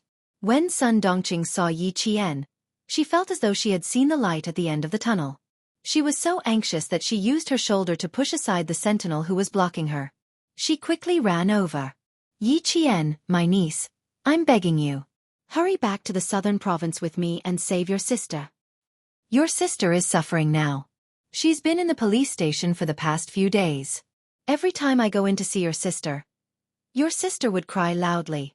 My dear niece, I'm begging you. Please save your sister. Your sister has suffered too much. She has never suffered so much since she was young. You don't know. Her face is so thin that it's only the size of a palm. She doesn't have much flesh on her body. My heart aches for your sister. If anything happens to her, I don't want to live anymore." Sun Dongqing was a shrewish person, but she was also clever. She didn't dare to say anything else. She just pretended to be weak and complained about her sufferings in an attempt to gain Yi Qian's sympathy. Then she would cry and say that Yi Ying's surname was now Sun, and that she was a daughter of the Sun family. For the sake of her dead mother, she would save her. This was what she had discussed with Sun Ying before she came over. Yi Qian could sympathize with anyone but Sun Dongqing's family. She calmly glanced at the hand that was tugging at her sleeve. Her eyes flashed with mockery as she flung the hand away. She said with a half-smile, "Madam Sun, please don't try to make connections with me. I don't have a sister or an aunt. Don't talk nonsense. As for who is suffering, what does that have to do with me? What does it have to do with me if something happens to someone?" Sun Dongqing knew she was going to hit a wall, but what could she do? What could she do? Her daughter had hired a hitman. If she wanted to get out of this, she had to get Yi Qian to testify that it was all a misunderstanding. For the sake of her daughter's release, she could only endure it. She had to endure it even if her liver hurt. Niece, in the past, it was Aunt who ate black coal and was blinded by it. That's why I did so many things to let you down. Aunt was really wrong. Aunt was really wrong. Can you be magnanimous and forgive Aunt this once? Those things were all done by Big Aunt. All the bad and heartless things were done by Big Aunt. If you have any anger or hatred, just take it out on Big Aunt, okay? It has nothing to do with your sister. It has nothing to do with her. It's all Aunt's fault. I beg you, niece, for your mother's sake, forgive Aunt this once. When your mother was alive, she was very good to me. She would leave all the good food and clothes for me. Even if I did something wrong, your mother would forgive me. Good child, I know that you are like your mother, soft-hearted and kind-hearted. You will definitely forgive me, right? Aunt won't ask you for anything else. I just want you to help Aunt and your sister this once. The police station is really not a good place to live. Your sister suffered too much in there. She cried every day and was afraid every day. She didn't even have a good night's sleep. Every time Aunt saw her, Aunt hated that I couldn't go in and save your sister." Sun Dongqing wiped her tears, but her eyes kept darting around.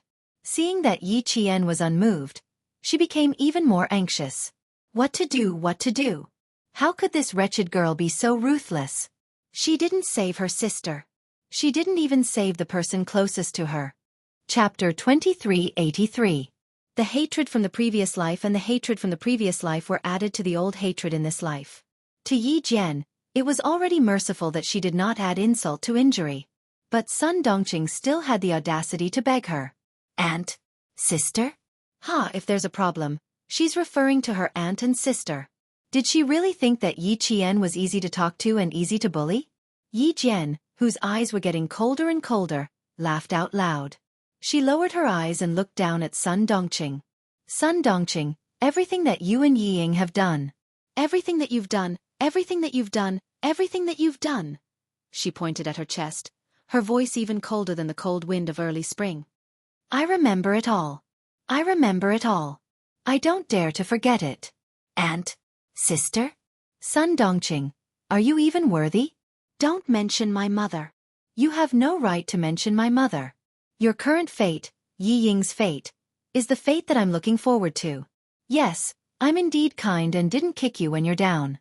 Today, if it were me, Sun Dongqing, what would you and Yi Ying do? You would only want to pour all the dirty water on me and make me wish I was dead. Her voice was cold and clear. Every word was like a thin blade scraping through flesh and bone, making Sun Dongqing's hands tremble. She wanted to explain, but when she looked up and met Yi Qian's gaze, she was so frightened that she closed her eyes. At the same time, she hugged her black handbag even tighter, as if trying to find a sense of security. I won't talk about it. I won't talk about it. I won't talk about it. Sun Dongqing stammered with her eyes tightly shut. There were more words that she wanted to say, but they were all stuck in her throat. No matter what, she couldn't say them. Too scary. Too scary. That wretched girl is too scary. Yi Jian, who had just returned from the battlefield, was illuminated by the dim yellow light. Her face was gloomy and ruthless, and even her dark eyes were filled with bloodthirst, which made people feel intimidated. Yi Jian's murderous aura was too strong, and she had been on the battlefield before. Her momentum was enough to scare Sun Dongqing. Sun Dongqing, whether your family lives or dies has nothing to do with me. Whatever you want to do, don't even think about messing with me. As for your daughter, don't you think it's retribution? You want me to save you? Sun Dongqing, I only hope that she... Yi Qian abruptly took a step towards her, closing the distance between the two of them. Then he slowly lowered his head to Sun Dongqing's ear, who still did not dare to open her eyes. He chuckled coldly. I only wish for her to suffer a fate worse than death. Why would I save her? He only hoped that he would suffer a fate worse than death. Sun Dongqing's teeth were chattering, and her knees were weak. She couldn't control her body properly, and her legs gave way. She fell to the cold ground, and the bag in her hand fell from her hand. Yi Qian, you're too cruel. How can you be so cruel? That's your sister. Ying is your younger sister. She couldn't accept Yi Qian's indifference. It shouldn't be like this. She was already begging him. What else could she do? What else did he want her to do? She was ruthless? Was she ruthless? Yi Qian seemed to have heard a joke. In order to let Sun Dongqing hear his words better, Yi Qian squatted down and smiled coldly. Am I ruthless? On the second day of the Lunar New Year, Yi Ying wrote a love letter to the teacher, but it was discovered. She was afraid that she would be criticized, so she framed me instead. The two of you, mother and daughter, poured basin after basin of dirty water on me. You wanted me to be unable to raise my head in the village. You wanted me to be despised by the school. You wanted me to be tainted for the rest of my life. Chapter 2384. Memories of the past were still fresh in her mind. She had been tortured twice in both her previous and current lives. How could she forget? How could she forget? Yi Qian's gaze was cold as he stared at Sun Dongqing, whose shoulders were trembling even more. His voice was filled with ruthlessness and coldness as he enunciated each word clearly. How old was I then? How old was I?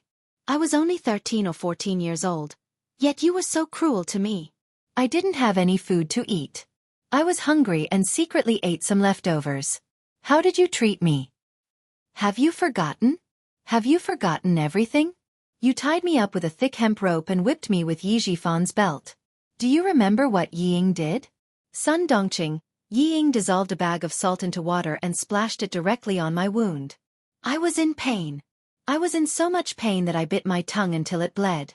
I was in so much pain, but I didn't dare to cry out. I was afraid that Yi Ying would splash salt water on me again. I was in so much pain. I still remember how much pain it was. I was cruel? Was I as cruel as you and your mother? Was I as cruel as you and your mother? Sun Dongqing's face lost all color at the mention of the past. She was so pale that there was no trace of anger.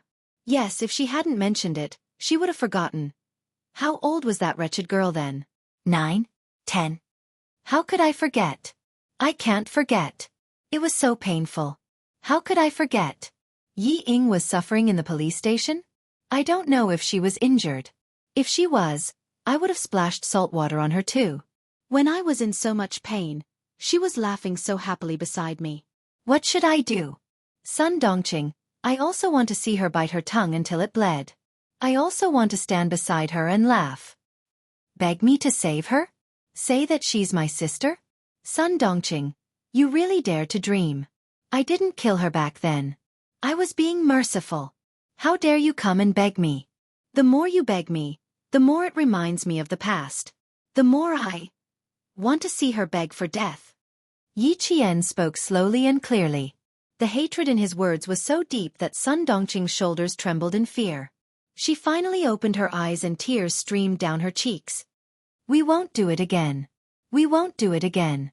We really won't do it again. Yi Qian, please be magnanimous and let us go. Ying and I won't do it again. Forget about the past, okay? Aunt, please forget about it, okay?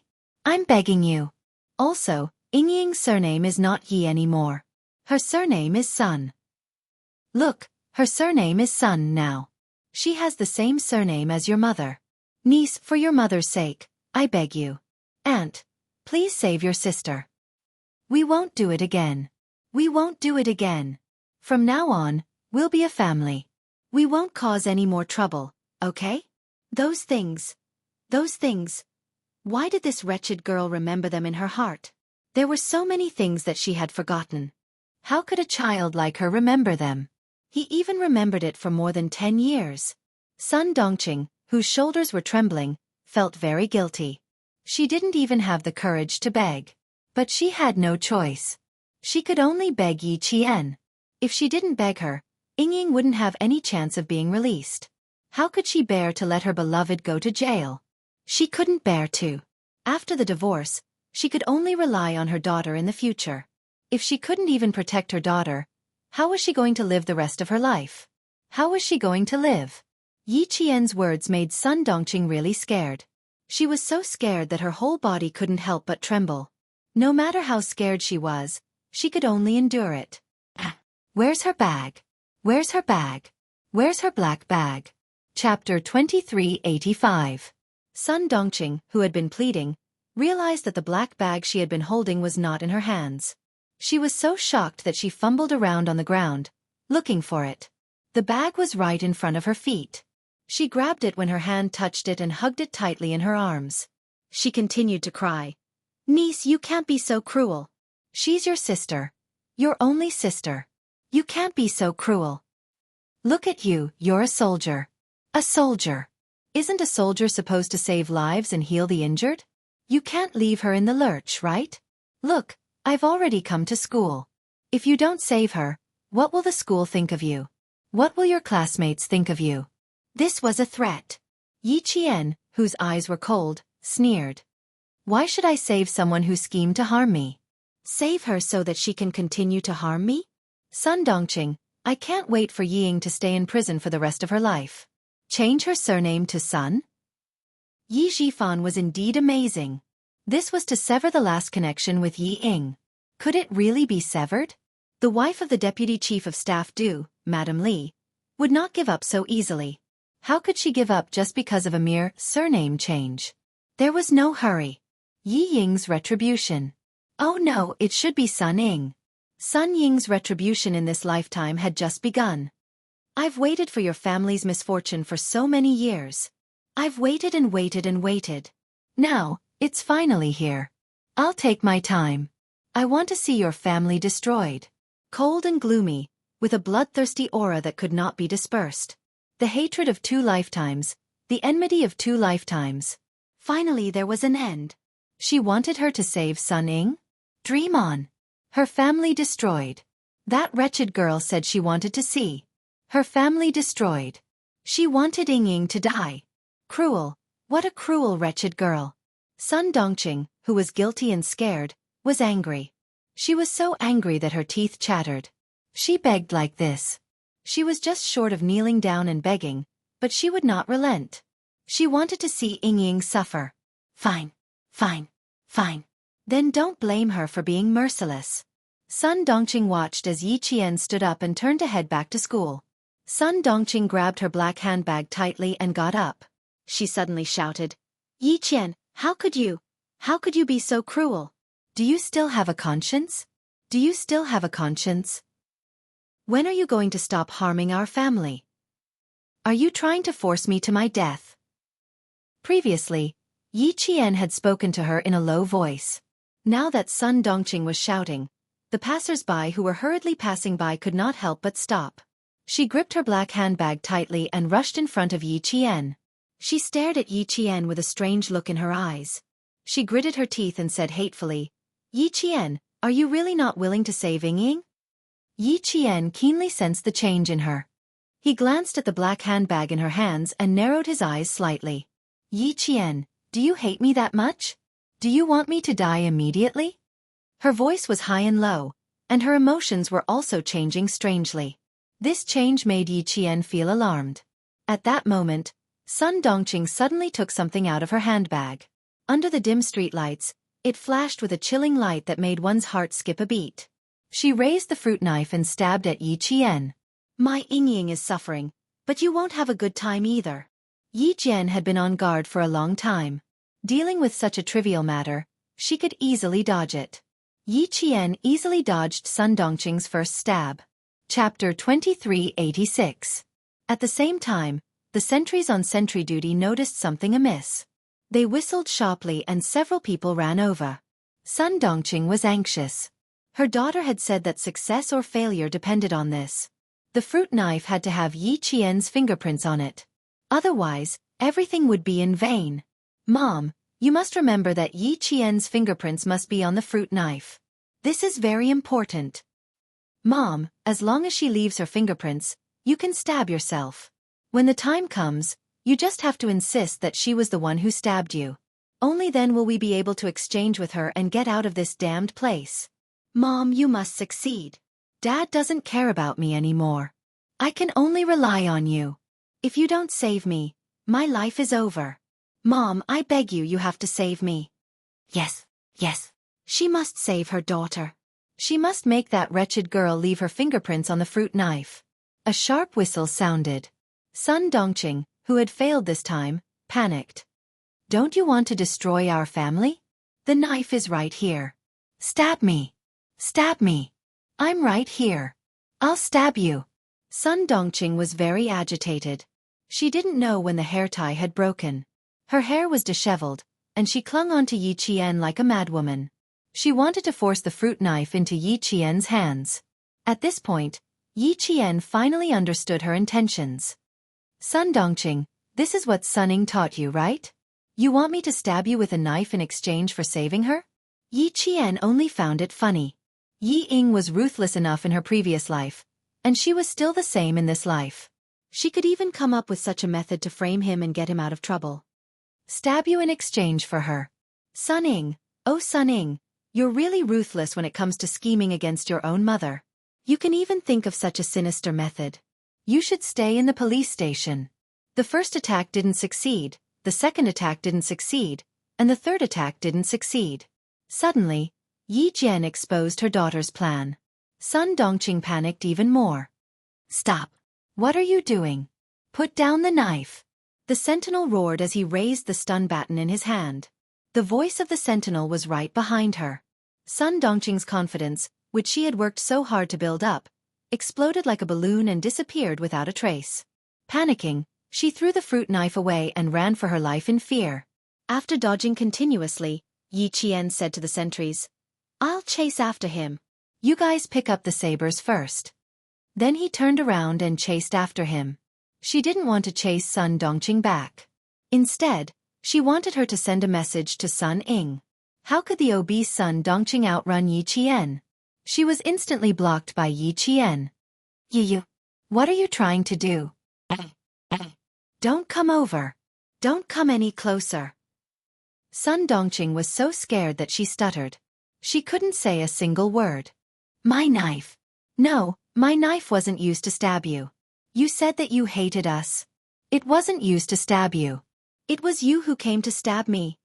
She didn't manage to stab him. She didn't manage to stab him. Actually, she was so close. She was too impatient. She should have grabbed Sun Dongqing's hand first and shoved the knife to her. Then she would have pounced on Sun Dongqing. That would have worked. It was all because she was too impatient. Yi Qian looked at Sun Dongqing's anxious expression and said mockingly, "Go back and tell Sun Ying that her trick didn't work. Even if there were 10 Sun Dongqing, it wouldn't work. Also, tell her that even though I'm a military academy student, I'm not that easy to bully." Chapter 2387. With that, she gently stroked her left wrist with her right hand, and the silver wire was in her hand. Before Sun Dongqing could react, Yi Qian had already circled behind her. At the same time, the silver wire that carried a trace of her body temperature wrapped itself around Sun Dongqing's neck. Sun Dongqing screamed in fear as something suddenly wrapped around her neck. She wanted to reach out to touch it, but something cold slid past her palm, followed by a piercing pain in her palm. By the time she realized what had happened, her palm was covered in blood. Blood from her palm. Ah! Sun Dongqing screamed in fear at the sight of the blood on her palm, but she was immediately delighted. She was injured and bleeding. Yi Qian was the one who hurt her. She was the one who hurt her. She had committed the crime of intentional assault. Other than intentional assault, there's also the crime of self-defense. Sun Dongqing, you raised the knife just now. There are surveillance cameras all around our school. Our school's sentinels saw you trying to stab me with a knife. Sun Dongqing, why don't we go to the police station and see how long you'll be sentenced to? Yi Qian seemed to know what she was thinking. He slowly put the silver wire back on her wrist and analyzed the situation for Sun Dongqing. Intentional assault. Wouldn't that be? Wouldn't she have committed the same crime as Ying? Sun Dongqing's scalp tensed up when she heard that. She didn't dare to stay any longer. She didn't even dare to treat her wound. She scrambled to hail a taxi and told the driver to go to the airport. She didn't even say the word airport very clearly. She was so frightened that her soul almost left her body. The sentinels had already picked up the fruit knife. When they saw Yi Qian coming back alone, they couldn't help but ask if she was injured. They also expressed their regret that they didn't catch the culprit. She didn't have any regrets. She let Sun Dongqing go on purpose so that Sun Ying would know that her scheme had failed again. She believed that Sun Ying's expression would be very good at that time. Yi Qian smiled and thanked her. He told the sentinels that he was fine, took the fruit knife, and returned to school. This incident gave Sun Dongqing quite a shock. She only felt alive after she got off the plane in Southern Province. It was also early spring in the Southern Province. When Sun Dongqing arrived in the Southern Province, it was already past midnight. She stood in a daze at the airport exit where there were not many people coming and going. What should he do now that he had failed to accomplish what his daughter had asked him to do? What should she do next? How was he going to explain this to his daughter tomorrow? What should I tell my daughter? We're finally back in the Southern Province. Hubby, I won't accompany you on your business trips anymore. I'm so tired. A sweet voice brushed past Sun Dongqing's ear. At the same time, there was a burst of fragrance. The man smiled and replied, I told you it's tiring outside, but you didn't believe me. Now you know. Let's see if you still want to follow me in the future. I won't. Hubby, you've worked hard. I'll cook a table of delicious food for you tomorrow. The woman's voice was still so sweet and full of happiness, but it was so harsh in Sun Dongqing's ears. Hubby. The hubby this woman was talking about was none other than Sun Dongqing's ex-husband, Yi Zhifan. Yi Zhifan hugged his young girlfriend who was 17 years younger than him with one hand. Along the way, he didn't attract much attention. He, who was 6 or 7 years younger than his actual age, hugged his girlfriend who he had just officially started a relationship with 2 days ago. He smiled and said, Okay, I'll get off work early tomorrow. Chapter 2388. Yi Zhifan no longer had any feelings for Sun Dongqing. Now, there was no evil woman by his side, nor was there a burden on his daughter. Now that he was divorced, it was as if 2 mountains had been removed from his body. These days were the most comfortable for him. The Commission for Discipline Inspection carried out a comprehensive investigation in the southern province. The situation in the southern province was strange. Within a day, several government officials were pulled down from their positions. Only he was allowed to be investigated by the Commission for Discipline Inspection. An upright person was not afraid of a crooked shadow. He had been cautious and conscientious for so many years and did not dare to take any bribes. Investigate. The more they investigated, the happier he would be. Why? Everyone in the southern province was in danger, but he was the only one who was clean. What did this mean? It meant that he was clean and honest. It meant that he was a practical person. The more people above him were removed from their positions, the more advantageous it was for him. The more vacancies there were, the more opportunities he would have. So what if he had a girlfriend who was 17 years younger than him in his arms? He was a divorced chief of the Urban Construction Bureau. He did not cheat on his marriage. After the divorce, he needed a family and a virtuous wife to take care of him. Who could say anything about him finding a girlfriend who was 17 years younger than him? Hearing his girlfriend's voice full of admiration, Yi Zhifan, whose self-esteem was greatly satisfied, laughed heartily. Perform well and improve your cooking skills. In the future, you can cook for our son.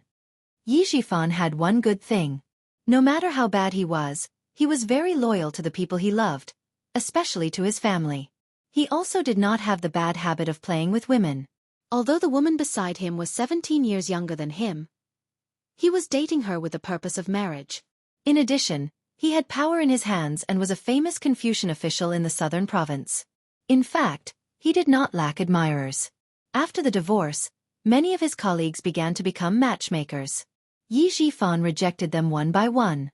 He did not dare to marry his colleagues for fear that one day it would implicate him.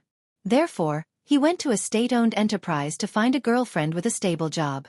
He brushed past Sun Dongqing with a face full of happiness. He didn't notice that his ex-wife had a ferocious look on her face at this moment. When she heard the words, "Cook for our son again," Sun Dongqing, who had been suppressing her temper all this time, completely exploded. She ran around everywhere for her daughter, begging everywhere. And he was holding a shameless bitch and showing off everywhere. Son. Since when did Yi Zhifan have a son? He only had one daughter. His only daughter was still in the police station. Sun Dongqing was so angry that her whole body was trembling. She clenched her teeth tightly. Her facial features were distorted, and the aura she exuded made the passers-by instinctively stay away from her. When they glanced at her from the corner of their eyes, they couldn't help but point at her. Yi Zhifan! Yi Zhifan! She was furious, and her voice was bone-chilling. This time, Sun Dongqing did not suddenly fly into a rage. Since Sun Ying was sent to prison, her insufferably arrogant temper could be said to have been restrained a lot. There was no other way. Her biggest backer was gone, and she no longer had the confidence to throw a tantrum as she used to. Clutching her handbag tightly, she approached the 2 figures in front of her step by step. She heard the woman's sweet laughter and Yi Zhifan's deep laughter. It was ear-piercing. It was too ear-piercing. No wonder she agreed to the divorce so quickly. No wonder she left with nothing. It turned out that there was already a slut waiting for him outside. The more Sun Dongqing thought about it, the more hatred she felt. The more hatred she felt, the more venomous her eyes became. Chapter 2389. Sun Dongqing approached with light steps. When she was only a few steps away, she suddenly stopped, bent down, and took off her heels under everyone's strange gazes. The floor was cold, but Sun Dongqing, who was burning with anger, didn't feel cold. She only had eyes for the 2 figures in front of her. She stared at them with a venomous hatred, like a vengeful viper, and the cold light it emitted was chilling. Sun Dongqing knew Yi Zhifan well. Facing Yi Zhifan, she could keep her composure more than facing Yi Qian. There were fewer people in the airport in the early hours of the morning. If she didn't escape in time after the fight, she would definitely be caught by the airport security. She couldn't be caught. Her daughter, Ying, was still waiting for her to save her. Parking lot, that's right. Yi Zhifan must have driven. He would definitely leave with that bitch in a car. When they reached the parking lot, there were so many cars, she could just hide after the fight. In front, Yi Jifan, who was whispering sweet nothings to his little girlfriend, seemed to have sensed something. He raised his hand to touch the back of his cold head and turned his head to look behind him with a cold gaze. There were only a few passengers who had just gotten off the plane behind him. Other than them, there was no one else. Yi Jifan, who was frowning, looked around worriedly, but didn't find anything. He turned back and said in a low voice, "It's late. We have to go to work tomorrow. Let's walk faster." Ever since Sun Yaozu was mysteriously killed, Yi Jifan had been very careful about his own safety. Once he found something wrong, he would immediately be alert.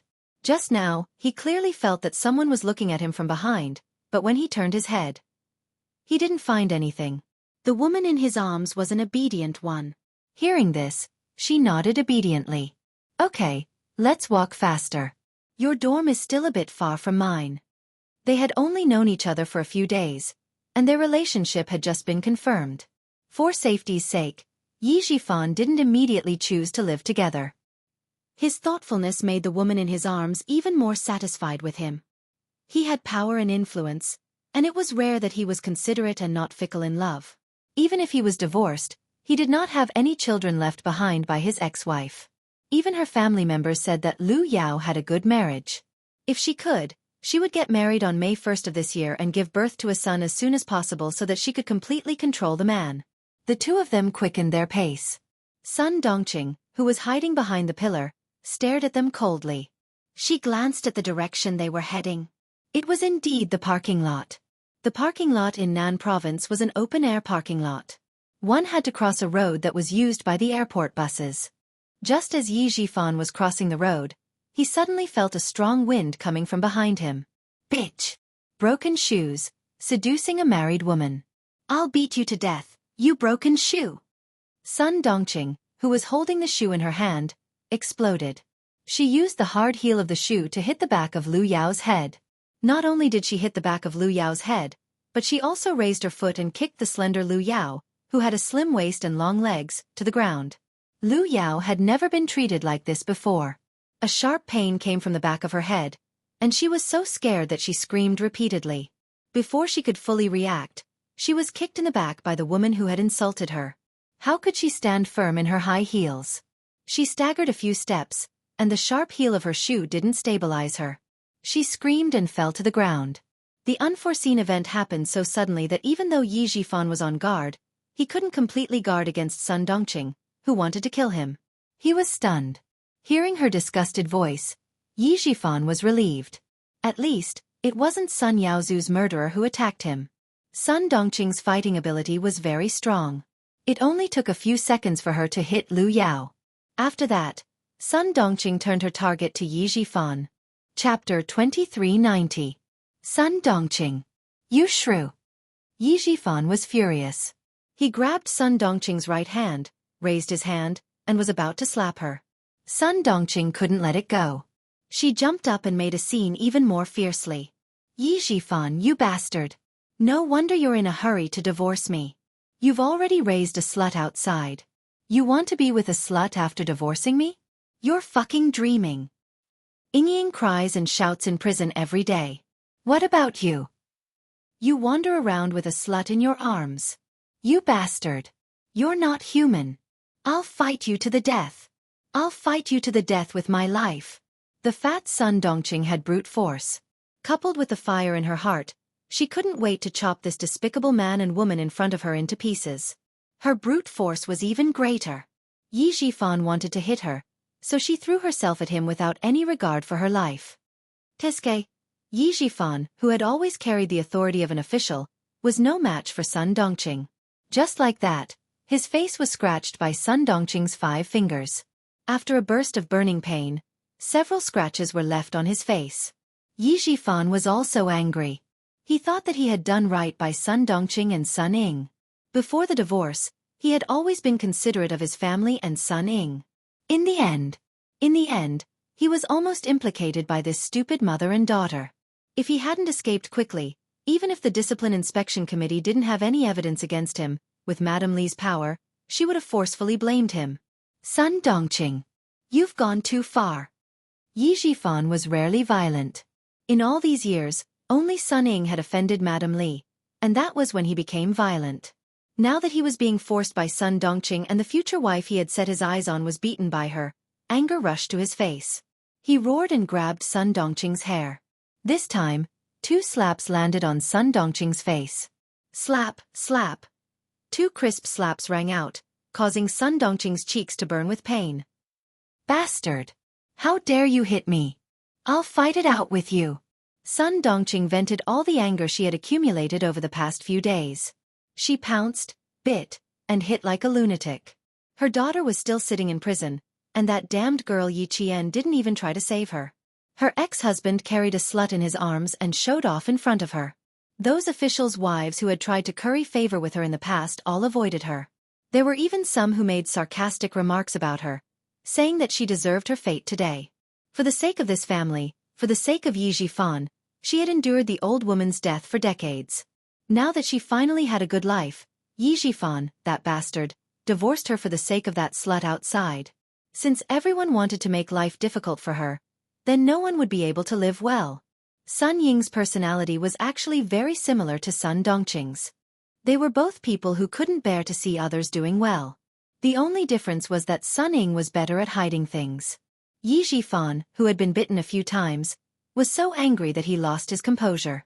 His arm was bitten hard by Sun Dongqing, and the excruciating pain caused him to have no choice but to kick her. He kicked Sun Dongqing's stomach, but it didn't open. He kicked again. Sun Dongqing screamed in pain. Her teeth loosened, and her whole body fell to the ground. Lunatic! I had 8 lifetimes of bad luck to marry a crazy woman like you. Back then, it was Sun Xueqing who married me. In the end, it was a crazy woman like you who married me. After the divorce, you still fucking came to find trouble with me. Sun Dongqing, do you think I still have a good temper like before? This time, Sun Dongqing's hair stood on end. She fell to the ground with a ferocious expression and roared, Sun Xueqing? Good, good. You bastard finally admitted that you were thinking about that old woman who got pregnant before she was even married. I knew it. Chapter 2391. When Sun Dongqing heard Sun Xueqing's name, her suppressed emotions erupted like a volcano. This was a thorn in her heart, a thorn that pierced her flesh and grew with her heart. No one could touch it, not even herself. Why did she hate Sun Xueqing? Why did she hate Yi Qian? It was because Yi Zhifan was still thinking about what was in the pot even though he was eating from the bowl. Did he think she didn't know? On the night of the wedding, when he was dead drunk, the name he shouted when he fell on the bed was Sun Xueqing. She heard it clearly. He was shouting Sun Xueqing. Sun Dongqing, who was in so much pain that she couldn't get up for a long time, screamed and got up. Her fat body was like a sandbag without a string, and she directly bumped into Yi Zhifan.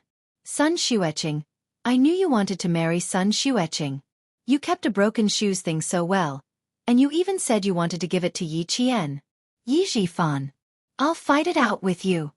Her overwhelming hatred surged. The thorn that had been in Sun Dongqing's heart for more than 20 years was finally pulled out. All of her hatred and dissatisfaction were vented at this moment. A bastard child left behind by a broken shoe, bah! She even dared to live in her house. If she knew, she would have killed her back then. She even wanted her to raise her? If she fell into her hands, she would repay her mother's debt. Hearing these filthy words, Yi Zhifan was furious. It wasn't easy for him to get a divorce, but in the end, he was being pestered again. She even mentioned Sun Xueqing. You crazy dog. Bite whoever you catch. Seeing the bulky body pouncing over, Yi Zhifan gritted his teeth and had no choice but to retreat. He didn't want to argue with a lunatic in public. Fortunately, it was the middle of the night and there was no one around. Otherwise, he wouldn't be able to show his face. Yi Zhifan treasured his reputation the most. He couldn't tolerate Sun Dongqing's actions and avoided her unreasonable pestering. He stumbled and almost fell a few times. If you miss that short-lived broken shoe so much, why don't you go and accompany her in the underworld? Why do you let your short-lived brother accompany her? Your brother-in-law misses his sister-in-law. Yi Zhifan, to think you're an official. I'm going to sue you. I'm going to sue you. The thorn that had been in her heart for more than 20 years was about to be pulled out. However, it was connected to her heart and her tendons. If she really pulled it out, it would be bloody. Sun Dongqing was not a person who would suffer losses. Since someone had touched the thorn in her heart, even if she had to pull it out, she would stab it back into that person's heart. She, who was never merciful with her words, now that things had come to this point, she did not want to let anyone have an easy time. You don't dare to admit it. You're a coward. You're thinking about your sister-in-law. If you're so capable, why don't you go and snatch her back? Why are you angry? Or did I hit you? I've been with you for more than 20 years. How can I not know what you're thinking? On the night of the wedding, you were so drunk that you even shouted for Sun Xueqing. Yi Jifan, don't think that I don't know. I didn't tell you. Now that there's nothing left, you won't have a good time either. Sun Dongqing, who had failed the first time and the second time, didn't want to waste any more energy. She had been running around every day for the past 10 days. Because of her daughter's matter, she hadn't had a good night's sleep. After using all her strength, it was as if she had used up all her energy. She was panting like a cow and could only rely on her mouth to anger Yi Jifan. Yi Jifan was indeed angry from embarrassment. Sun Dongqing still dared to talk nonsense about something that had happened so many years ago. This crazy woman, even if it was a good thing, it would turn into a bad thing in her mouth. Chapter 2392. He was so angry that he rushed over with bloodshot eyes and grabbed Sun Dongqing's collar. Sun Dongqing, who do you think you are? He said with a vicious look on his face. I gave you face, but you don't want it. What's wrong with Sun Xueqing? Sun Xueqing is your sister. How can you compare yourself to her? Are you even worthy? I'm thinking about sister-in-law? I went to the same school as Sun Xueqing. I knew her before my brother. That's right. Back then, I thought I was marrying Sun Xueqing. I didn't even want to marry her. Not to mention you. But if I fucking marry you, I'll accept it. All these years, when you argued with that old woman, I fucking sided with you. I'm warning you, Sun Dongqing. If you fucking talk nonsense again, I'll make your life worse than it is now. After saying that, Yi Jifan pushed Sun Dongqing out. He took out a wet tissue from his pocket and wiped his hands as if he had taken something dirty. Idiot. Idiot. He must have been blind to have married such an idiot for more than 20 years. After the argument, she had pulled out the thorn in her heart. In the end, she heard Yi Jifan say that he didn't even want to marry Sun Xueqing. Then why did she hate Sun Xueqing all her life? Was she wrong to even hate her? She didn't believe it. She didn't believe it. Yi Jifan, this bastard, was thinking about Sun Xueqing. She wasn't wrong. He was thinking about Sun Xueqing. How could Sun Dongqing, who was still angry in her heart, accept the truth? At this moment, she only had one thought in her mind, and that was to fight it out with Yi Jifan.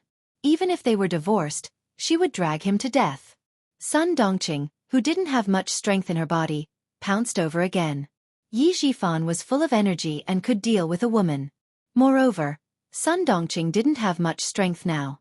When she pounced over, he could reach out and push her away. If he couldn't push her away, he could kick her away. A man's strength was always greater. Sun Dongqing was kicked down by Yi Jifan again. Yi Jifan's eyes flashed with obvious disgust when he saw Sun Dongqing lying on the ground like a pile of meat. Sun Dongqing's body was so slender that he could hug her with one arm. He remembered that Sun Dongqing had suffered together with him when they were young. No matter how many women there were outside, he did not touch any of them. Now that he had tasted other women and looked at Sun Dongqing, he lost his appetite.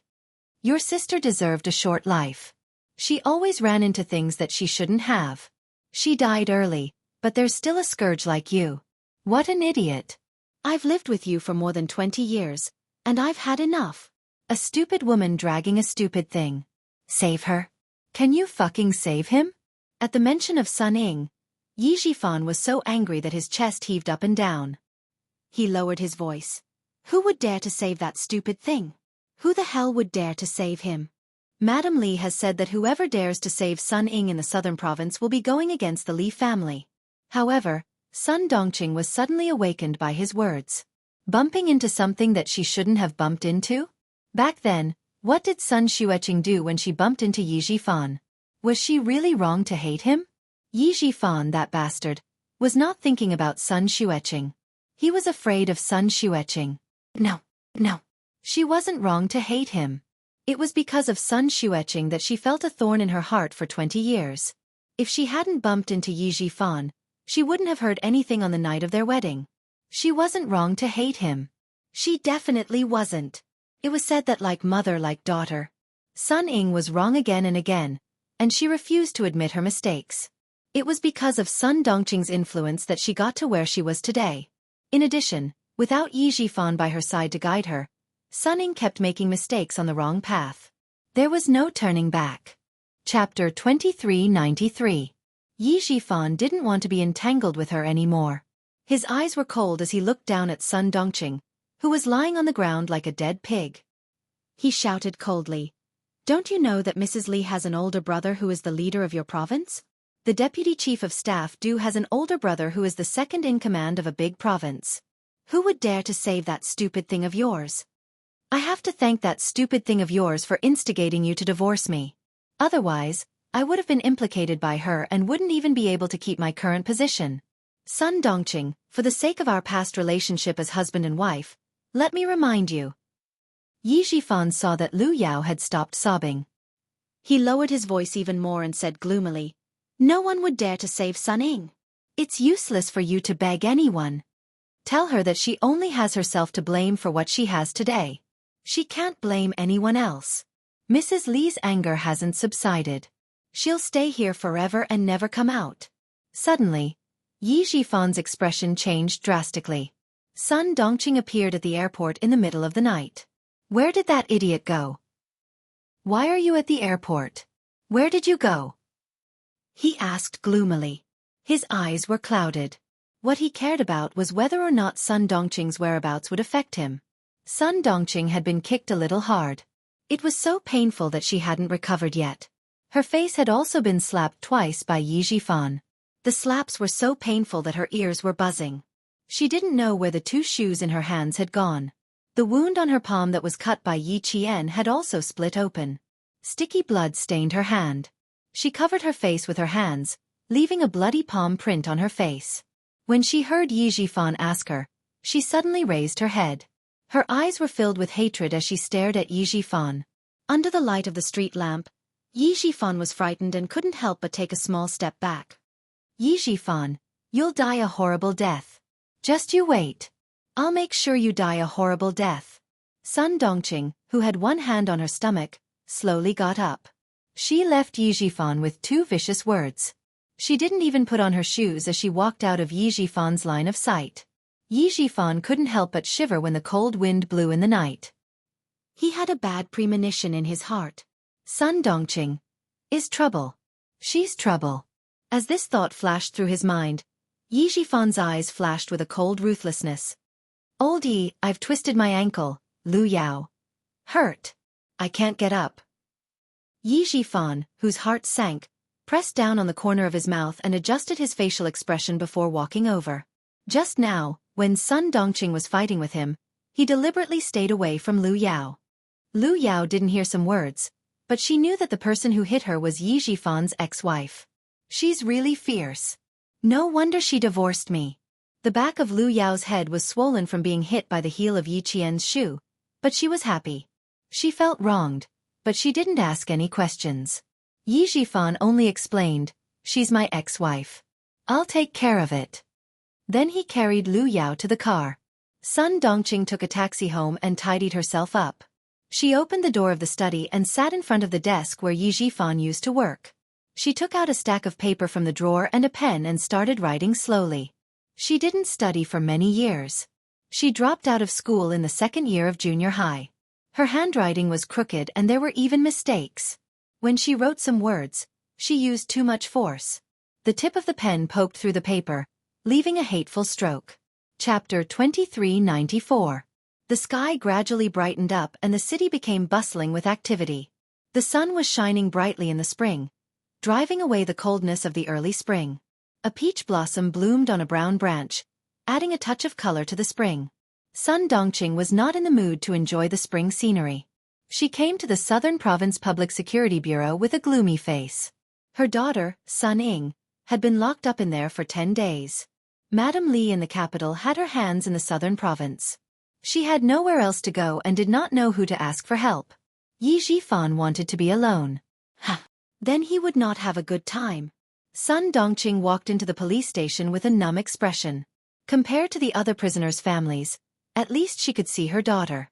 However, she did not see that Madame Li was sitting in the car at this moment, coldly watching her walk into the police station. Mrs. Li looked at her back and said to a middle-aged man in a dark coat who was sitting in the driver's seat. His facial features were slightly fierce, but he had a good temperament. She is Sun Dongqing. You came all the way here with me just to see this woman? Madame Li frowned and her voice became colder. Li Chuhai, behave yourself now that you are back in the country. Dad has retired and can't protect you anymore. Li Chuhai, Mrs. Li's biological younger brother from the same father and mother, was also Li Jinyan's uncle. He was a tall middle-aged man who exuded the aura of a successful man. Why should I look at her? I want to see who made my sister so angry. Li Chuhai looked away and smiled. Get out of the car, sister. Let's go in and have a look. Madame Li looked at her brother and nodded slightly. She pushed the door open and got out of the car. Inside the police station, Sun Ying saw Sun Dongqing and cried loudly. She rushed to the window and shouted, Mom! Mom! Why did you come so late? Why did you come so late? She slammed the window and looked at Sun Dongqing from head to toe.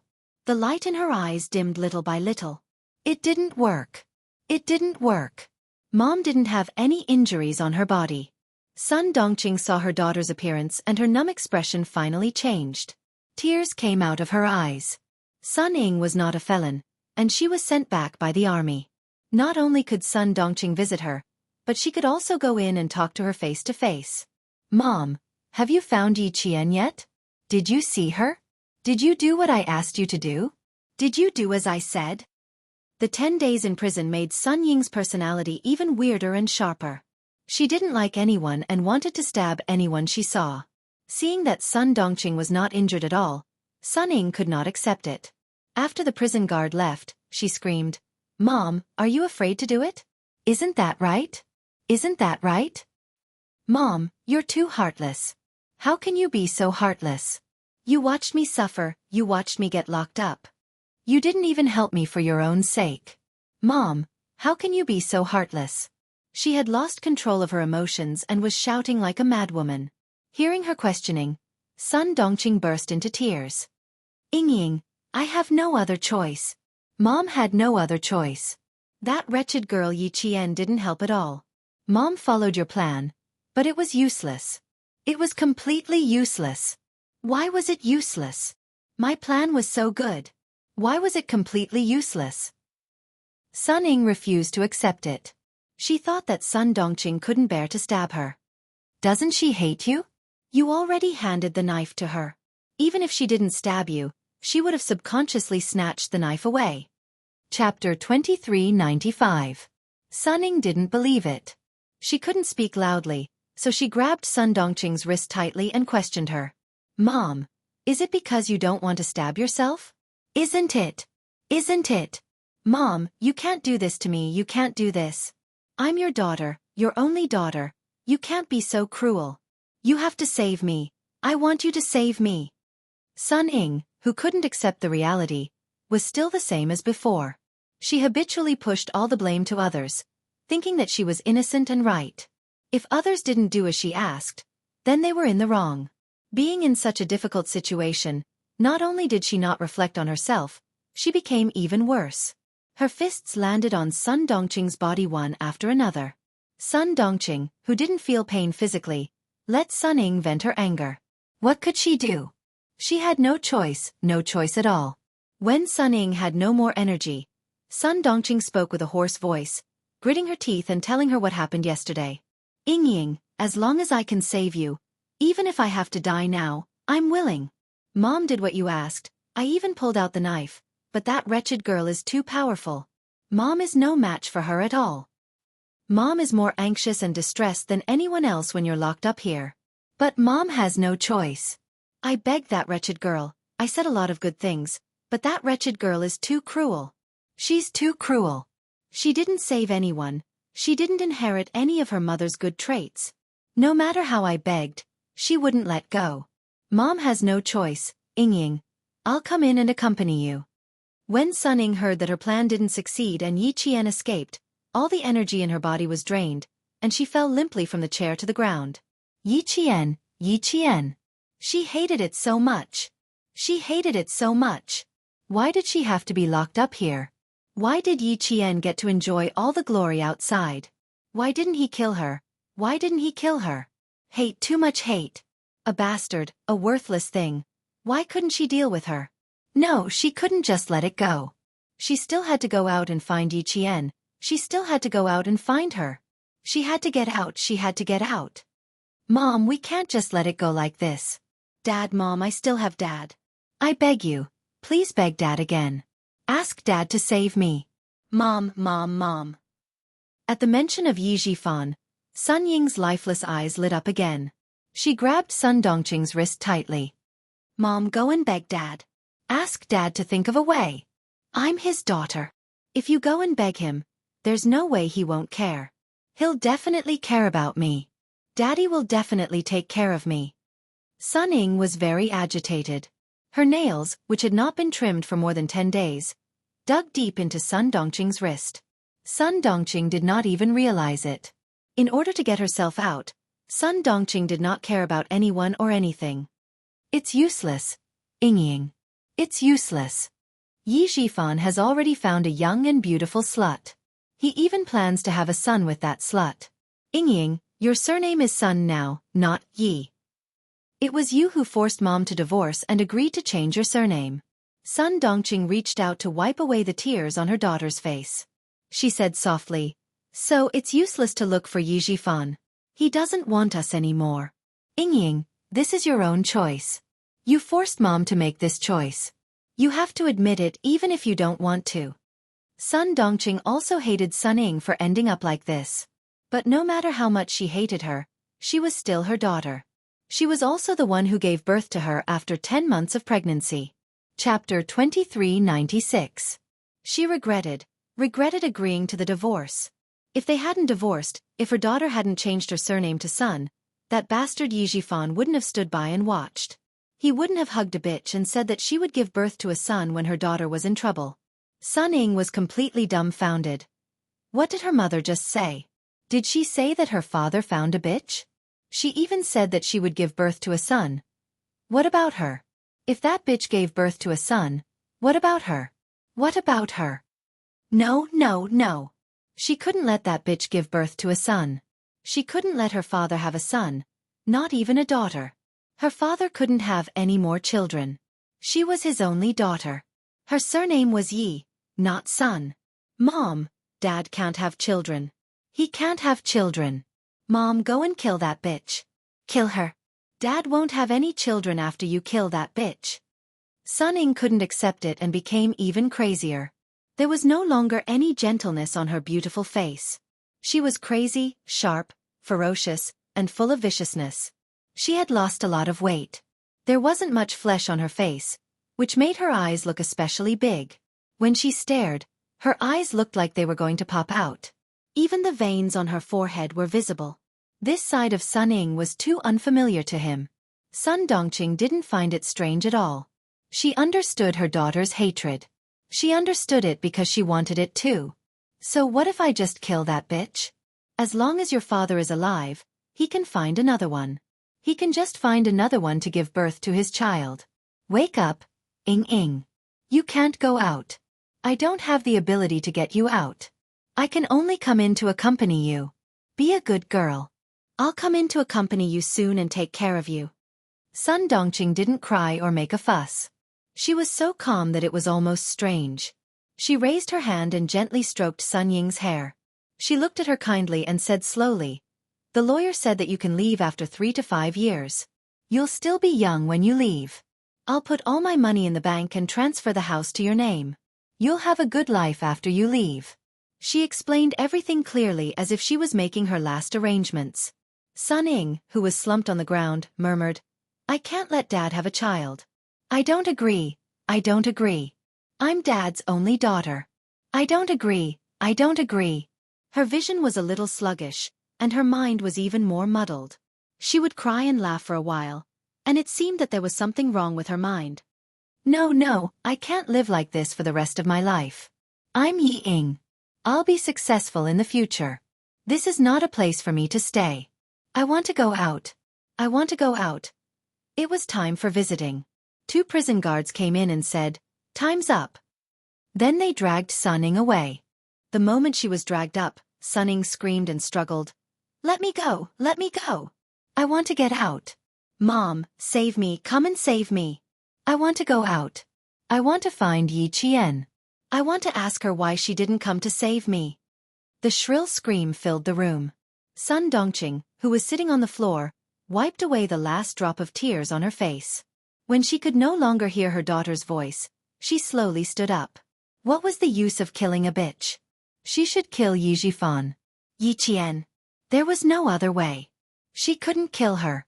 She was much more powerful than Yi Jifan. She couldn't kill her. Then she could only curse her for everything to go wrong in the future. Even if she graduated from the military academy, she wouldn't have a good ending. Sun Dongqing, who had calmly walked into the police station, left calmly. Madame Li's sneer deepened.